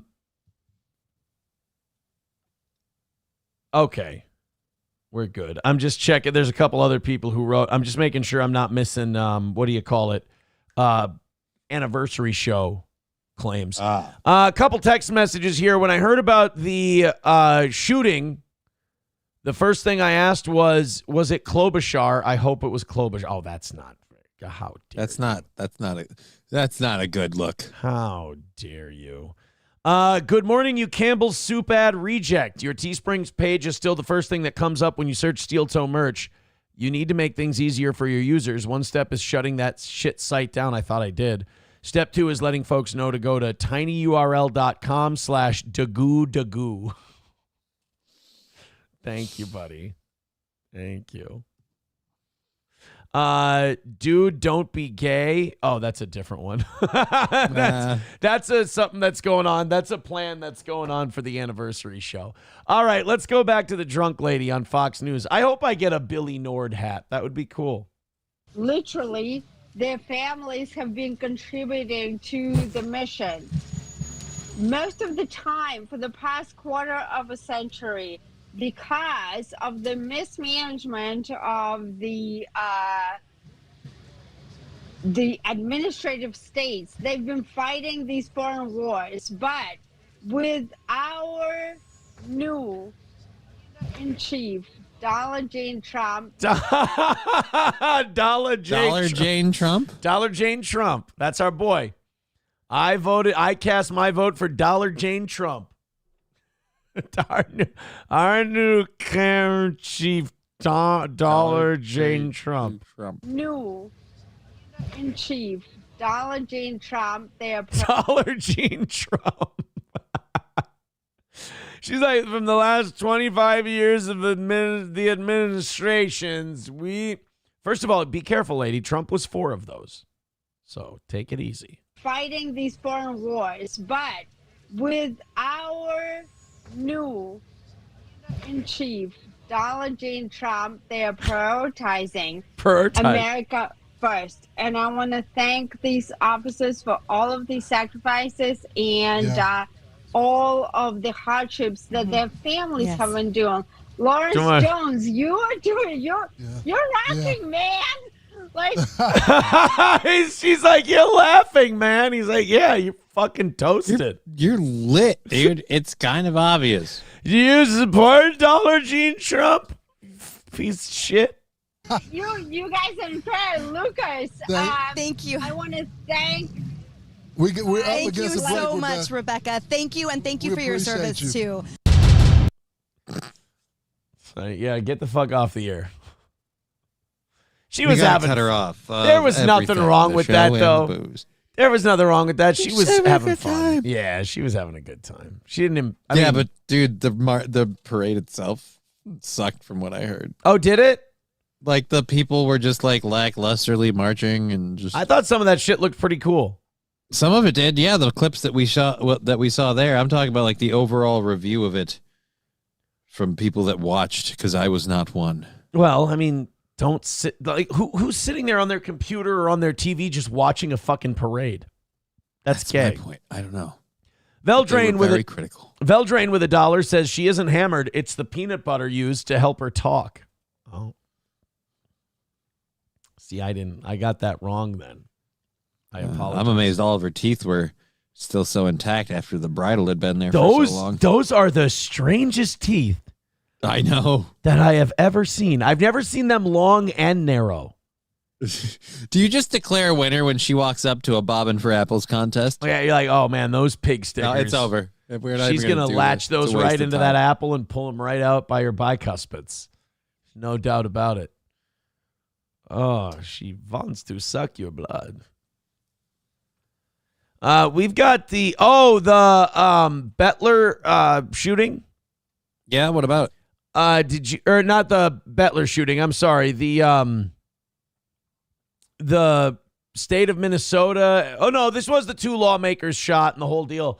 The former Viking safety Jack Brewer shitting on walls over it. Brewer says it breaks his heart to see the demise of one of the nation's great states, adding he lived there a long time between going to school at the U of M and playing for the Vikings, and he says it wasn't always this dangerous. Brewer says Governor Walz and the state's Attorney General Keith Ellison have allowed the liberal hub around Minneapolis and St. Paul to take over, which is why he thinks that the state isn't what it used to be. I mean, we've been saying that forever. That's totally accurate. Then Brewer got a little personal, telling the outlet, quote, Tim Walz is the example of a weak, emasculated leader. This is not what God made fathers to be. It's pathetic. Whoa. Shit. So Jack Brewer throwing some shade at old Tim Walz there. I don't know. Tim likes to fancy himself. He's a man's man. He's a man's man. That's why the Democrats picked him. They wanted a man's man to really lock down that masculine vote. Yeah, they wanted a guy, man. They wanted a fucking dude. Dr. Silverwolf with $5 says, who just sits there on their computer watching a parade? Hey, yeah, that'd be weird, especially if they were playing Fallout New Vegas while watching it. Well, if you're doing something else, that's fine. You're multitasking. Yeah. Let me count it up real quick. Thank you guys so much for an incredible day. We had no goal today. I really didn't think we'd end up the way we ended up. But 80, 100, 115, 140, 45, 150, 175, 180, 185. We're $190 into tomorrow morning's goal. Beautiful. So anything you guys throw in today goes towards tomorrow. Thank you so much. Maybe we can peak up over 200. And that would make Monday and Tuesday both very easy days for the toe. Mm-hmm. That would be pretty cool. So if you feel like gifting memberships, going on PayPal, Venmo, Streamlabs, or whatever, thank you guys very much. This has been a very chill day for the old toe. And we got up over 1,000 people at a time again, which is cool. And we've been averaging 800 to 900, which is nice. Holy shit. Better than all of them. Look, this is a debate we've had on this show many times. And quite frankly, it's a debate I'm tired of having. And I hope this finally puts it to bed, even though I know that it won't. Experts are warning not to do this in the shower because it's incredibly dangerous. Johnny, what are they saying you shouldn't do in the shower? Eat. Stop pissing in the shower. People do How's this. it dangerous? I don't know. It can get on your skin. You don't want piss on your skin. But if you're in the shower, you're washing yourself off. Maybe anyway. it's bouncing up and into your Has mouth. anyone ever changed a baby diaper? You wash your hands after that. It's like, stop letting the babies, again, I feel like I'm not advocating for peeing in the shower. I was just going to say, why do you people fight so goddamn hard for the peeing in the shower thing? It's disgusting. I'm not fighting for it. I'm just curious about why it's dangerous. It's a drain. To me, once you're potty trained, you do your pee-pee in the potty. Right. We pee-pee in the potty in this house. That's what we do. We don't pee-pee in the shower. And how far are you from a potty when you're in the shower? Right, just turn and burn. Yeah. Just arc the flow over that way. So you guys can make whatever arguments you want about how, Aaron, we should be, peeing in the shower is fine. I pee in the shower. It's totally cool. No, it's gross as fuck. I'm just saying, the danger part. I want to know what the danger is. Because to me, the danger is being honestly, I hope it's like toenail cancer. I hope it's something bad but not lethal. One healthcare expert shared in a now viral TikTok with over 1 million views that emptying your bladder while standing in the shower can be damaging, especially for women. Hot take, but don't pee standing up in the shower or anywhere for that matter. Ladies, you are training your bladder that it's okay to empty while standing. Don't do it. This could cause bladder leakage. This is more important than for the ladies. Than I dudes, don't care. I got bad news for you. Most dudes don't sit. Did you know, and you shouldn't sit down to pee. It's emasculating. But did you know that we drain our bladders better when we sit down pee? That makes sense. This is true. I'm not going to lie, like any other dude, if you got the morning wood going and you don't feel like bending your dick to the point of feeling like you're going to break it off, you sit down, you pee against the walls until things, there's a visual. You get that bad boy down in there, and you do your business. But no peeing in the shower. What's the cinder block in the bathroom for? It's really hard to pee in the morning. I got to weigh it down. Well, I don't like the whole grabbing your dick and trying to lean and bend and then push down. It's like, this fucking hurts my penis. And I don't want to do it. But there's a perfectly good window right there. Just open that son of a bitch. Yeah. Right out the no. We go pee-pee in the potty in this house. I had an older gentleman tell me once, and I'm guessing they must have been going through some kind of issue. They said, do you know how a man knows that he's healthy and that you're still, capable of getting the job done? He goes, if you still wake up and you have morning wood a couple times a week, you're still a very healthy man and you don't need any kind of assistance. So, okay.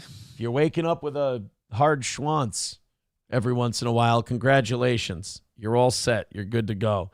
By the way, email coming in from Billy Nord. He says, word, I'll get something over to you, sir. And it is really me, Billy Nord from Minnesota.com. And feel free to yell at me sometime. Okay, then I'm not going to. Why did he say Donald J. Trump? I thought he was a Democrat. He can't be for Trump. Yeah, those things don't work. Yeah. You could be, what is it? Dollar Jane Trump. Yeah, you could be for Dollar Jane Trump. You can be for Dollar Jane Trump, but you can't be for Donald J. Trump. That's too bipartisan for this world. $1 from You Need Me More says, reminds me of a certain George Costanza moment on Seinfeld. Different pipes go to different places. Just don't piss in the shower. Just be a human, all right? And I know that this warning that doctors are giving is more of a woman's thing. Like, you're going to, and basically what they're saying is, as you get older, you're going to start pissing yourself. Right. So again, it's not ideal. I wouldn't go for it. It's also dangerous for men, though, since the pelvic and spine muscles are most relaxed when sitting. Gerald Collins, a consultant urological surgeon at Alexandria Hospital in Cheshire, England, said that, quote, sitting is probably the most efficient way of peeing. Yeah, but here's like, maybe medically that's true, but even if you're by yourself, which you should be, you just feel like a bitch. Right? You can't do anything about it. You ever feel like you're going to take a shit and you don't? You just end up peeing and you go, oh, I'm a bitch. I just peed sitting down. Well, I don't mean to brag, but with my condition, I kind of have to. But I'll admit, every time I'm like, how much would it cost to just get some device that holds me up while I do this? Like I'm willing to pay like to have like a pneumatic like fucking shoulder lift so I can pee standing up. You're doing it the way you're supposed to, apparently. Yeah, and I don't feel better about it. Well, you're healthier. Does that tell you? You're healthier. Sam Show says that doctor is a gay F word. Yeah, see, like, poor nerd. Like, the poor dorky guy. He's like, hey, I'm just giving you medical advice. Like, queer. It's like, fine. Piss standing up, and then when you're 80 and you got piss all over your pants, you can tell me what a gay guy I am. You know? I'm still not sitting down to pee. Don't try to sell me on that. That's like a CIA conspiracy. The biggest problem with that is public restrooms. No way. Oh, no. Yeah, you ain't sitting on that seat. Don't let your ass touch a seat. That's why I don't use public restrooms. Like, you got to sit on this shit. Like, no. Yeah. I'll piss in I'll piss in a public bathroom, but I won't shit in a public bathroom. I shit at my house. I'm reading this comment on the 383 Novocaine with $1 says, Aaron, that's why you keep a spatula in the bathroom to divert the stream. No. That's a problem. Guys, it's physics. No. I don't want to picture, like, all of a sudden, like, like a bubble appears and Neil deGrasse Tyson. Now, you see, the panel there, because of the physics, not only does gravity pull it down, but it is No. I don't want to. Plus, wouldn't it need to be like more of a soup spoon? Because I feel like a spatula would have too many wide angle, like it would just go everywhere. Like, you'd want something that kind of like cups it and then boom. So I feel like you got to go soup ladle. Yeah, I think if you're going to divert your piss with anything, I think what you should use is just fucking pee in the toilet. We're getting way too complicated. All I was asking that you guys don't piss in the shower. No more urine in the shower. It's for clean things. And now we're to soup ladles. And now we're figuring out if a soup ladle or a spatula is the best thing to piss at for the. No, look. If you guys just keep it in the toity, I'm happy. I don't need you to divert it or do anything. Like, splashing's gonna happen. It happens. What are you gonna do? Scrub your bathroom floors once a week. You know? I need Oz to laser engrave bathroom ladle onto a soup ladle. I'm gonna get it for you. Don't get a piss ladle. I don't want you guys having a piss spatula or a piss ladle. Put the steel toe boot on it. I don't know. I'll sue. I'll sue for copyright infringement. If you guys start putting steel toes on fucking piss spatulas. I was today when I found out that piss spatulas were even a thing. Don't do that. You look like a fucking asshole. Do shit like that. All right, we got about a half hour left in today. Here's what I'm going to do. I'm going to open up these 8 o'clock hour stories. Will Smith has got a new song. We got a radio lawsuit going on and some cute videos that I saw over the weekend that are making me kind of a gay. We'll get to all of that here in just a little bit. But first, before we do anything else, Johnny, I'm going to let you plug your stuff and your show and all that. I'm going to go. Okay. I'm going to go to the bathroom real quick and not use a piss spatula, if I could. Oh, thank you. Also, there was a gifted membership a little while back. I missed it. It was Dub with a gifted membership and I think everyone must have a membership right now because I didn't see Dub's membership get assigned. But that puts us $195 into tomorrow, $5 away from being $200 ahead for the next day. So thank you guys very much. Johnny's going to plug his stuff. Thank you guys. We're going into overtime next. All right. I am, again, going to be live at 1 p.m. Central Standard Time on Just Kidding LLC on Twitch, YouTube, and Rumble. I'm going to be covering more of the No King stuff. I found that very, very interesting. Like, the No King protests don't interest me at all, but what actually happened in several areas and now what is happening as a result of what happened, that's very, very fun and interesting. We'll get into all that. Also, I won't be alone this afternoon. I'll be, of course, live with my gal Digger. She's going to be joining us this Monday as well. So if you enjoy hanging out with her, she'll be on the stream. And if not, I'll be there. So either way, it's fun. And we're going to, again, be making fun of a bunch of different stuff that happened with that. We'll apprise you of any new information that's come out about the Minnesota stuff. And then we'll try and find some lighter things to cover. It's getting hard to find lighter stuff to cover, but it's becoming it's becoming a bigger necessity because the news that we cover is just becoming so heavy, and we want to it's nice to end the day on a lighter note and not just, the world's depressing enough as it is. But anyways, so we'll be doing all of that. And as I said earlier, it's really easy to make Aaron eat a dick every day if you just keep the goal one day ahead. Just one day ahead. And then he has to. He has to do it. So that's why I'm all for keeping us one day ahead. So, sorry if I took a little longer than I usually do for a pee, but had trouble finding a spatula, I guess. No, my kids were lazy this weekend. Yeah, I forgot my piss spatula. Your piss spatula. But my kids have been my kids are now at an age, I'm very proud of them for this, where I can hand them, when I fold their clothes, I can hand them to them. They can go put them away in their room. Mm-hmm. Now, my oldest kind of has this downstairs area to themselves, and that bathroom is kind of their bathroom. So I give her the towels for that bathroom, and I say, here you go. You can go put them away. They were all sitting on the sink when I went in there, so I had to go put away the towels. Then, my kids know how to change a toilet paper roll. This has to just be laziness.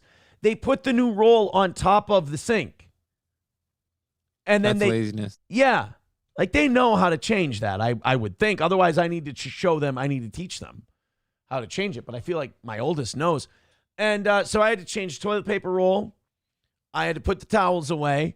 And then also, we need to look this up and see if this is medical or if this is just because I had, 3 or 4 hard frescas yesterday. Got a little wild for Father's Day. I had a few hard frescas. Holy Jesus. You ever had those, by the way? Hard frescas? No. Oh, my God. The grapefruit. Well, I guess I know what I'm doing on golf day. Oh, the grapefruit flavored frescas are. No, you know what you do on golf day? If the clubhouse has it, and I can't find these at any liquor store, but at the Becker at Pebble Creek Golf Course, they have this. Good Boy vodka sodas. It's John Daly's brand of vodka seltzers. All right. It's really, really good, but it's not. I'll give it a go. It's not in a lot of places. But anyway, I don't know if this is a thing or if this is just a passing deal. My piss smelled like the milk after you have Honey Nut Cheerios. I know that's a very specific scent, but that's the scent. More than likely it's due to your diet, so I would say yes. Yeah. But why? Yeah, that's funny that it had a scent that it evoked that memory. That's hilarious. It smelled like Cheerios milk. You like a lot of people pissing in your cereal? Oh no. A Cheerio. This is actually a thing. What? A Cheerios milk smell in urine is often associated with diabetes or high blood sugar. What was in those seltzers? No, wait a minute. Like whipped cream? No, fuck you. I had a physical and a blood test done this year. I do not have diabetes. So I know I'm not diabetic. I'm Aaron Inholt and I have diabetes. But my name is Scott Malkinson and I have... So this means that I might have high blood sugar levels. So what did I eat yesterday? I had ribs. Oh, yeah. Brown sugar on the ribs, dude. Not only brown sugar on the ribs, but in the Kansas City dry rub, there's a fuckload of brown sugar and white sugar in it. Oh, dude, you got all the sugars. Yeah, so that's what it is. I ate the ribs and I got high blood sugar from it. Your digestive. My digestive system. Yeah, your digestive system turned it into mulatto sugars, and that just took it all right out. Let's go to Redbird with $5. Says, thank you for your passion on the subject, but I'll get my advice on what's disgusting and degenerate from other sources. All right. All right. Well, no, this is like, fuck people who say that, because who knows better than me? Yeah. Like, who knows degenerate and disgusting better than me? I'm saying the piss spatula is too far, and that's coming from this guy. All right? That was like... that's how you sell it. Nick sent Ethan Van Sciver a picture of his harem, right? And Ethan Van Sciver released it publicly, and everybody was making fun of it. And Nick got mad that Ethan Van Sciver shared the photo, and Ethan was like, I'm going to share the photo. Like, if you send me photos, I'm sharing them. That's what I do. It's just funny that Nick pressed like really hard for a case to be made against me for sharing photos. Anyway. Well, he released that, and Ethan Van Sciver is like, well, isn't that like a really cool thing? And I'm like, bro, I was there. No, it isn't. It's full of like fucking cocaine and drama, and it's fighting constantly, and it's drug addict. Like, everyone has this idea of like drugs, like it's like Scarface and it's party. It's not. Try being around coke addicts. It's drama, it's fighting, it's neglecting children. Let me tell you, EVS, I don't know if you have, like, these comic book guys are weird. A lot of them have this 14-year-old middle schooler's idea of like getting laid or sex or whatever. It's like, I've been around the block many, many times in my day. So like, that kind of shit doesn't impress me. I can tell you, EVS, from personal experience, I had it. It's fucking dreadful. It's awful. Nick's like, I just wanted to show him the picture to show that it was wacky and crazy fun. It's like, no, it wasn't. No. And then somebody showed the picture of the mugshot, and they're like, really? Was it crazy fun? Was it fun? Was it cool? No, it's fucking terrible. It is not a preferable way to live. That's for sure. Approachable says, wait, being a coke addict is all drama and fighting, so you're saying you're still 3/4 drug addict? Hey, what are you talking about? Twisted question mark says, EVS was joking about it being good. He flat out says it was disgusting. Ethan Van Sciver does this weird thing where he'll talk a whole big bunch of shit when he thinks Nick isn't watching or listening. And then when Nick shows he's watching or listening, EVS will walk a lot of his shit back. Like, he's got half a ball, you know? He's got a little bit of nuts, but not big, bad, grown-up nuts. He got little tiny baby nuts. And he'll walk him around the corner once in a while, but as soon as Nick goes, why would you do that? I said that to you in confidence. Like, oh, no, it's really great. It's really cool. Oh, it's really awesome. Meanwhile, another... Let's see. One of the people says it was degenerate and disgusting. Another one of the people fled the internet and fucking moved to a place called Wakanda because it was so fucking dramatic and traumatic. So I don't know. I don't think you're fooling anybody, pal. And I don't think EVS has been snowed. I don't think EVS has been snowed on that old thing. It's just also weird that he's still sending DMs to people to like beg them, like, no, think I'm cool. Please think I'm cool. It's like, bro, you fucked up your life so fucking bad. Nobody in a million years is going to think this is cool. Like, it's not. No, I don't know. No. It's cringy. Tim Bollinger with $1 says, Aaron got his money, so he's rewarding his viewers by putting towels away instead of doing a show. I think we had maybe the best coverage of the Minnesota shooting stuff. Yeah. Out of anyone Especially for today. anyone who was uninitiated at this point. Like, I don't know who that could be, but if you were. But we are initiated, aren't we, Mr. Crutches? Members of the League of Hacky Podcasters. Okie dokie. Thank you guys very much for your generosity and everything today. We got a bunch of stuff to do. Yeah, I got a bunch of stuff to do. I didn't sign on for that. Let's do the new Will Smith song. You're going to love this. It's really good. Okay. It's been a while since he's done music. It's killer. It's a really, no. You don't understand. Like, it's a really good song. Uh-huh. You believe me, don't you? No. Really? Yeah. It's not even a you thing. It's just if anyone told me Will Smith released a new song, I'd go, oh. Well, let's see. I think this is the first song he's put out post-slap. So let's see how. Is that Kyla from Tires? I have no idea. Dude, it's a 60-year-old man singing about how he likes pretty girls. This is already a little. And now I'm playing the Look for the Adam's Apple game. And I don't believe it when I've heard that you make a lot of noise about your time with the boys. Boys. Girls, I like pretty girls. That's true. It's like, is this whole song trying to throw everybody's scent off the gay trail? And why are we singing a song about how he likes pretty girls and we just show gross girls? Right? Like, there's only one of these that I could maybe say is okay. And even let there, me I'm guess. still playing fine. I'm still like, Let me guess. The one in the pink. Yeah, right. Yeah. Exactly right. But my point is I'm still playing Find the Adam's Apple. I still don't believe any of these are women yet. Like, I only have one complaint. What's that? No white girls. Yeah. Hanging out at the college bar alone.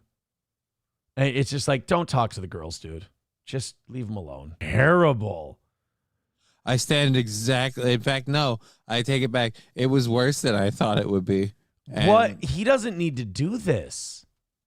Will Smith is worth $350 million. What has Jada Pinkett done to him that crushed his entire soul and existence? Like, he's not. I heard that things changed.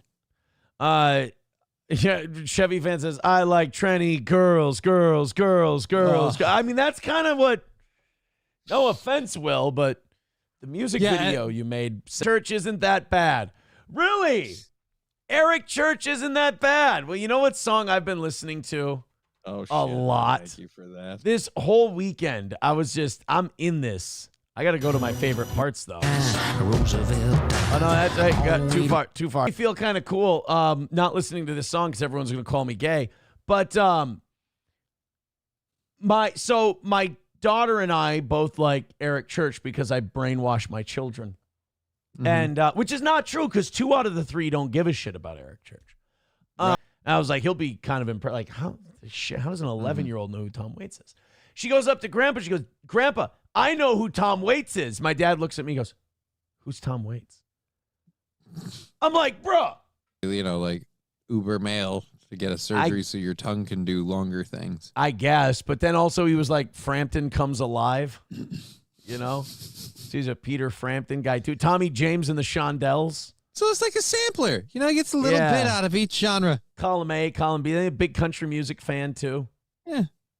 He's a buffet music fan. He gets a little bit of each thing on his plate, and he enjoys that. It's just that, like, when your dad likes Kiss, and then if you play Crimson and Clover, he thinks that fucking slaps. It's like, I don't know who you are, man.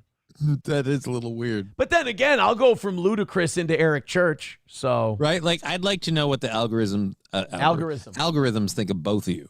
Oh, like you want to see what the algorithm that you want to?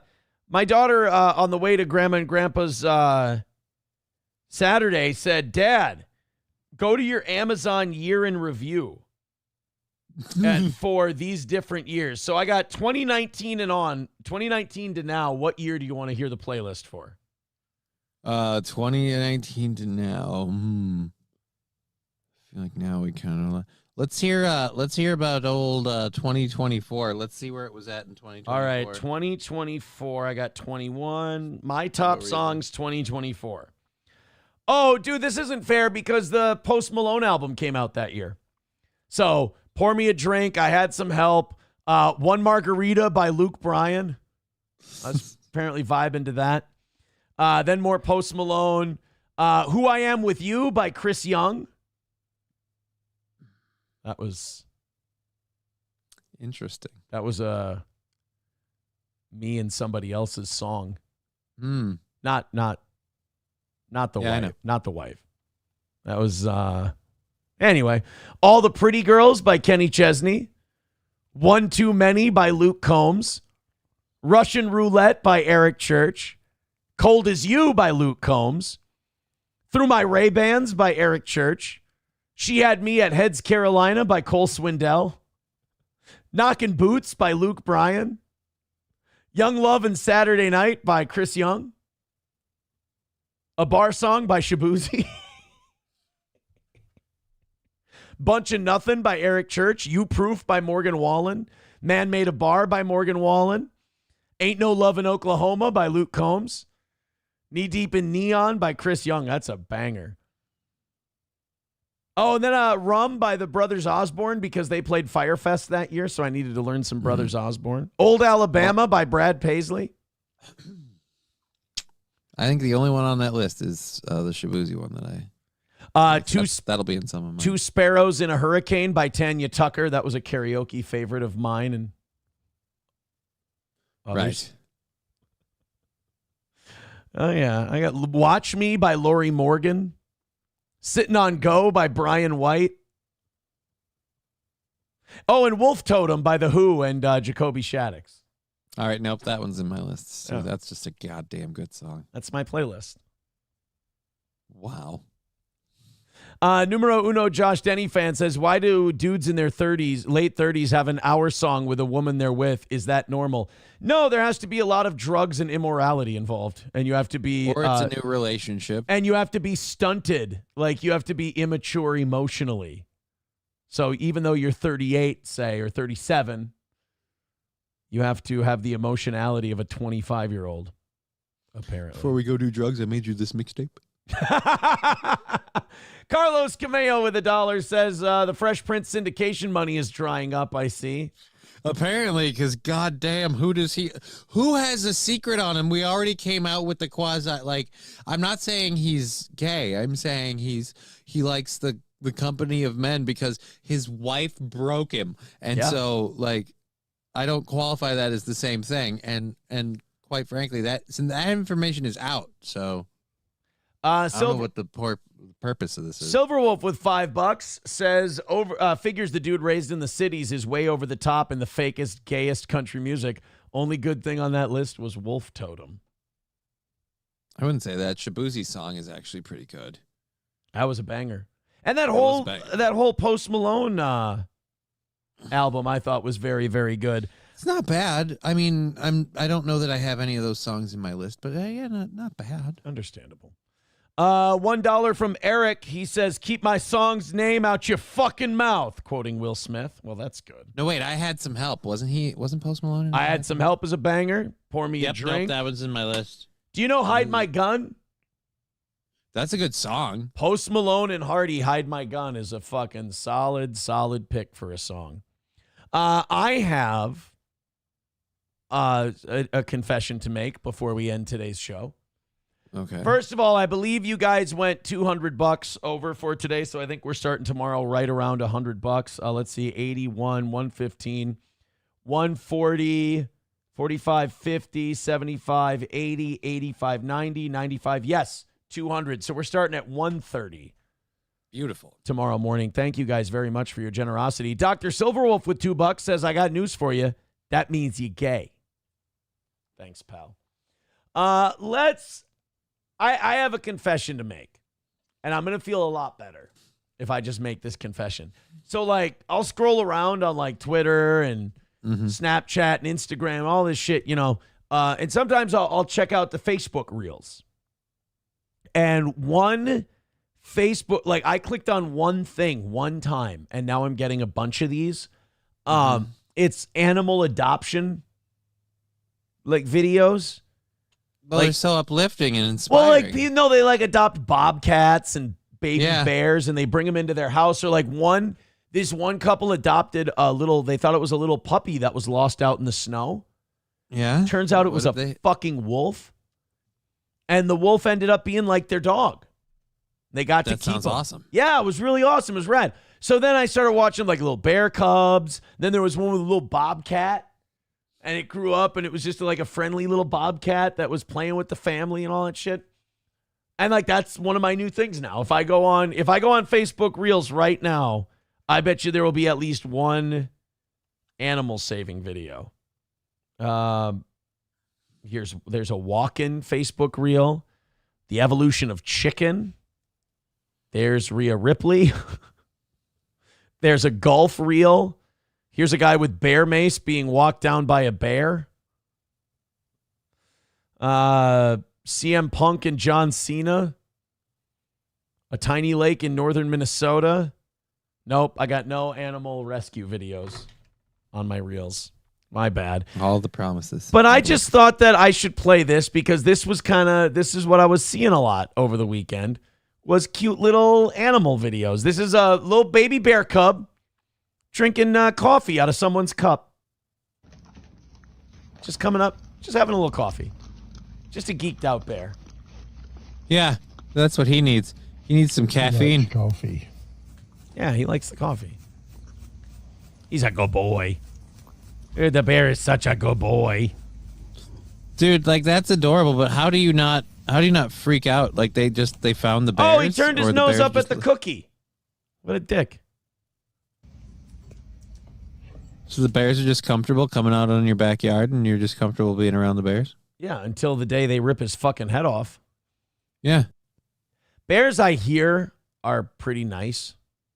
Like if you're not fucking with their cubs, like they leave you alone. Right. I suppose if you live in the wilderness and you live in an area and the bears come into that area and discover you there, it could become amicable, but I wouldn't try. No offense. I don't trust bears. Big bears, small bears, white bears, black bears. Don't trust them. Chad Buzamok says that's closer to a dog than that rat you got, Aaron. First of all, let's stop with the Gordy hatred. Everybody loves Gordy. He's fantastic. Numero uno, Josh Denny fan says, Aaron likes watching bear videos. I knew this was coming. I thought he preferred disgustingly thin twinks. Thank you. Twisted question mark says CM Punk was at the No Kings shit. Yeah. I figured a lot of, here's my thing. Like I figure a lot of the celebrities I like are probably totally lefty. That's fine. I don't care about it. Like for the most part, I don't care about the No Kings shit. What the part that I like is some of the people, this isn't by any means all of them, but some of the people, the way they reacted and behaved at the No King shit opened the door for now like law enforcement to be like, this is a terrorist group. Like it's hilarious. Yeah. Real quick, I'm going to play you the Tom Waits version of Clap Hands. You tell me if it's worse than the Eric Church version I played you a little bit ago. Because I can't do Tom Waits' voice. Okay. I can't do it. I can't do his music. Then Church, I give you Exhibit A. Tom Waits, right? Right. I don't know how anybody just like listened to his, because he has fans, but it's like I don't know how you listen to that voice and go, this is great. This is really good. Numero uno says this song is better in every single way. Well, fuck me to death then. See, like, I don't know. I feel like you could have a song, it could be cute. Like what if me and a lady had a song and the song was 500 miles? Like, I feel like that'd be funny. You really? Yeah, what if it was? You and Digger have a song and it's 500 miles by the Rembrandts? Is that true? Is it not true? No. I'm saying that you missed the joke part. Never mind. You're focused on the wrong things, my friend. No. I'm focused on the right thing. It's weirding me out. I get to focus on whatever makes me feel things. All right, you fine. Are you guys 500 miles apart? No, it's about the walking thing. I would walk 500 miles. Oh my God! What? I'm the dumbest fucking guy who ever lived. Yes, thank you for catching the joke now. I would walk 500 miles. See, I always took that song, like the walking part, to be like just, the mode of transportation for getting there, and it's interchangeable. Right. Son of a bitch, am I a stupid cunt? You're welcome. Wow. Wow. Where are you, Kevin? Wow. Where are you? Kevin. Wow. Oh, buddy. What? Fuck off. Fuck you. Yeah. Sorry about that. Is that really your song, though? Yeah. Oh. You can't walk. Because it makes us chuckle. Trying to think of a song that wouldn't work for me. I would say Unskinny Bop, but that doesn't work because I'm Fat Bottom Girls.